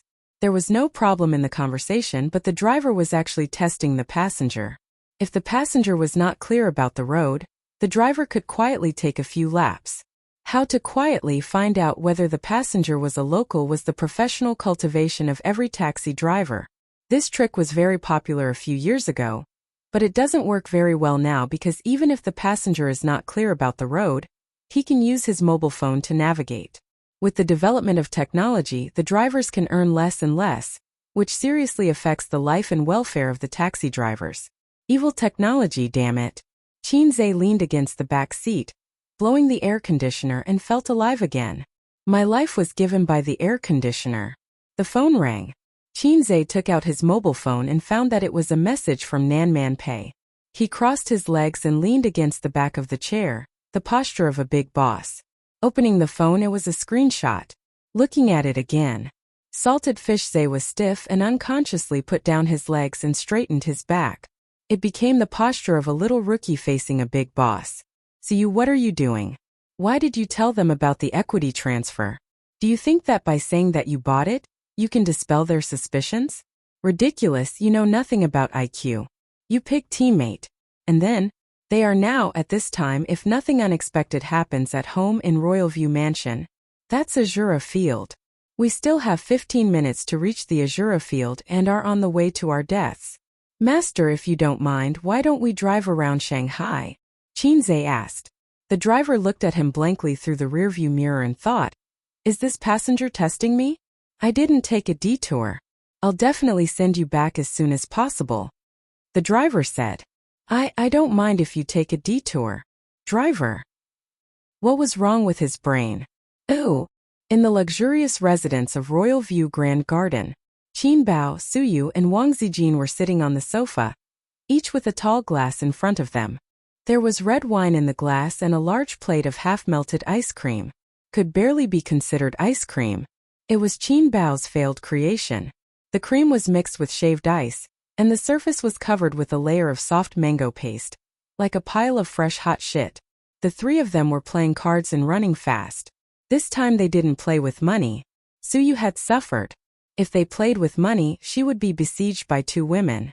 The rules of playing cards were that whoever had the most cards in their hands at the end had to do a shameful thing according to the requirements of the winner. Zijin, she only has 2 cards. Let's join forces to trap her. Qin Bao urged. Suyu's face changed. At this time, Suyu had 2 cards in her hand. Qin Bao had the most, followed by Wang Zijin. Wang Zijin glanced around, her eyes looked up, pondered and nodded.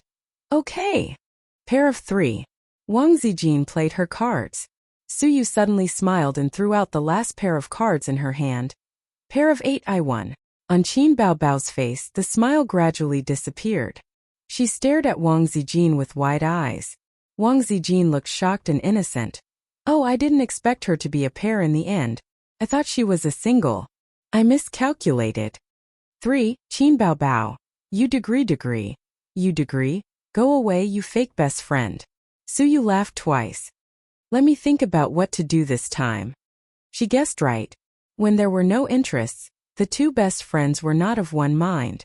If they played with money, Qin Bao and Wang Zijin would unite to ensure that the interests of themselves and their best friends would not be lost. But in normal life, the 2 of them were not united, especially when they could see the other party embarrassed. Of course, Suyu herself had lost several times and was forced to do some shameful things. For example, just now, Qin Bao made her crawl around the sofa 3 times. It was so shameful that she almost had a dog chain around her neck. There was the sound of a password being entered outside the door. A moment later, there was the sound of a key being inserted into the keyhole. With a beep, the door opened. Sweating profusely, Qinze returned home covered in dust.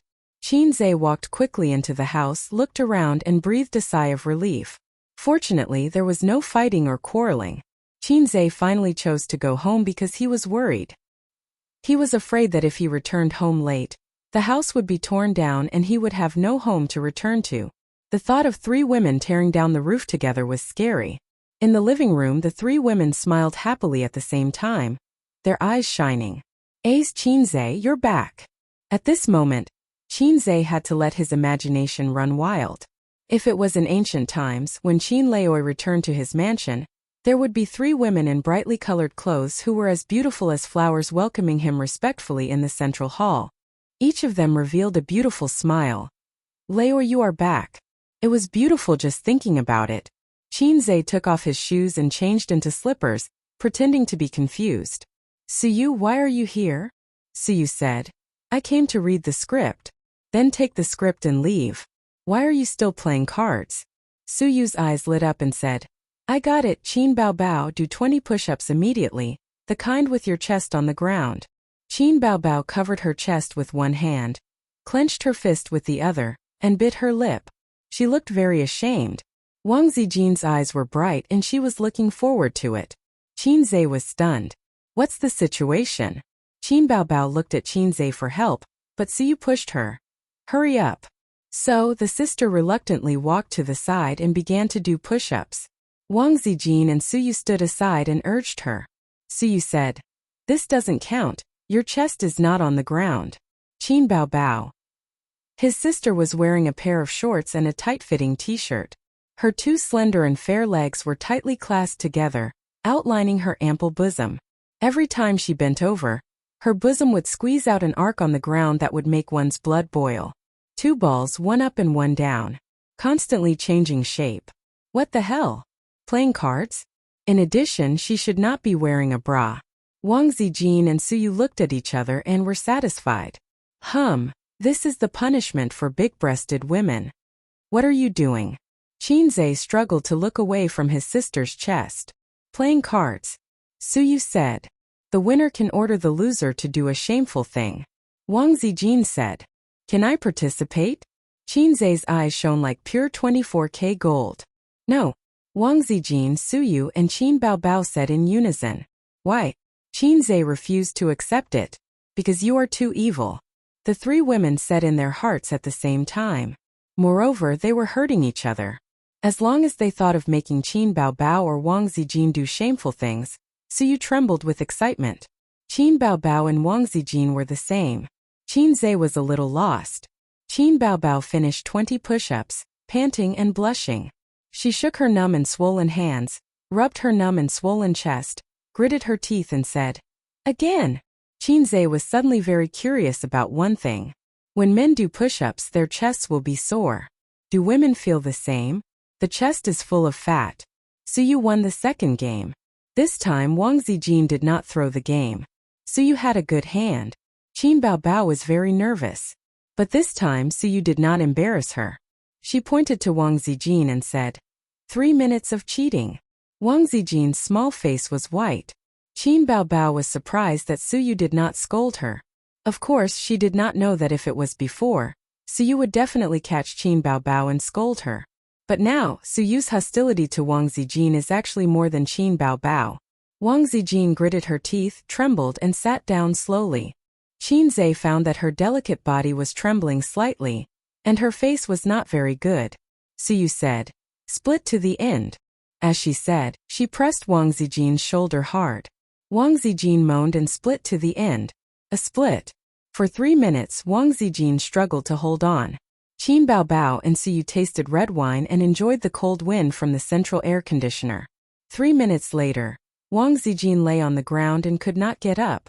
Qinzai hurried forward to help her. "Is it that painful?" he wondered. Wang Zijin grabbed Qinzai's arm tightly, and her small face was pale. She said bitterly, "This is the 6th time I've split. It hurts."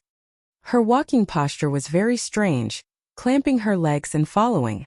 It reminded Qinzai of Suyu when he lost his virginity for the first time. So, all the girls who have practiced the split can experience the feeling of losing their virginity in advance? Qinzai was a little annoyed. Why bother? Forget it as long as you're happy. The three women shuffled the cards and started the next game. Qinzai sat aside, made himself a glass of whiskey, lit a cigarette, and watched them play while being on tenterhooks. As a man, he should be like a stabilizing needle, able to suppress all storms. So, in order to prevent the sisters from fighting, he had to watch from the side. And by the way, he was a little envious of Long Outyin in his heart. Also, don't call me a scumbag compared to those incompetent. I'm much more manly. Ha ha, I won. Wang Zijin's voice rang out. Qinzai nodded slightly. Sister Ziwei played her cards beautifully. Her cards were not good, but she played them wisely, and it was a narrow victory. Then who would she make do shameful things? Even though she and her sister were best friends, the two of them were always scheming against each other. Qinzai was actually eager to watch his sister play again, so that he could fully understand his sister's magnanimity and magnanimity. Wang Zijin snorted. Suyu do 50 squats and say, "I'm poisonous as you do it." Suyu pouted.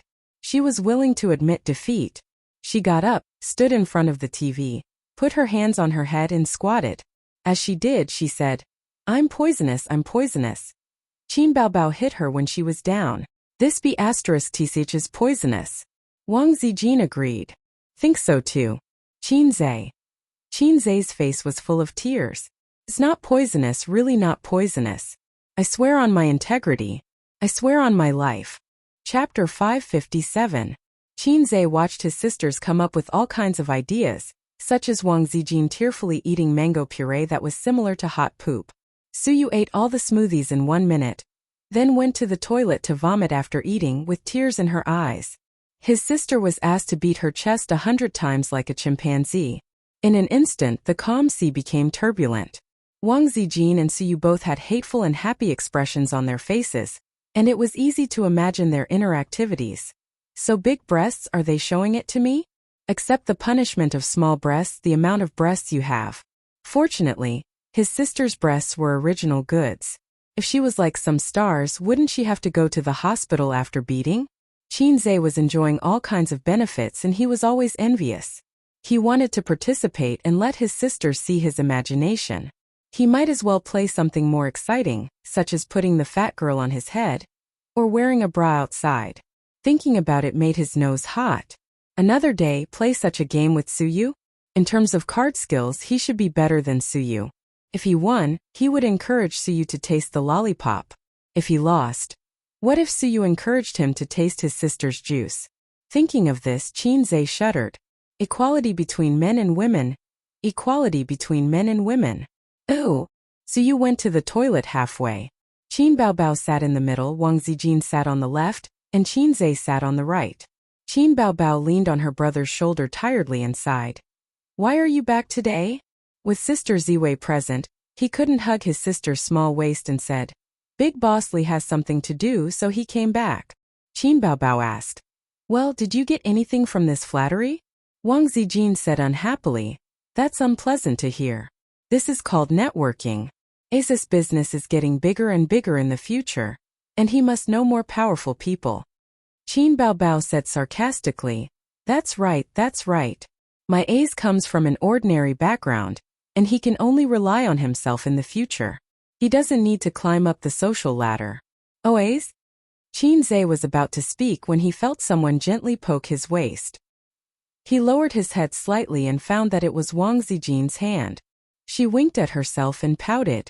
Qinze understood and hugged his sister's small waist, but his hand secretly held Wang Zijin's hand. Wang Zijin's beautiful oval-shaped face revealed a sly smile like a little fox. Sister Ziwei felt that she had won the chicken dinner. Qinze was speechless. This style was not what he wanted. At this moment his phone rang again. There was a notification. So you sent a photo and a message. Husband, do you want to do it? I will scream softly. Qinze's small hand trembled and his face changed. He put the phone on his sister's forehead, so that neither his sister nor Sister Ziwei could see it. Then he clicked on the picture. Qinze was speechless. This was not the style he wanted. Qinze comforted himself with tears streaming down his face. All the male protagonists in the world are incompetent, and I am the only one who is rough and hard. It was hard to imagine what his life would be like if Suyu lived with him. Suyu came out of the toilet quickly. She was just joking. She didn't think that she would really have sex with Qinze. The moment her footsteps sounded, Qinze and Wang Zijin retracted their hands at the same time, and Qin Baobao sat up straight at the same time. The three of them sat upright as if nothing had happened. At 5:30 in the afternoon, the sisters finally ended the day of hurting each other. Everyone was older than Qinze, and there was nothing wrong with calling them sisters. It was impossible for him to take a fancy to a girl, not in this lifetime, but it was too empty and boring. He could only kiss or have sex with his sisters to maintain a normal life. After playing cards, Qinze made ice cream for his sisters. The ingredients were all in the kitchen and stored in the freezer. How could a refrigerator match the high-end Royal View Park community? This was a super luxurious house that could compete with Thomson Reuters. After eating the ice cream, Suyu was about to leave. She was a little reluctant. Qinze sent her downstairs. In the elevator, Suyu had a branded Baobao on her shoulder and a script in her hand. This kind of women's bag, which was as small as a wallet, was completely decorative. It had no practical value and was damn expensive. At least 6 figures. She pouted. I also want to move here. In the face of such a difficult question, Qinze said earnestly, Do you want to face Qin Bao and Wang Zijin's 2 hateful and ugly faces every day? Wouldn't it be a juris field every day? The sisters might not just play cards every day. No. Suyu smiled, her dimples shallow. But I can face your cute and handsome face every day. Good. Qinze touched her head. Suyu narrowed her eyes, her face full of enjoyment. They took the elevator downstairs and arrived at the underground parking lot. Suyu looked around, pulled Qinze to a corner without surveillance, and put her hot red lips on his without saying a word. The two of them had a 5-minute saliva exchange in the corner. Qinze hugged Suyu's slender waist and teased her chest with his other hand. Really funny breast. Suyu brand tofu milk, great. Night-night. Come to my home. Suyu said, panting. I have to write the script at night. The company has already started casting. I have to finish the script quickly, Qinze said. Because of the bra, he couldn't pick grapes. You can also write at my house. Suyu looked coquettish. Coming to your house is to eat grapes, not to write a script. Qinzhe refused. Suyu was a very beautiful woman. Doing indescribable things with her was far easier and happier than writing a script.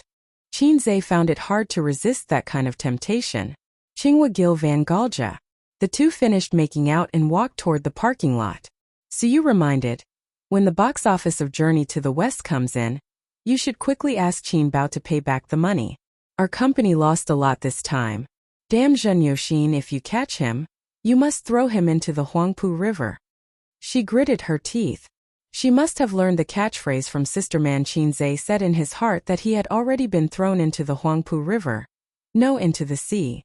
Light a candle. Terrible Sister Man, he always thought that throw you into the Huangpu River was just a joke. A woman like Sister Man is very difficult to conquer. If you talk about the script, which one is good to play? The heroine will definitely not be me, right? Suyu wanted to hear Qinzhe's advice. After all, he wrote the script. The script in her hand was not complete, only a part.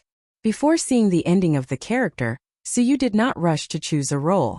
Moreover, this kind of ancient palace drama was very good. If it was a love drama, there may be kissing scenes or something. It was very annoying. Even if there was a double, she was not willing. When the TV series was released, her face would kiss other men. She couldn't stand it. There was no such trouble in a palace drama. The theme was different, and there was no need for pretentious love. But you can add some kissing scenes, Suyu said. Let's also have a hot kiss without a double. Qinzhe was stunned. I don't act. Suyu. She raised her delicate little face and looked at Qinzhe blankly. Qinzhe explained. The filming period for a TV series is long. I don't have time to waste on the set. You also know that I have a lot of things to do. Also, I promised Yilu, the female artist I just poached, to let her be the heroine. So my sister won't act. Anyway, she's salty like me and doesn't like to act in TV series. I think she's the only one who's busy filming outside and is worried about me. Suyu looked at the script and then looked at Qinzhe. Her little face gradually turned ferocious. No wonder that little b*** Qinzhe agreed so quickly. It turned out that she and Qinzhe were not acting at all. Smash. Suyu imagined herself smashing the script and said angrily, then I don't want to act either. Qinzhe expressed that he did not care. Suyu was not good at acting. She was not even as good as Wang Zijin's acting. A woman who had been pretending to be cold and depressed for a long time found it hard to let go of her emotions like an optimistic person. To put it simply, it was too boring. It was only when the two were deep in communication that Suyu was more open. She could act as a cold teacher, a cute student, and an obedient maid. Maybe her talent was in the wrong place.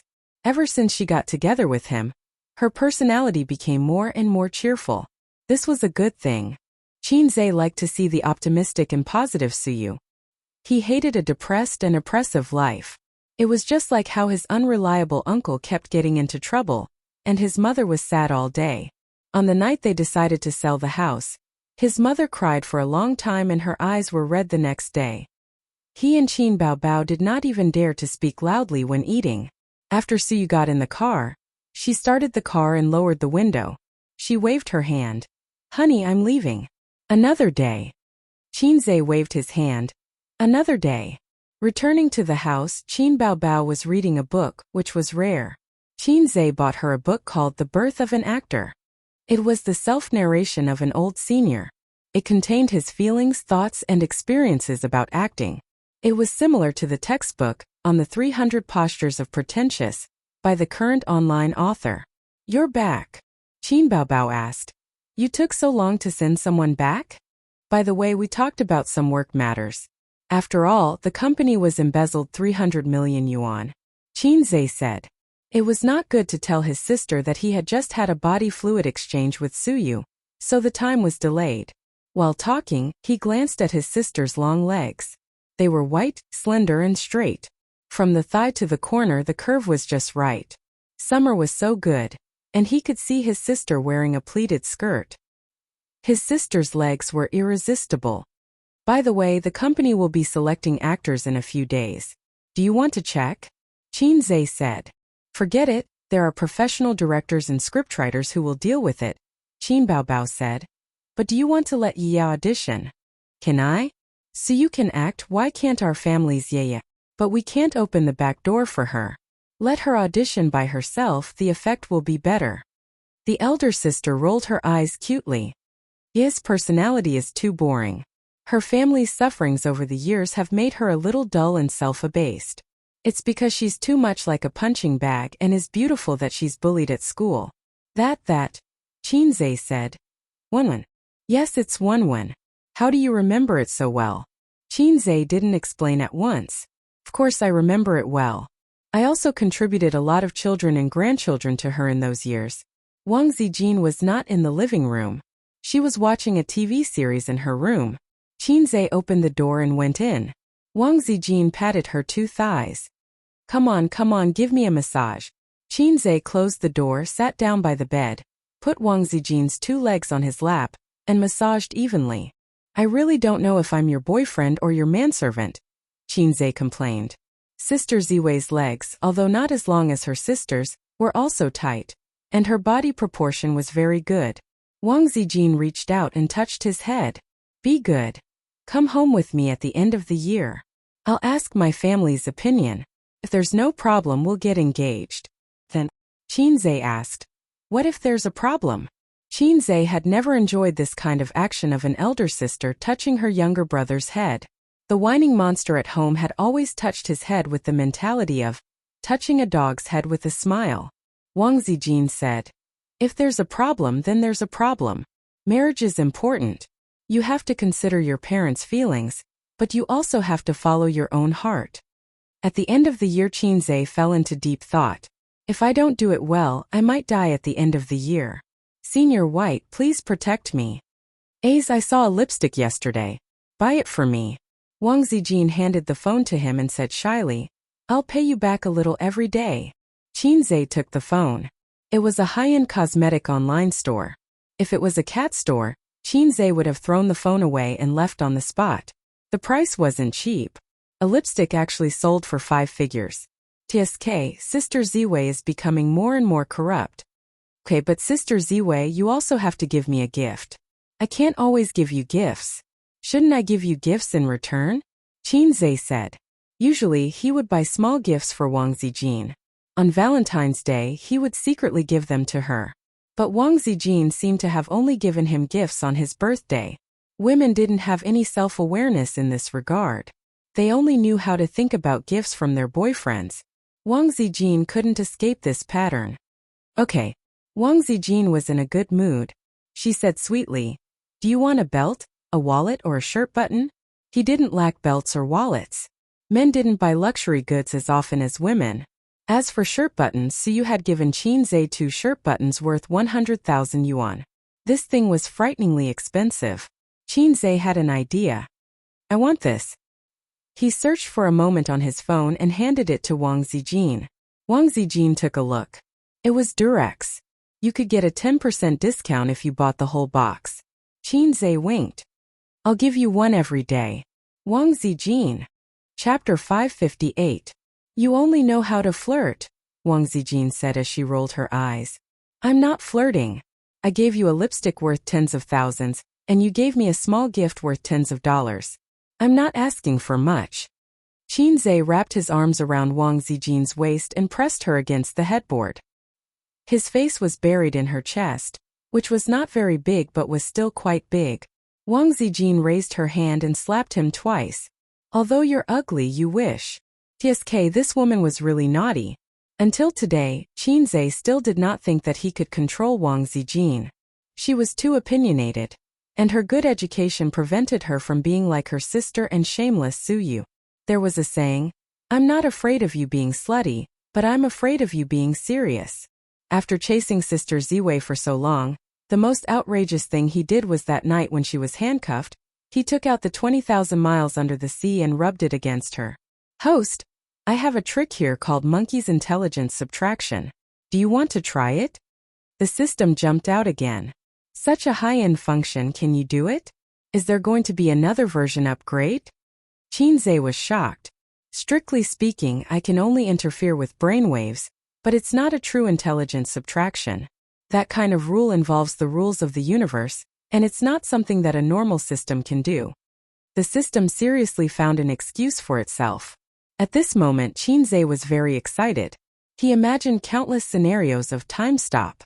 System, if you have this kind of function, then I think it's worth it no matter how many points I spend. Qinzhe swallowed. Wang Zijin glanced at him with a smug look in her eyes. Sister was indeed charming. She was just lying there without showing off, but Ace was already drooling. Well, the system's voice said, it's not that I can't do it, but this function doesn't require points. It requires a huge amount of energy, and it will drain your body. There might even be a bit of backlash. Qinzhe. No need to explain, I understand. The system was speechless. I never had high hopes for a low-level system because that would be an insult to my intelligence. The basic operations and skills of other people's cheat-like systems were taboo techniques in his system's eyes. How sad. A's regarding purple crystal's development, I have an immature suggestion. Wang Zijin wrapped her legs around his waist, hugged his back with her small hands, and rested her chin on Qinzhe's head. Fortunately, she was only a B-rank boss. If she was a D-rank boss like his sister, who was 36 years old, Qinzhe would have suffocated. Tell me your immature suggestion. Maybe I'll have a bold idea, Qinzhe said in a muffled voice. He stuck out the tip of his tongue and licked her chest. Wang Zijin had goosebumps all over. She patted her head lightly and said coquettishly, don't mess around. She gently touched Qinzhe's head again and said softly, our Golden Shield antivirus users have exceeded 1.5 billion domestically and overseas, and the number of users in the client is even more. Let me tell you a secret, we make a lot of money, even more than Qin Baobao's Tianfang and Suyu's Baoza. But I won't say it, She smiled like a sly little fox who had stolen a chicken. She squinted her eyes, and her fair and beautiful face had the innocence and sweetness of a girl who had licked a lollipop. Qinzhe was speechless, making a fortune in silence, pretending to be poor. This was very Wang Zijin. And then what's your immature suggestion? Qinzhe asked. Don't you want to ask how much money we've made? Wang Zijin was stunned. She was still waiting for Qinzhe to ask, and then she would throw out a shocking number to receive her boyfriend's praise. Money isn't important as long as you're happy, Qinzhe said. Do you know, the moment I met you, I heard God whisper 4 words into my ear. Wang Zijin asked instinctively, what 4 words? Qinzhe said, you can't escape from your doom. Wang Zijin stared at him blankly, her eyes gradually blurring. Lighting, shine it over here. Cameraman, focus the camera over here. Waha, good acting skills were indeed a godly skill in picking up girls. He didn't ask how much money he had made. He was the one who gave the purple crystals to Wang Zijin.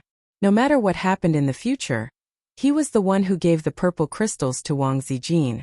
It might be worth tens of billions or even hundreds of billions, but Qinzhe didn't care. He had the confidence to not care. Even if he didn't have the purple crystals, he still had Tianfang and Baoze. Even if he failed in the end and lost everything, he still had the system. It was a little low, but it was still the system. You couldn't treat the system that was kicked out of the group as the system. What if he didn't have the system? Would he be willing to give the purple crystals to Tianfang? Would he be willing to give most of the shares to Suyu for free? Don't mess around. It was impossible for Salted Fishzhe to hook up with the 2 goddesses. Salted Fishzhe's fate was to be a silly boy under his sister's legs. No, he couldn't even get his sister. Forget about each other and live a peaceful life. That was his and his sister's fate. So I still have to thank you, low system. Every time Qinzhe reminisced about the past, he would silently thank the system from the bottom of his heart. Many times, but every time he felt the same gratitude. The more salted fish he was in the past, the more grateful he was now. There were millions of salted fish in the world, but the system chose me. I accidentally became the saltiest one, hard and salty. I really am a man with great luck. So don't King blabber. I started a harem because of God's will. Hey, I want to make a game. Wang Zijin restrained the emotion in her eyes and said seriously, try a mobile game first. Smartphones are so developed now. An excellent mobile game, the income is not worse than online games, and the cost is less than online games. Qinzhe nodded slightly. Sister Ziwei seemed to have made preparations. But even if it's a mobile game, it's not easy to do well. There are millions of mobile games and there are too few really outstanding ones. Qinzhe said. He couldn't exchange mobile game data or anything with the system. The points had to be used to deal with the risk of failure of the next task. Wang Zijin said. I've already thought about it. We can use it as a reference. She took out her mobile phone and searched in the App Store. She said, do you know the Parade of Frogs that is very popular recently? The mobile game in Japan is unexpectedly popular in China. She handed the mobile phone to Qinzhe. Qinzhe took it and looked at it. There was a software in the App Store. It had the same color, the same icon, and the same name. Parade of Pandas, a domestic product by Penguin. I played it before. It has the same design, the same template, and even the color and background are 90% similar. It's a shameless plagiarized work. But this game is very popular in China. There are many people playing it. Penguin must have made a lot of money this time. They don't need the designers to rack their brains, and they don't need the scriptwriters to write the script. They just need a group of programmers to copy it easily and put it on the shelves. They can just sit there and collect money. Wang Zijin became more and more excited as she spoke. She put on a working people are the most glorious attitude. This is a huge business opportunity. There is no game that can't be plagiarized. If there is, then buy it. Qinzhe. Sister Ziwei, has she been tainted by the big dye vat of the industry so quickly? Brother Ma, please return the pure and innocent Sister Ziyin to me. Qinzhe's face was full of tears. Sister Ziwei had once again broken through herself and stepped into a higher level of life. She had gone from being a young lady to a veteran of the internet to a game designer. Sob, sob, sob. Wang Zijin was full of pride. This time, I'm definitely going to use King of Glory as a reference and develop a mobile game of my own. Qinzhe shook his head. Don't, you'll be sued. Wang Zijin snorted. You think I'm afraid? Qinzhe. Go, Sister Ziwei. Let Brother Ma also feel the fear of being plagiarized and the shame of being dominated by piracy. Piracy was a word that could never be avoided in China. Perhaps it could be beautified with the word pirated. But at the end of the day, it was still piracy. It was a world-famous pirated culture. It was really shameful to think about it. Don't blame foreigners for looking down on us. After all, we have too many things to complain about. It's just like how we look at those Hindustanis who treat trains as electric scooters and are looking for trouble. Then, in the eyes of foreigners, we are also labeled as pirates. Don't refute it. The biggest game company in China, a well-known listed company, started and made money from piracy. Even now, it was still tirelessly on the road of piracy and plagiarism. There was no way to refute it. Qinzhe hoped that one day he could lead the world, clear the name of his motherland, and let the world know that Red Flag Nation didn't only have piracy. Just thinking about it made him happy. Stop, he couldn't go on indefinitely.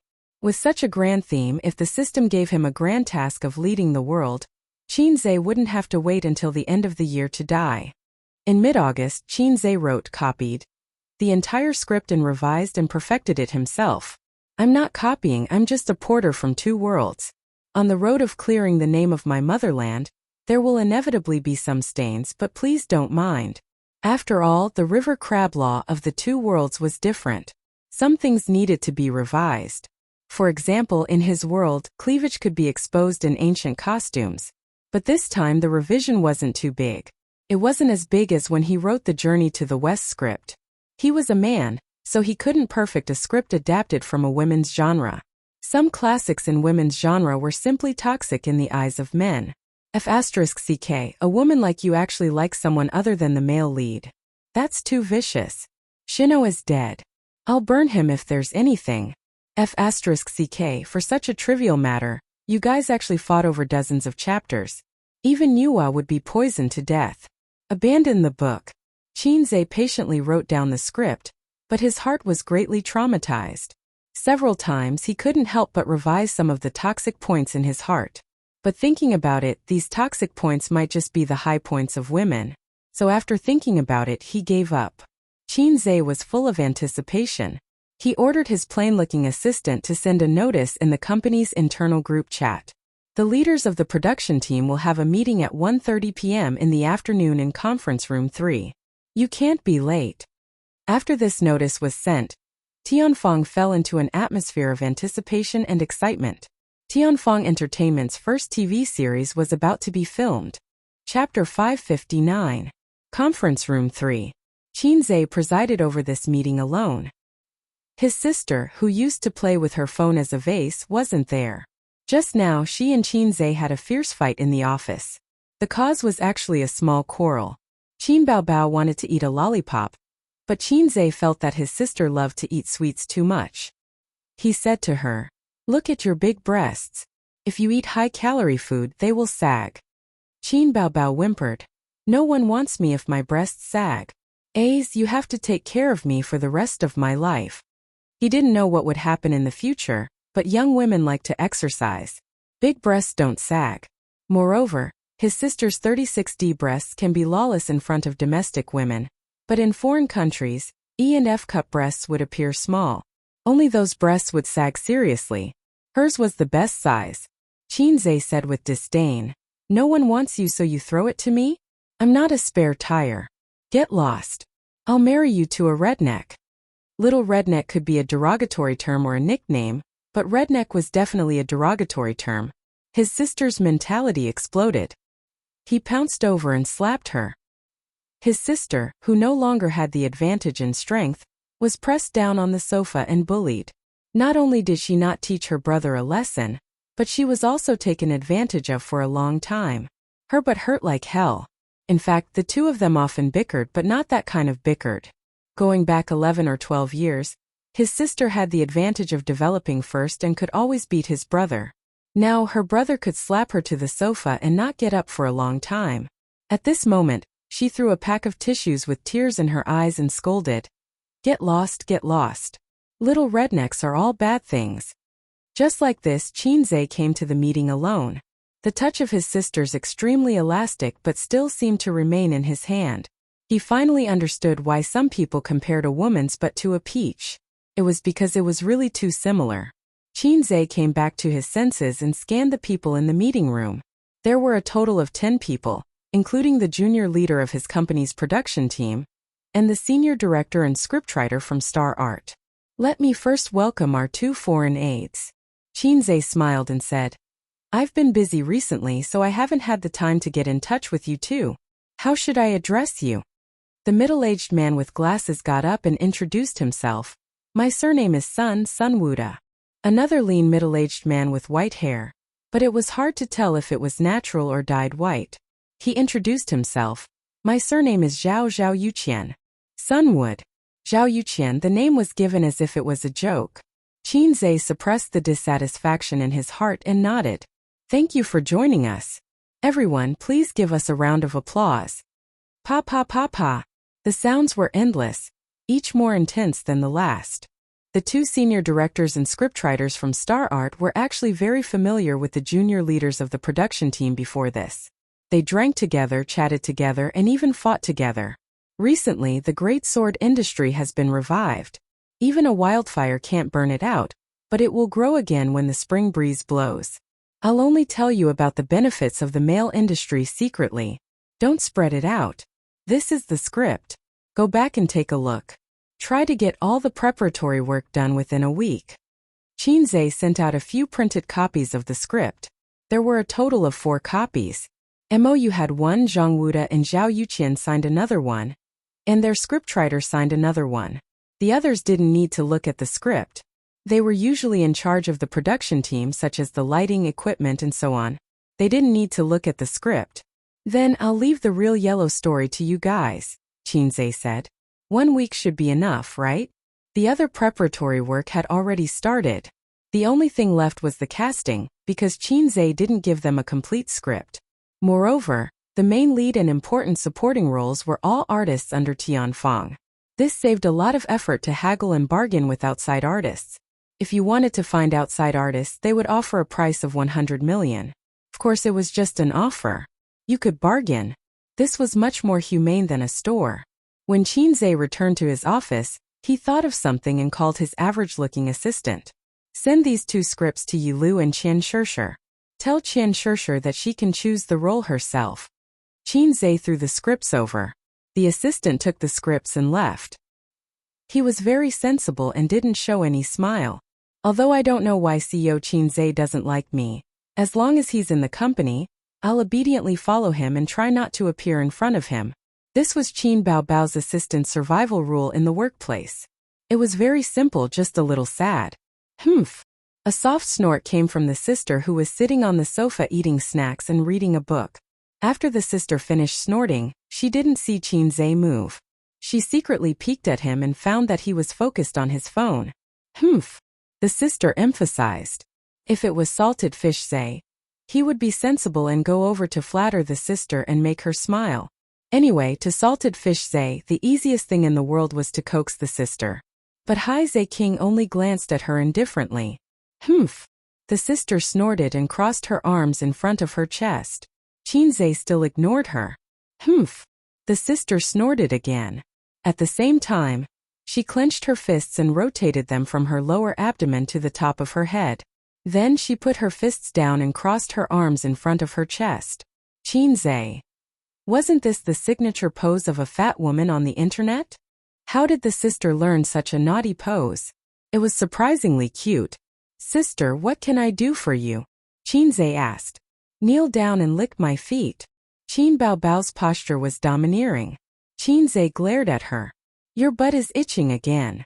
He got up and walked toward Qin Baobao. Qin Baobao shrank to the other side of the sofa in fear and said hurriedly, I'm just joking. Qinze sat down and put the sister's long legs on his lap. He gently massaged them. They were cool, smooth, and elastic. It felt good to the touch. Are you really not going to act in a drama? Although the female lead role is promised to Yi Lu, there are still many outstanding characters in the drama. If you act well, you'll still benefit greatly from it, Qinze said. Not interested. Qin Baobao shook her head. She thought to herself, and give you a chance to be alone with the wolf in the house? What a joke. With me here, you two can only flirt with each other. Once I leave, you two will become friends or something. She heard this from Qinze. Qin Baobao wasn't going to take the blame. Qian Shishi's personal office. She held the script in her hands excitedly and looked at the ordinary-looking assistant. Really, can I really choose the role?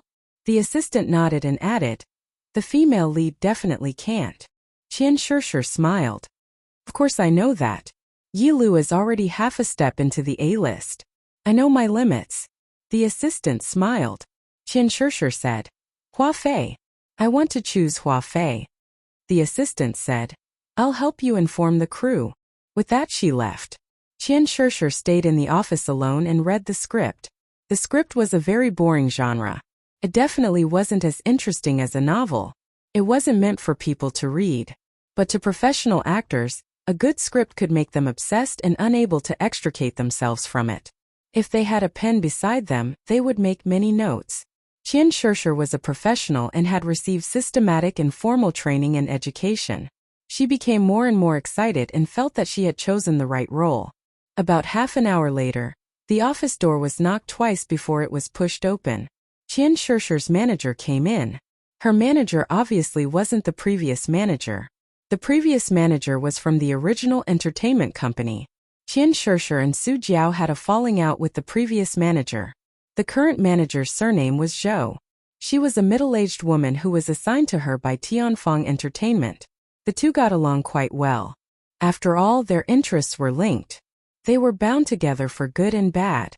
The manager was completely devoted to Qian Shishi. The manager said, I don't think the ending for the role of Hua Fei will be good. Qian Shishi had a small part of the original script and the manager had seen it too. Yes, I roughly went through the script just now. Hua Fei is considered the #1 villain. Sister Zhou, take a look. Qian Shishi handed the script to the manager. The manager took it but didn't look at it. She advised, if you want to return to the film industry, you should find some positive roles. This will help you build your image. Qian Shishi giggled. What image do I need to build? I'm not a newcomer. To me, roles don't differentiate between good and bad. Instead, they have to hit the soul. This villain role is very challenging and has a lot of scenes. It's almost as good as the female lead. As long as I can take this role, it won't be difficult to return to the film industry. You know Li Wei, right? Before she entered Tianfang, she was only at the bottom of the B-list. She was only slightly more famous than me. But she acted in 3 of Qin Zhe's movies and became more popular with each one. Today, she's already at the peak of the B-list and half a step into the A-list. This is the charm of Qin Zhe's movies. She repeated in her heart. It won't be difficult. Qian Shishir's small chest was burning with raging flames. As a professional and a top performer, she had once become famous in the entertainment industry.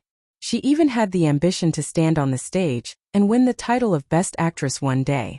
But while her dreams were great, the reality was that she was a poor girl with anorexia. Now she had a chance to clear her name. Just thinking about it made her excited. The script was good, very good.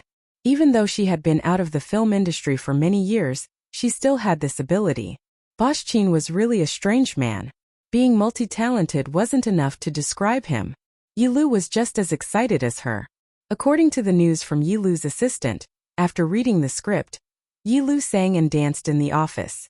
Yilu's fame was about the same as Li Wei's. They were both at the peak of the B-list and half a step into the A-list.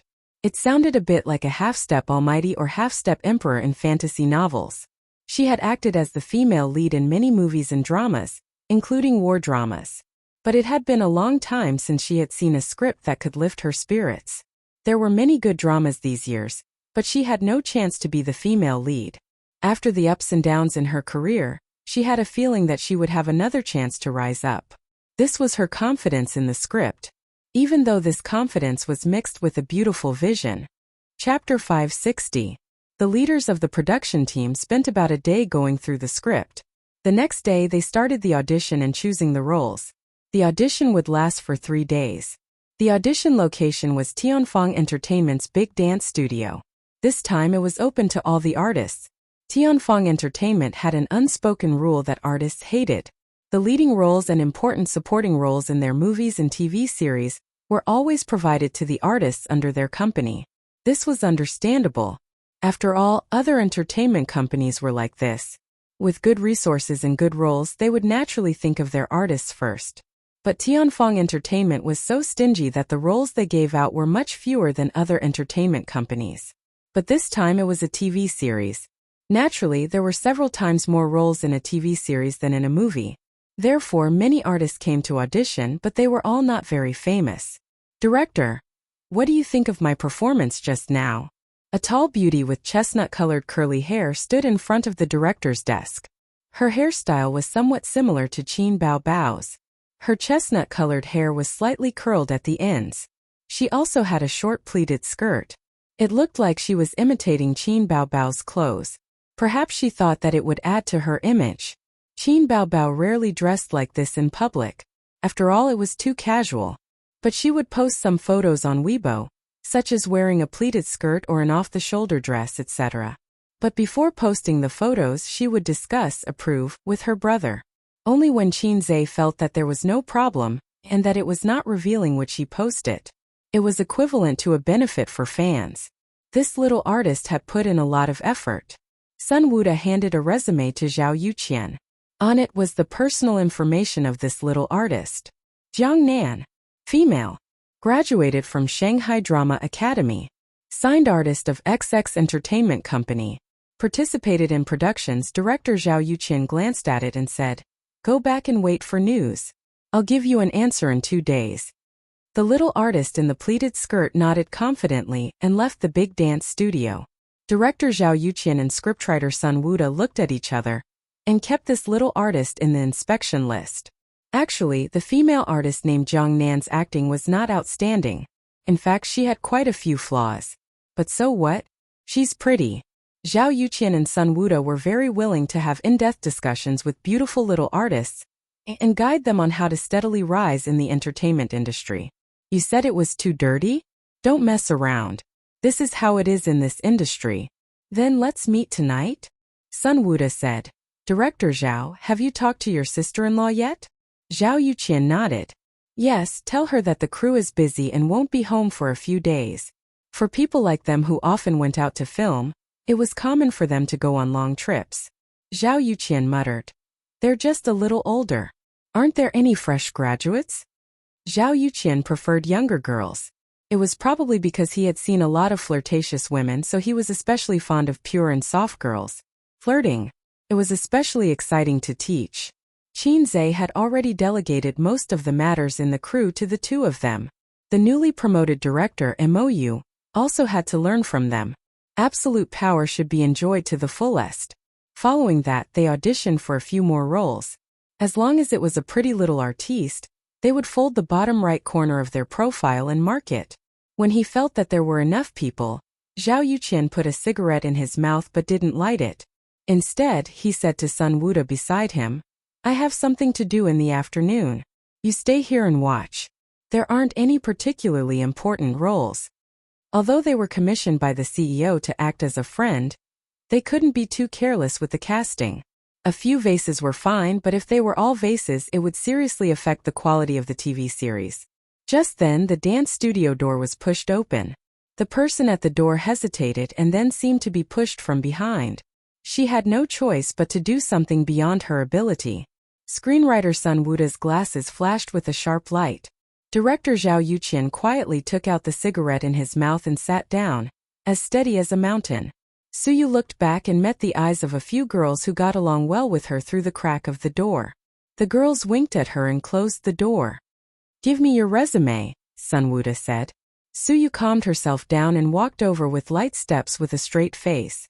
She handed over her resume filled with personal information. Throughout the entire process, the two women, who were experienced in the field of flowers and swords, never left Suyu. From her face to her chest, from her chest to her small waist, from her small waist to her slender and straight legs. "What role do you want to play?" Sun Wuda glanced at the resume that couldn't be any simpler and handed it to Zhao Yuqian. He pointed at the words, "Backup Artiste of Tianfeng Entertainment." Zhao Yuqian looked back at him, indicating that it was fine. "I only want the role of a palace maid. Just give me 15 minutes. Suyu pretended to be calm. 15 minutes? Zhao Yuqian frowned. Suyu quickly changed her words. 10 minutes, no, 5 minutes is fine too. I can act it out live. She looked as calm as an old dog, but she was actually panicking inside. She thought that she had disguised her strong in appearance but weak in reality expression very well, but of course, it couldn't fool the two experienced drivers. Zhao Yuqian, on the other hand, was thinking that it was impossible to make a deal with just 15 minutes. "I see that you have good potential and look very smart. How about this? I'll give you a chance. There's a supporting role here that's not bad. I'll give you 20 minutes to act out this small scene. If there's no problem, I'll let you pass and give you the role." Suyu's appearance was elegant and beautiful. Her face was fair and rosy, and her lips were rosy. Her eyes were sparkling, and her nose without black hair made her look especially cute. In school, she was privately named one of the campus belles by the men. Can I? Suyu was overjoyed. Newcomer want to be popular, timid. Zhao Yuqian and Sun Wuda labeled her in their hearts. Such a girl was actually very easy to coax and deal with. Profit. Especially Zhao Yuqian. Although Suyu's figure was delicate and tender, he liked this kind of thing. Her small, protruding breasts were so tempting in his eyes. He wished he could shoot at the world. The little girl in front of him had an irresistible impulse from beginning to end. He really wanted her to experience a father's love. The part that Suyu got was a rich and colorful inner drama, when a palace maid was worried about her master. It was a test of her acting skills, as well as a clarinet scene where she talked to herself. She had always had a good memory. After reciting it a few times, she memorized it easily. But perhaps because she was a little nervous, she stuttered a little. After reluctantly finishing this awkward scene, she looked at Su Yuqian and Sun Wuda anxiously and expectantly. Clap, clap, clap. What responded to her was intense applause. Zhao Yuqian said, "So talented." Sun Wuda said, "Little girl, the crew needs talents like you." Suyu was overjoyed. She didn't want to come, but her cousin called her to come for the audition, so she came. When she said that she wanted to audition, the sisters in the backup artist group all teased her and pushed her over. Do I have a hidden talent in acting? Suyu didn't have a mirror in front of her. Otherwise, she would have denied this idea. Zhao Yuqian said, "Are you free tonight?" Suyu was confused. "What's wrong?" Sun Wuda continued. "Today's audition is about to end. Director Zhao and I will represent the crew to treat the artists who passed the audition to a meal. You must come. We don't want anyone to find excuses to avoid it. So you thought about it. She still had the habit of going home immediately after school. If she didn't go home after work, her mom and grandma would be worried. But since she was working now, she had to focus on her work. She would call her mom and grandma later to explain that she had to work overtime or something. CEO's office. In the spacious room, Qin Zhe and Yi Lu sat on the brown leather sofa. Qin Baobao leaned against the office chair and stared coldly at her brother and Yi Lu, who were talking about the script not far away. This was a rare woman whose legs were comparable to hers. Humph, your legs are long but you're ugly. Your legs are so ugly and you still want to seduce my brother. No wonder Qin Baobao looked jealous. Yi Lu didn't hide her admiration for Qin Zhe at all. Her gaze made Qin Baobao recall how Wang Zijin looked at Qin Zhe back then. Why was it back then? Yi Lu was wearing a short-sleeved shirt that exposed her shoulders and three-quarter pants. Her legs were long and straight. They were indeed beautiful legs that could compete with Qin Baobao. She specially came to talk to Qin Zhe about the script. Knowing that he wouldn't be following the crew, she wanted to use the limited time to familiarize herself with the content of the script as soon as possible. She also wanted to ask about the details of how to act. Qin Zhe was surprised when he saw the script filled with summaries. This woman who claimed to be his fan was actually such a hard-working actress. Every time Yi Lu talked, she couldn't help but look back. She only saw Qin Baobao leaning against the office chair like a big boss with her eyes closed lazily. But why did she feel like there was a thorn in her back? She couldn't see that when she turned around, Qin Baobao would stare at her back with her dead fish eyes. If looks could kill, all 10 sets of revival armor would be on cooldown. Qin Zhe was facing his sister from the side, so he already saw her gaze. His sister with dead fish eyes actually had a cute contrast. Hey women. Reality proved that being broad-minded wasn't really being broad-minded. Hey men. The system sneered. The system was more naughty recently, more naughty, more naughty. What does it have to do with you? Qin Zhe listened to Yi Lu's question while replying to the system. The system said, "You're surrounded by long-legged beauties and have long-legged sisters looking at you with jealousy. You're feeling very smug. I think there's a chance to lose the mission." Qin Zhe said, "Bullsh *T chance. There's no chance." As the host, I recalled the fear of becoming a vegetable because I didn't have enough points and the humiliation of being dominated by the system's missions. The system said, "Host, do you want a mission build Long Out Yin's harem? I think you'll be able to marry 9 wives in the future. You'll be as outstanding as the famous Tang Bohu." Qin Zhe was slightly tempted, but he quickly suppressed the restless thoughts in his heart. The system gave out missions with inducements? Was it driven mad by my lackadaisical attitude? Qin Zhe would of course reject such an overboard mission. Don't joke around. If I want to start a harem, all the female artists and singers in Tianfang can be ridden by me and suck their breasts. As for me, Hai Zhe King, I'm not afraid at all. Why should I be bound by your mission? Lastly, Tang Bohu doesn't have 9 wives. Who told you that Tang Bohu has 9 wives? I think it's some joker called Zhou Xingxing. The system answered honestly. This moment his phone rang. It was his cousin Suyu. Chapter 561. Hello cousin. I passed the audition. When Qin Zhe picked up the call, Suyu's happy voice could be heard. It was crisp, pleasant and soft. Not bad, Qin Zhe praised. Suyu added. The director said I have good potential. Not bad. Qin Zhe smiled. There was a moment of silence. Suyu was a bit disappointed that she didn't hear her cousin's sincere praise. Her cousin loved to touch her head when she was young. He would touch her head whenever they didn't like each other. Did you tell Auntie and Grandma? Qin Zhe asked. No. Suyu said softly. Am I the first person you tell the good news to? Qin Zhe was surprised. He and his sister didn't like to go to their uncle's house to have such an unreliable uncle. Their attitude was cold. At the same time, his cousins also had some grudges against him and his sister. The relationship between cousins wasn't bad, but it wasn't good either. It was mainly because he didn't remember much about his childhood. In his childhood, his sister took up 99% of the space. He only vaguely remembered that his relationship with his cousin was pretty good. Suyu hung up the call in disappointment. Then I won't bother you anymore. Chinze said. Okay. Call me if you have any problems. Yilu sat quietly at the side while he was on the phone. Yilu said, Chin, you spent a week writing this script? Chinze nodded. Why? Yilu shook her head. I just find it hard to believe. Writing such a script in a week was already hard to believe. Without considering the time, just the quality of the script made her, a capable actress, gasp in amazement. Oh, he was a fast shooter. He wrote songs so fast too. Chinze pretended to be pretentious and said lightly, not exactly a week. I've been quite busy these past few days and couldn't find the time. I only wrote the beginning.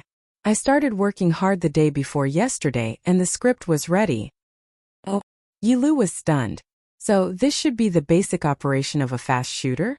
Basic, don't be stupid, sit tight. A man could not be a fast shooter, but this man who was a fast shooter felt so charming. Oh men. Qin Baobao muttered disdainfully. Oh women. Chinze heard it and sneered. The older sister glared at him fiercely. Due to the presence of outsiders, she didn't PK with her younger brother in real life. Otherwise, she would definitely teach this little pervert a lesson. At 7 o'clock in the evening, Suyu carried her backpack and took a taxi to the hotel. Suyu had never stepped into a hotel of this level before, so she was a little nervous and timid. She pulled on the straps of her backpack, took a deep breath and stepped in. She went to the private room according to the address in the text message and knocked on the door. You're here. Sun Wuda opened the door. His face was red and it looked like he had drunk a lot. Suyu stood at the door and pecked at his head. The moment she entered the room, she was stunned. It was different from the scene she had imagined of a group of people sitting around a table. The private room wasn't big because the table itself wasn't big. There were only 3 people at the table. The scriptwriter Sun Wuda, the director Zhao Yuqian, and a beautiful older sister with makeup, fake eyelashes and chestnut-colored curly hair. Come in. Sun Wuda pulled her in. Suyu was invited to sit beside Zhao Yuqian. When Suyu saw Sun Wuda return to his seat, she hugged the older sister's waist. Director. Is it just us? Suyu asked timidly. Yeah, only you and her passed the audition, Zhao Yuqian said. Tisk, little sister is so pretty. Jiangnan smiled. Hello sister, Suyu replied. Both of you are good seedlings worth nurturing, Zhao Yuqian said as he wrapped his arms around Suyu's waist. Suyu noticed it, so she turned sideways and blocked it with her elbow. She looked at him with shock and vigilance. This scene made Jiangnan burst into laughter. She raised her glass to dissolve the awkwardness. Director Zhao, let me toast to you. Zhao Yuqian didn't mind and raised his glass with a smile. Zhao Yuqian knew that picking up girls was like cooking, so he didn't show too much of a desire. For the rest of the time Zhao Yuqian, Sun Wuda, and the others toasted each other, ate and chatted. Suyu was forced to drink a few cups. Her little face was burning hot and had an intoxicating blush, which was especially attractive. When her face was full, Suyu stopped drinking. At most she would take a sip. Zhao Yuqian and Sun Wuda tried to persuade her a few times, but the little girl resisted. Zhao Yuqian gave Jiangnan a look. The latter understood. Sister, let me toast to you. Let's get along well after we join the crew. Jiangnan raised her glass. Suyu couldn't refuse her, so she took a sip. Jiangnan finished her glass. She was a good drinker. Let's drink. Cheers everyone. Oh, Suyu had no choice but to drink. She frowned. The smell of beer made her very uncomfortable. It didn't taste as good as NutriExpress at all. Who would have thought that this cup of wine would be like 2 women who started a conversation? Jiangnan said, Do you like Chinze? Suyu nodded. Of course she liked him since she was young. He was a gentle and easy to get along with cousin. Jiangnan raised her glass. Come, let's have another toast. I like Chinze too. So they had another toast. Jiangnan continued. Don't you think President Qin is amazing? He can do whatever he wants. This is talent. Ordinary people can't compare to him. Among my sisters there are many who want to marry him. I say they're all daydreaming. If someone as cute as my sister can climb up in Tianfeng in the future, she might even have a chance to catch President Qin's eye. Such a topic could easily resonate with little girls. It was like a bourgeois woman talking about luxury goods and cosmetics. Jiang Nan was very experienced. Suyu smiled awkwardly but politely. Sister, this isn't ancient times. If cousin likes me, the whole family will explode. Bayaboom, the whole family was shocked. Actually, it would be fine to just laugh it off, but Suyu didn't have that kind of social experience. She felt that it was impolite not to reply, so she said, actually, he wasn't like this before. He was even a little stupid. In terms of IQ, her sister could look down on Qinzhe. Her cousin could also look down on him. Although Suyu wasn't a top student, she was still a student. For someone like Qinzhe, who had worked so hard to muddle his way into an above-average grade, it was indeed ordinary. He could get into the University of Finance and Economics purely because of his grandfather's hard work. He also used his connections to get in through the back door. Otherwise, due to the admission limit, he wouldn't have been able to get in. Uncle's love education plus the low cutoff score for locals plus the back door. So you knew all this. Jiang Nan frowned slightly. She didn't like what she heard and deliberately said, I'm angry. I'm Qinzhe's fan, you know? Your words offended me. It was half true. She was indeed Qinzhe's fan. Suyu was a little embarrassed. Jiang Nan said, drink. Punish yourself by drinking 3 glasses. Otherwise, we won't be sisters. Becoming sisters without a word was something that both the boys and girls were quite disgusted with. For example, when the author was in junior high school, he always heard a group of people calling themselves brothers and sworn brothers. It was very awkward. Suyu forced herself to drink 3 glasses. She let out a loud burp. Her face was even redder, and her eyes were a little blurry. It was about time. Zhao Yuqian said, Yu, do you know how many people fight to get a role in Boss Qin's movies? Even if it's just a small part? Suyu nodded. She really didn't know. Suyu said, Boss Qin's movies are very good. She always felt that calling him cousin Boss Qin was very strange and awkward. Every time she didn't pay attention, she would say cousin, and then stop. It should be Boss Qin. No one knew that this introverted and shy girl was Qinzhe and Qin Baobao's cousin. But even if you are good seedlings, there are many good seedlings in the world. Zhao Yuqian paved the way and painted a big picture. As long as you make a name for yourself, earning money will be like running water. The hard life you had before will all become fleeting. Wearing high-end clothes, walking the red carpet, driving a luxury car with a chauffeur, escorting bodyguards, and a group of crazy fans. You have good looks.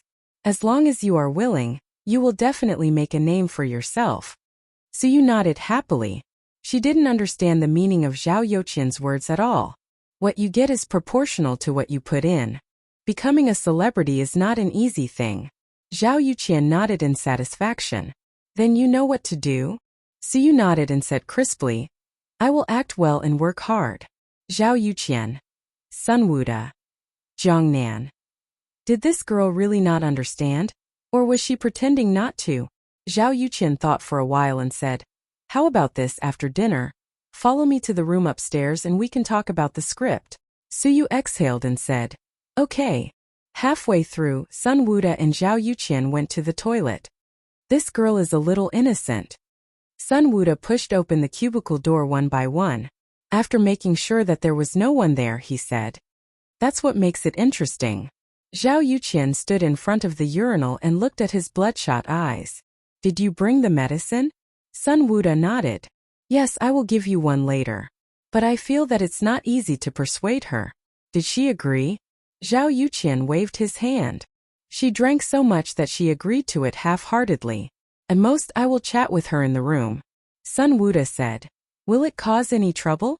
I'm worried about Tianfang. What can happen? Zhao Yuqian let out a long sigh. It's like this in our line of work. Tianfang is untainted. Look, Mo, you didn't say anything. In the entertainment industry, only good female artists can make a name for themselves. Qin Baobao is an exception. But how many Qinzhe are there in the entertainment industry? When Zhao Yuqian first entered this line of work, he didn't see many chaste women. There were still a few.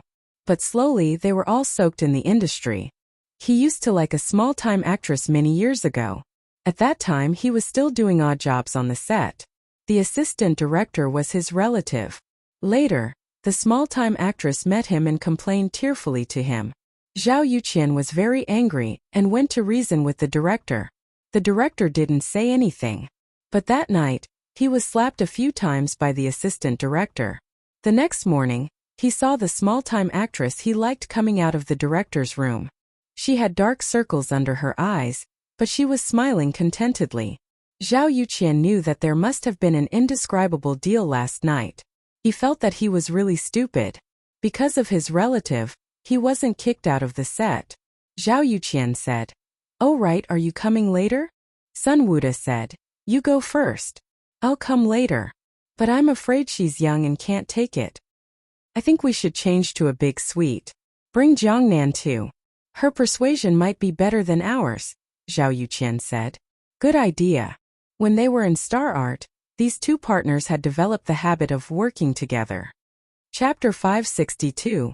After dinner, Suyu followed Zhao Yuqian and Sun Wuda upstairs to talk about the script. Jiangnan also went with them. "Turn off your phone in case a call comes in later and disturbs us," Sun Wuda said. "Okay." Jiangnan smiled and took out her phone. She demonstrated in front of Suyu and turned off her phone. The three of them looked at Suyu. Suyu hesitated for a moment. "I have to tell my family. If I don't go home late, my mom will be worried." Suyu had never seen the world and didn't even have working experience, but she was not without EQ. She felt that this matter was a bit unreliable. But since it was her cousin's company, she didn't care too much about the twists and turns of the entertainment industry. She didn't want to talk about the script, but her other sister had agreed. She didn't have the courage to refuse. People with little experience and thin skin were easily led and didn't know how to refuse. Zhao Yuqian said, "Just say that you want to talk about the role and rehearse. Tell your mom not to worry." Suyu nodded and rubbed her temples. Her head hurt and she felt like vomiting. "Cousin, I'm talking to the director about the script in the hotel. Liyue Hotel on Longhua Street. Is that okay?" After sending the message, she said that she felt nauseous and wanted to go to the toilet to vomit. She didn't receive any messages from her cousin in the 3 minutes she came out of the toilet. Did it mean that there was no problem or that he didn't see it? So you didn't think much about it. The alcohol made her brain numb and she couldn't think carefully. Zhao Yuqian pretended to be relaxed. "Is your phone off?" "Yes." "Let me see." So you took out her phone and showed it to him. Zhao Yuqian pressed the button and the screen didn't light up. He nodded with satisfaction. They went upstairs and opened the door to a spacious suite. This should be the most luxurious suite series in the hotel. There was a balcony, a living room and 2 rooms. After Jiangnan entered the room, she threw her bag on the sofa in the living room and smiled flirtatiously. "I'm going to take a shower first." She glanced at Suyu and winked at Sun Wuda and Zhao Yuqian. Suyu was confused. "Let's go to the room." Zhao Yuqian put his arm around Suyu's thin shoulder. Suyu took a step back and kept her last hope. "Where's the script?" Zhao Yuqian sneered. Sun Wuda said, "There's no need for a script. In the film crew or even in this industry, if the director wants you to act, you can act. Whether or not you have acting skills or a script, it doesn't matter." So you didn't say anything and just looked at him. Sun Wuda continued, "Therefore, the director's words are very important. They are so important that they can determine the life and death of a newcomer. Do you understand?" Suyu shook her head. Sun Wuda clicked his tongue. "All right, you'll understand in the future. Little girl, have you ever had a boyfriend?" Suyu shook her head again.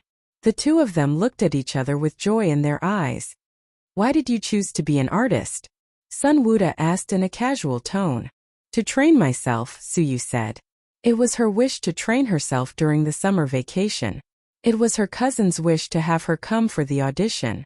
According to her own heart, being able to get along harmoniously with the backup artists was already something worth celebrating. Her recent goal had already been achieved. She didn't have high expectations for herself. "You've never thought of making money?" Sun Wuda asked.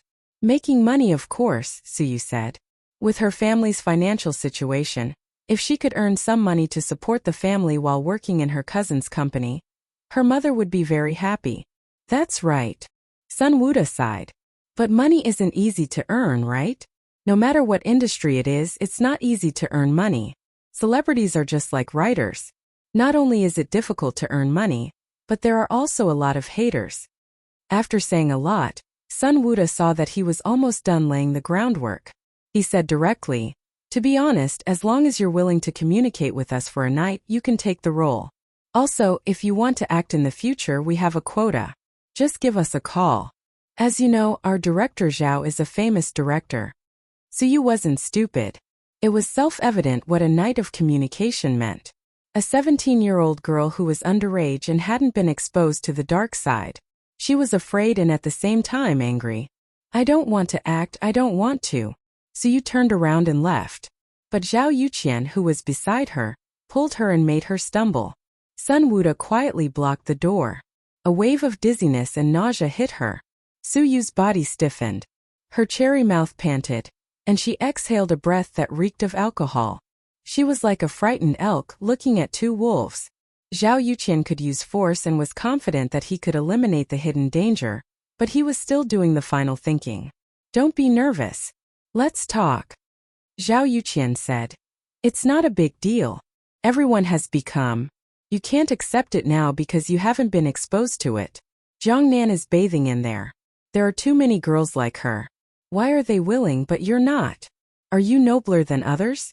No, they're the ones who have experienced the scenery of the top of the mountain and seen the world that ordinary people can't see in their lifetime.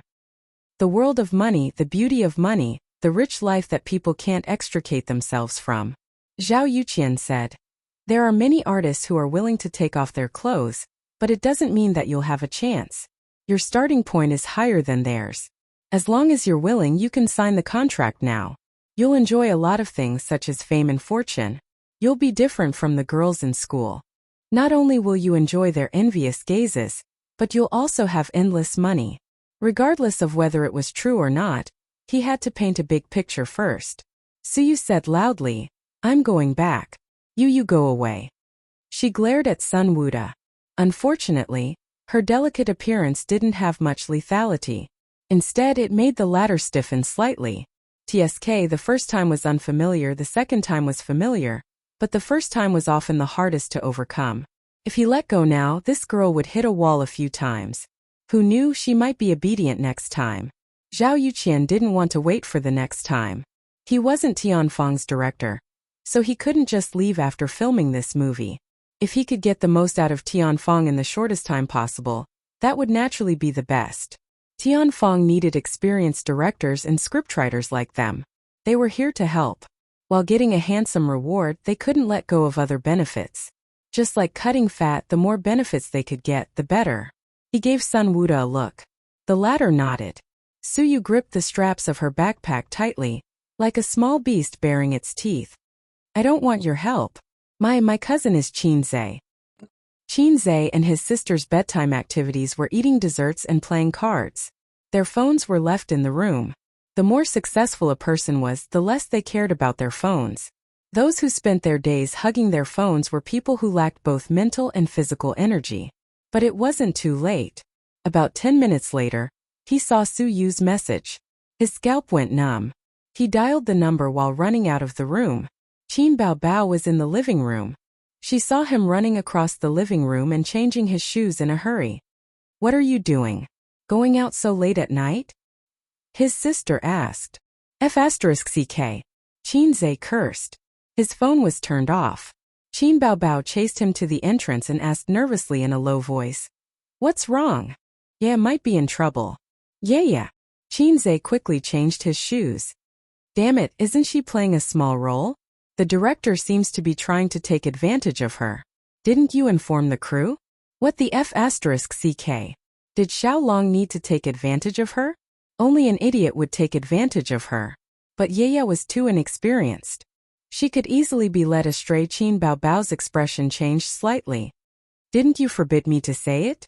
Everyone knows she's your cousin. What is she training for?" Qinze was stunned. He couldn't remember clearly because he had never cared about these things. If Suyu came to the company to gain experience, then so be it. Anyway, when a person achieves success, his relatives can do whatever they want. He had the ability and could provide convenience for them. He had never paid much attention to this cousin of his. So she was auditioning for a Xiaolong role. She didn't need to be good at acting for a Xiaolong role.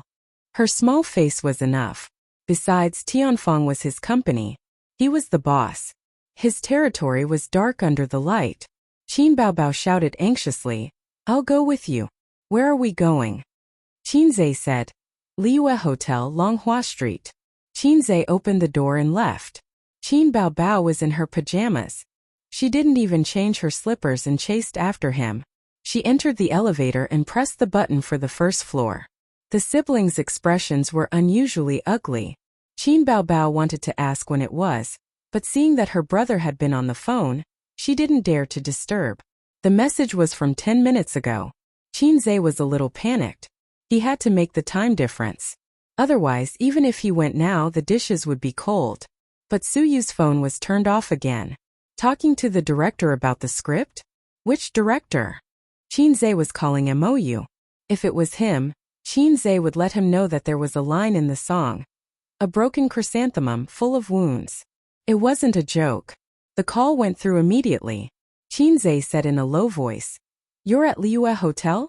MOU was stunned. "I'm at home." "Truth." "What's wrong, Boss Qin?" "Give me Zhao Yu's phone number. Immediately send me a message." With that, he hung up. About 30 seconds later, when the elevator reached the first floor, a message came in. In addition to Zhao Yu's phone number, there was also a question mark from MOU. Qinzhe didn't reply. He pressed the number and dialed. Zhao Yu and Sun Wuda looked at each other, full of smiles, but it was just a sneer. Sun Wuda teased, "Is Qin Baobao your cousin?" Suyu nodded vigorously. Zhao Yu laughed and said, "Good girl. Actually, Qinzhe is my long-lost son. Don't be afraid. Come to the room with your uncle tonight for a chat." "What a funny little girl." Zhao Yu stood up and tugged at her. "Listen to me. You're rich and famous. Many female artists dream of being with you. If you don't, then you're not obedient. What can a little girl like you do to us?" His phone suddenly rang. Zhao Yu frowned and took it out. It was an unknown number. He hung up. It rang again. Again. And again. Maybe it was something. People of his status often received calls from unknown people, but it wasn't the kind of trashy advertising or sales calls. It could be looking for cooperation, gifts, and so on. "What's the matter?" He was calm. "Zhao Yu, I'm Qinzhe," said the other party. "President Qin?" At first he was stunned, then he put on a smile. "It's so late. Why are you calling me?" "Are you at the Liyue Hotel?" "Zhao Yu." "How did he know?" "You want to sleep with my artist?" "Well." Zhao Yuqian didn't know how to answer the question of seeing through but not saying anything. "Did you do it?" His tone was cold. "I'm asking you a question." He shouted. "No, no." Zhao Yu's body trembled. He was shocked. "So you is my cousin. Wait for me at the hotel." The call was cut off. The phone slipped on the floor and made a muffled sound. Zhao Yu's face was pale. Chapter 563. I'm Qinzhe. Suyu is my cousin. Zhao Yuqian felt a rumbling sound in his mind, as if thunder was echoing. It's over. It's over. She's really Qinzhe's cousin? Why would Qinzhe's cousin come to the audition? She's relying on her own abilities. Don't be ridiculous. Who would rely on their own abilities if they had connections? This isn't a TV series. What's wrong? Sun Wuda frowned when he saw his strange expression. Zhao Yuqian stared at Suyu in a daze. Her face was flushed red. She should have looked seductive. Now that he looked at her again, she was as vicious as a snake. Why didn't you say so earlier? Why didn't you say so earlier? You should have just said that you're Qinzhe's cousin. You pretended to be an ordinary backup artist and came to the audition. You even hid your identity. You're really Qinzhe's cousin? Zhao Yuqian's face was dark as he asked bitterly. I am. That's why I'm not afraid of you. So you gave herself courage. On the side, Sun Wuda froze. His heart skipped a beat. He turned around and looked at Zhao Yuqian in disbelief. Just now, Qinzhe called? Sun Wuda's voice was trembling. Zhao Yuqian didn't say anything. He sat on the sofa with his head lowered. His hands were restless as he scratched his head. Sun Wuda was silent for a few seconds. Then he grabbed his bag and left. Where are you going? Of course. Why are we still here? Zhao Yuqian looked exhausted. He told us to wait here. Sun Wuda was speechless.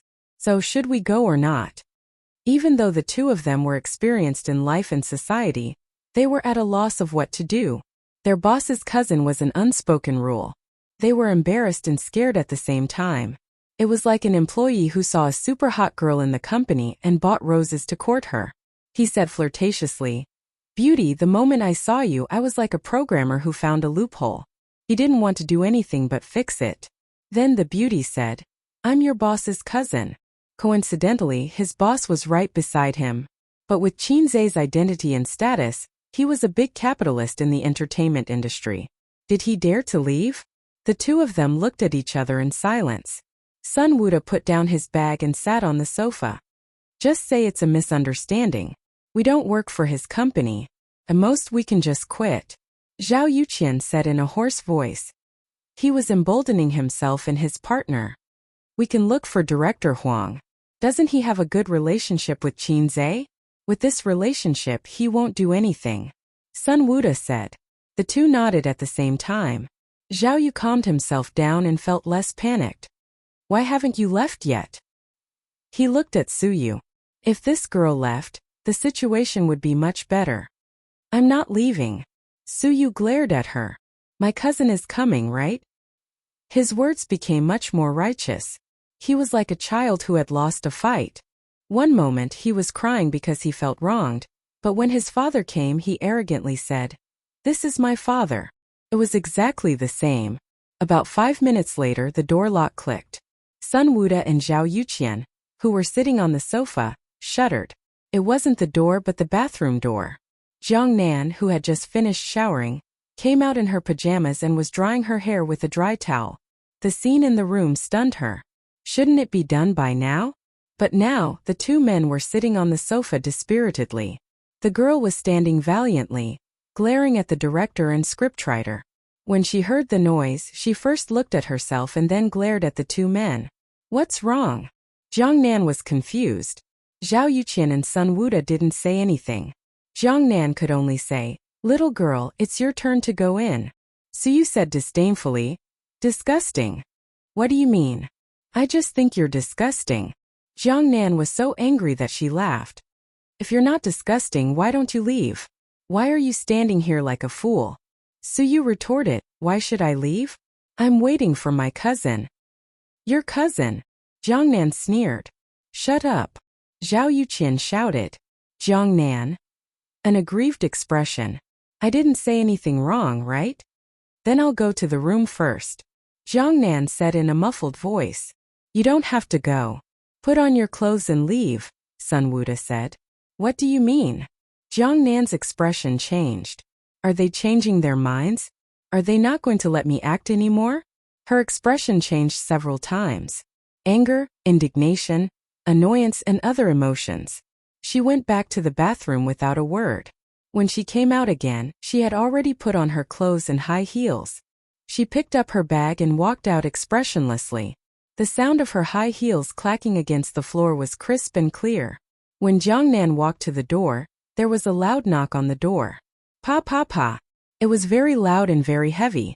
It was obvious that the person knocking on the door was very impatient. This time it was him. Zhao Yuqian and Sun Wuda's expressions were extremely ugly, and they were a little uneasy. Jiang Nan was about to go out when she turned the doorknob and opened the door. A man in short sleeves and big shorts, and a bare-faced woman in pajamas. Seeing the two people outside the door, she was stunned, and then she was pushed away forcefully. Although she was pushed away so violently that her high heels slipped and she fell on the floor, she wasn't angry. Instead, she was confused and stunned. Unbelievable. Qin Zhe and Qin Baobao? Qin Zhe rushed into the room.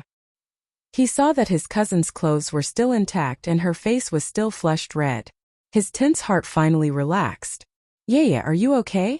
Why are you here?" Qin Baobao grabbed Suyu and gritted her teeth. "Did they bully you? Did they touch you?" Suyu shook her head. "No, they said they wanted to talk to me about the script, so I came up." Qin Baobao was relieved. She wanted to scold her, but this was not the right place. She held her in her arms and glared at the two people on the sofa. Zhao Yuqian braced himself and got up. Boss Qin, this is a misunderstanding. What he got in response was a kick to the heart, and he was sent flying half a meter. Zhao Yuqian lay on the floor and vomited. He vomited everything he ate and drank. The sour smell spread. Qin Zhe. Sun Wuda's face changed. Qin Zhe slapped him with the back of his hand. Sun Wuda staggered a few steps and fell, and then he was punched and kicked by Qin Zhe. Bang bang bang. There was a commotion. Glasses, ashtrays, fruit plates, backpacks. He smashed everything he could get his hands on. Their heads were bleeding and they looked miserable. Qin Zhe looked at them one last time. He didn't scold them or say anything. Instead, he walked to his sister and asked Suyu, "Are you okay?" Suyu shook her head. Women should be instinctively afraid and disgusted when they saw a fight. But the sisters were starry-eyed. When they were in trouble, having a man by their side to solve the problem gave them a sense of security. Both sisters felt safe. Jiang Nan was still standing at the door. She witnessed the whole process of Qin Zhe beating people up. Her mind was in a mess. This girl. What was her relationship with Qin Zhe? These two idiots had slept with Qin Zhe's relatives. It was over. She felt that she might be banned from the entertainment industry. Who are you? You're blocking the way. Qin Zhe looked unfriendly. This woman still smelled like shampoo and her hair was wet. It was obvious that she was the kind of woman who used deals to climb her way up. There were many such things in the entertainment industry. Tianfeng Entertainment didn't have any at the moment. He and his sister were involved in almost all the movies produced by Tianfeng Entertainment. So things like unspoken rules wouldn't happen in his crew. If it was a mutual affection deal, Qin Zhe wouldn't care. But if it was his cute cousin, he couldn't. My name is Jiang Nan. Jiang Nan answered subconsciously. She stepped aside and made way. She was a little scared. What if he hit her? Qin Zhe stopped in his tracks. He looked at her and said unhappily, "Did you write Dragon 5? If not, why are you so unrestrained? Go back to writing." "I've waited for 2 years. Jiang Nan. Chapter 564. Zhao Yuqian lay on the ground for a moment. He heard the door close twice and the suite quieted down. After making sure that everyone had left, he groaned and got up. His clothes and face were stained with vomit. His companion, Sun Wuda, was also lying on the ground, moaning and clutching his stomach. Zhao Yuqian struggled to get up and help Sun Wuda up. They endured the pain and dizziness and walked into the bathroom. The tiles in the bathroom were wet and full of water. Zhao Yuqian slipped and fell. He held back his tears and stood up straight. In the mirror, both of them looked miserable. Their clothes and pants were stained with filth. Their heads hurt and blood flowed down their cheeks. Their scalps must have been broken. One was a famous director and the other was a veteran screenwriter. They had never been in such a miserable situation. At least not for many years. F***CK. Sun Wuda cursed and grabbed a dry towel to wipe his face. "Don't wipe it." Zhao Yuqian stopped him and said in a low voice, "We'll call the police and solve this through legal procedures." "Can it work?" Sun Wuda hesitated. "I don't care," Zhao Yuqian said fiercely. "He's a public figure. This is enough to make him suffer. Remember the artists who were sentenced for beating people up a few years ago? Fine." Sun Wuda said angrily, "We didn't do anything. He was the one who beat us up." He immediately called the police. The police station was not far from here, so they were dispatched quickly. 3 policemen knocked on the door of the hotel room.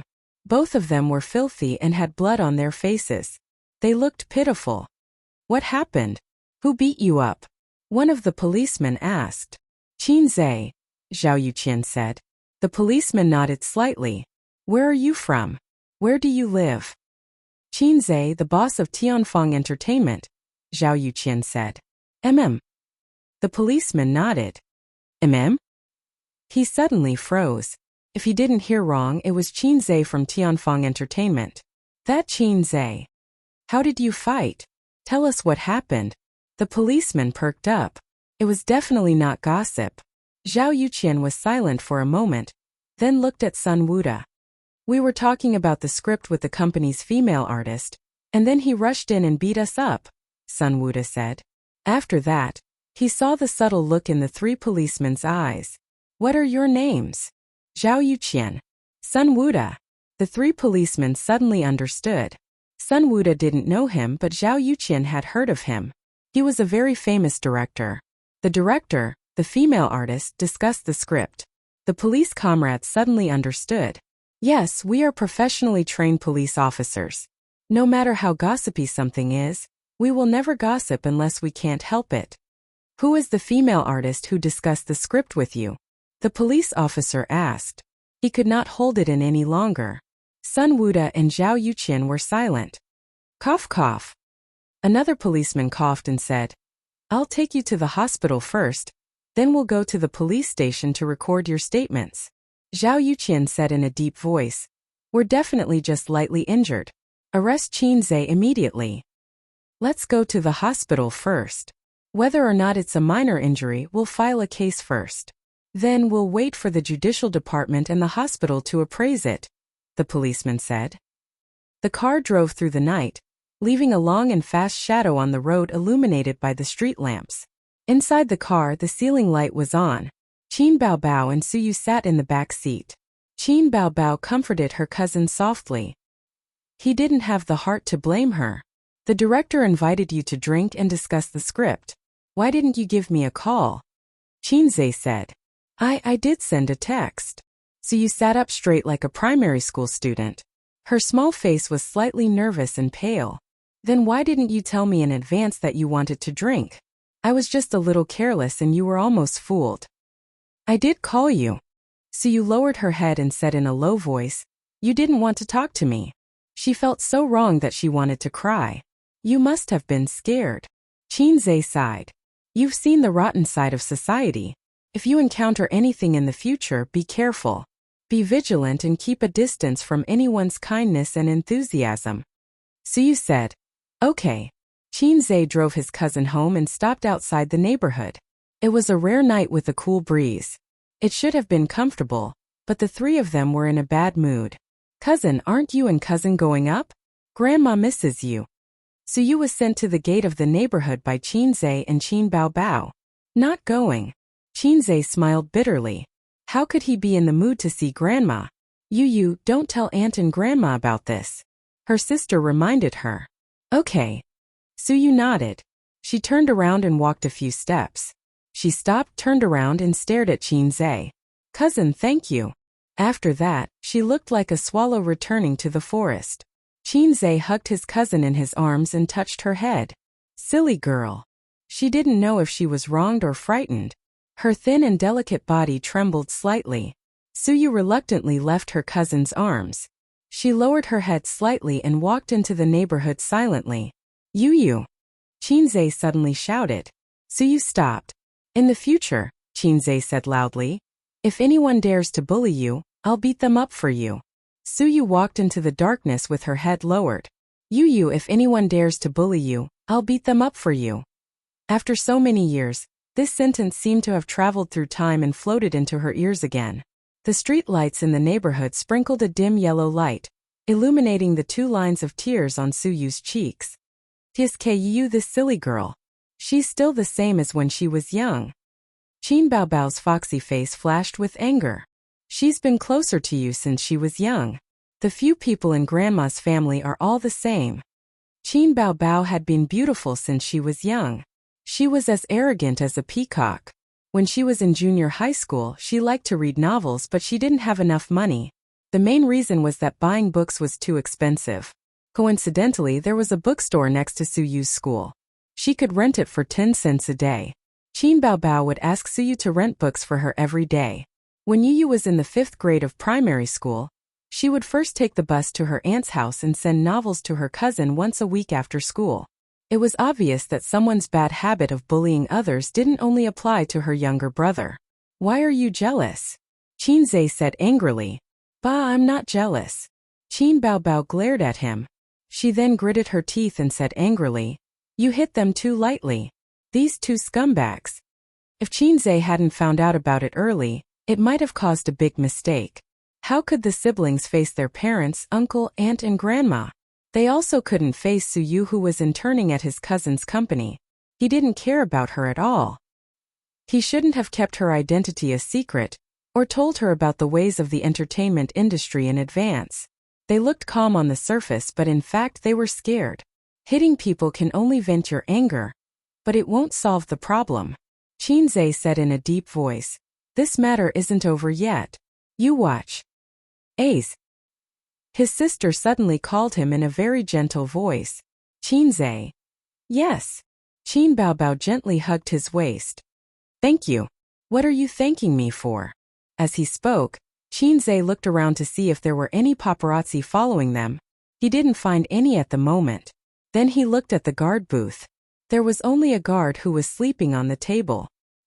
He didn't know if his surname was Qin. Thank you for working hard for me so that you won't be a salted fish anymore. If the word salted fish didn't exist, I would be touched. Thank you for working so hard to buy the entertainment company for me. This sentence was more pleasant to hear. Thank you for not finding a girlfriend for me. This sentence was a little scary. Sister, let me pretend that I didn't understand. Qin Baobao continued. If it weren't for you, I would probably have to leave the entertainment industry. It was inevitable that a woman with her looks and no background would be able to continue smoothly in the entertainment industry. It was almost impossible for a woman like her to have a smooth career. She wouldn't accept the unspoken rules. So the only way was to leave the entertainment industry. Fortunately, I have a good brother who can be soft and hard. Usually he was a salted fish, but at critical moments he was surprisingly reliable. Qin Baobao recalled all the difficulties and troubles she had encountered along the way. It seemed that every time, as long as she whined in front of her brother, he would be able to help her solve it. Sob sob sob, help me write songs. Sob sob sob, be my guest singer. Sob sob sob, do a kissing scene with sister. She whined all the way to the peak of her life. There's nothing to thank, you're my sister. Qinzhe said. My parents are not as close as my sister. Then, do you want to practice a kissing scene with sister? Qin Baobao looked up. The wind lifted her forehead hair, and her beauty was unparalleled. Qinzhe glanced at her half-opened red lips and was quite tempted. Eating the rouge from my sister's mouth every other day? I'm probably the world's most honest ghost younger brother. But not now. Who knew if a paparazzi would suddenly jump out and say, ha ha ha. I finally caught your little secret. Wait to be hospitalized. 70 years after the founding of the country, the biggest and most sensational news in the entertainment industry. There was no escape. Qin Baobao saw that he was silent and her heart sank. She said anxiously, I haven't practiced kissing for a long time, I'm a little rusty. Have you forgotten what happened last time? Qinzhe lowered his voice. The paparazzi's eyes are everywhere. Even if they weren't here now, they couldn't be careless. The paparazzi might be late, but they would never be absent. They had to be vigilant at all times. Qin Baobao immediately pushed her brother away and looked around guiltily. Qinzhe. Don't look, sister. You're making us look like we're having an affair. I have a small stove, but I never ride it. The siblings reached for their phones at the same time. Qin Baobao forgot that she was wearing pajamas and didn't bring her phone. Qinzhe's phone rang. The caller was a landline, an unknown number. Qinzhe picked up the phone. If it was a spam call, he would immediately hang up. Hello, is this Mr. Qinzhe? This is XX police station. It was a woman's voice. It's me. Qinzhe's heart skipped a beat. You're suspected of intentional injury. Please tell us your address. We need to take you to the police station to assist in the investigation. No need, I'll come over now. Qinzhe said. There was a moment of silence. Okay. Sister's skirt fluttered. Who's calling? Qinzhe smiled and said. The police station. I'm suspected of intentional injury. I may have to go to the small dark room. Chapter 565. Did those two be asterisk cheese call the police? Qin Baobao's face darkened. Yes. Maybe they felt indignant. After all, I hit them. It's only right for them to call the police. Qinzhe said nonchalantly. In a society ruled by law, there was a price to pay for hitting someone. Especially in a big city like Shanghai, it was not a place where you could do whatever you wanted. Qinzhe was also a celebrity. It was easy for him to get into trouble if he hit someone. Therefore, he did not understand how those big shots who beat up the east, west, south, north, and south could resist the police. Will it be fine? Qin Baobao was a little confused. Anyway, you know so many people. Your network in Shanghai is so extensive. Qin Zhe said seriously. What nonsense are you talking about? The river and crab are shining in the sky. The flowers are smiling at me. The birds are saying, good morning, good morning. You are a law-abiding citizen. Qin Baobao was speechless. Qin Zhe said as he got into the car. If I really committed the crime of intentional injury, I will accept the punishment. Although the country has always been afraid of me and wanted to kill me before I was born, I still love the red flag. Qin Baobao was amused by him and laughed. How many times have you used this joke? Qin Zhe started the car and glared at his sister. Don't say it out loud. If you don't say it out loud, the readers will not think of it. The phone rang again. Qin Baobao leaned over and fumbled in Qin Zhe's pocket. She took out the phone. It's Zijin, she said and picked up the phone. Hello Zijin. Baobao, what's going on? The police came to our house just now and said that Ace is suspected of intentional injury.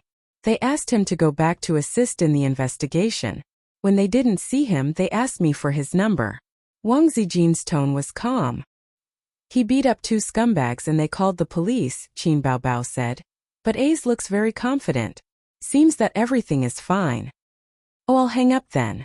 Wang Zijin said. I'm watching an anti-Japanese drama about my grandson and my soldiers. The call ended. Qin Zhe was speechless. Aren't you going to say a few words of consolation? Fake girlfriend. Heartless wolf. Qin Baobao puffed up her cheeks at her brother.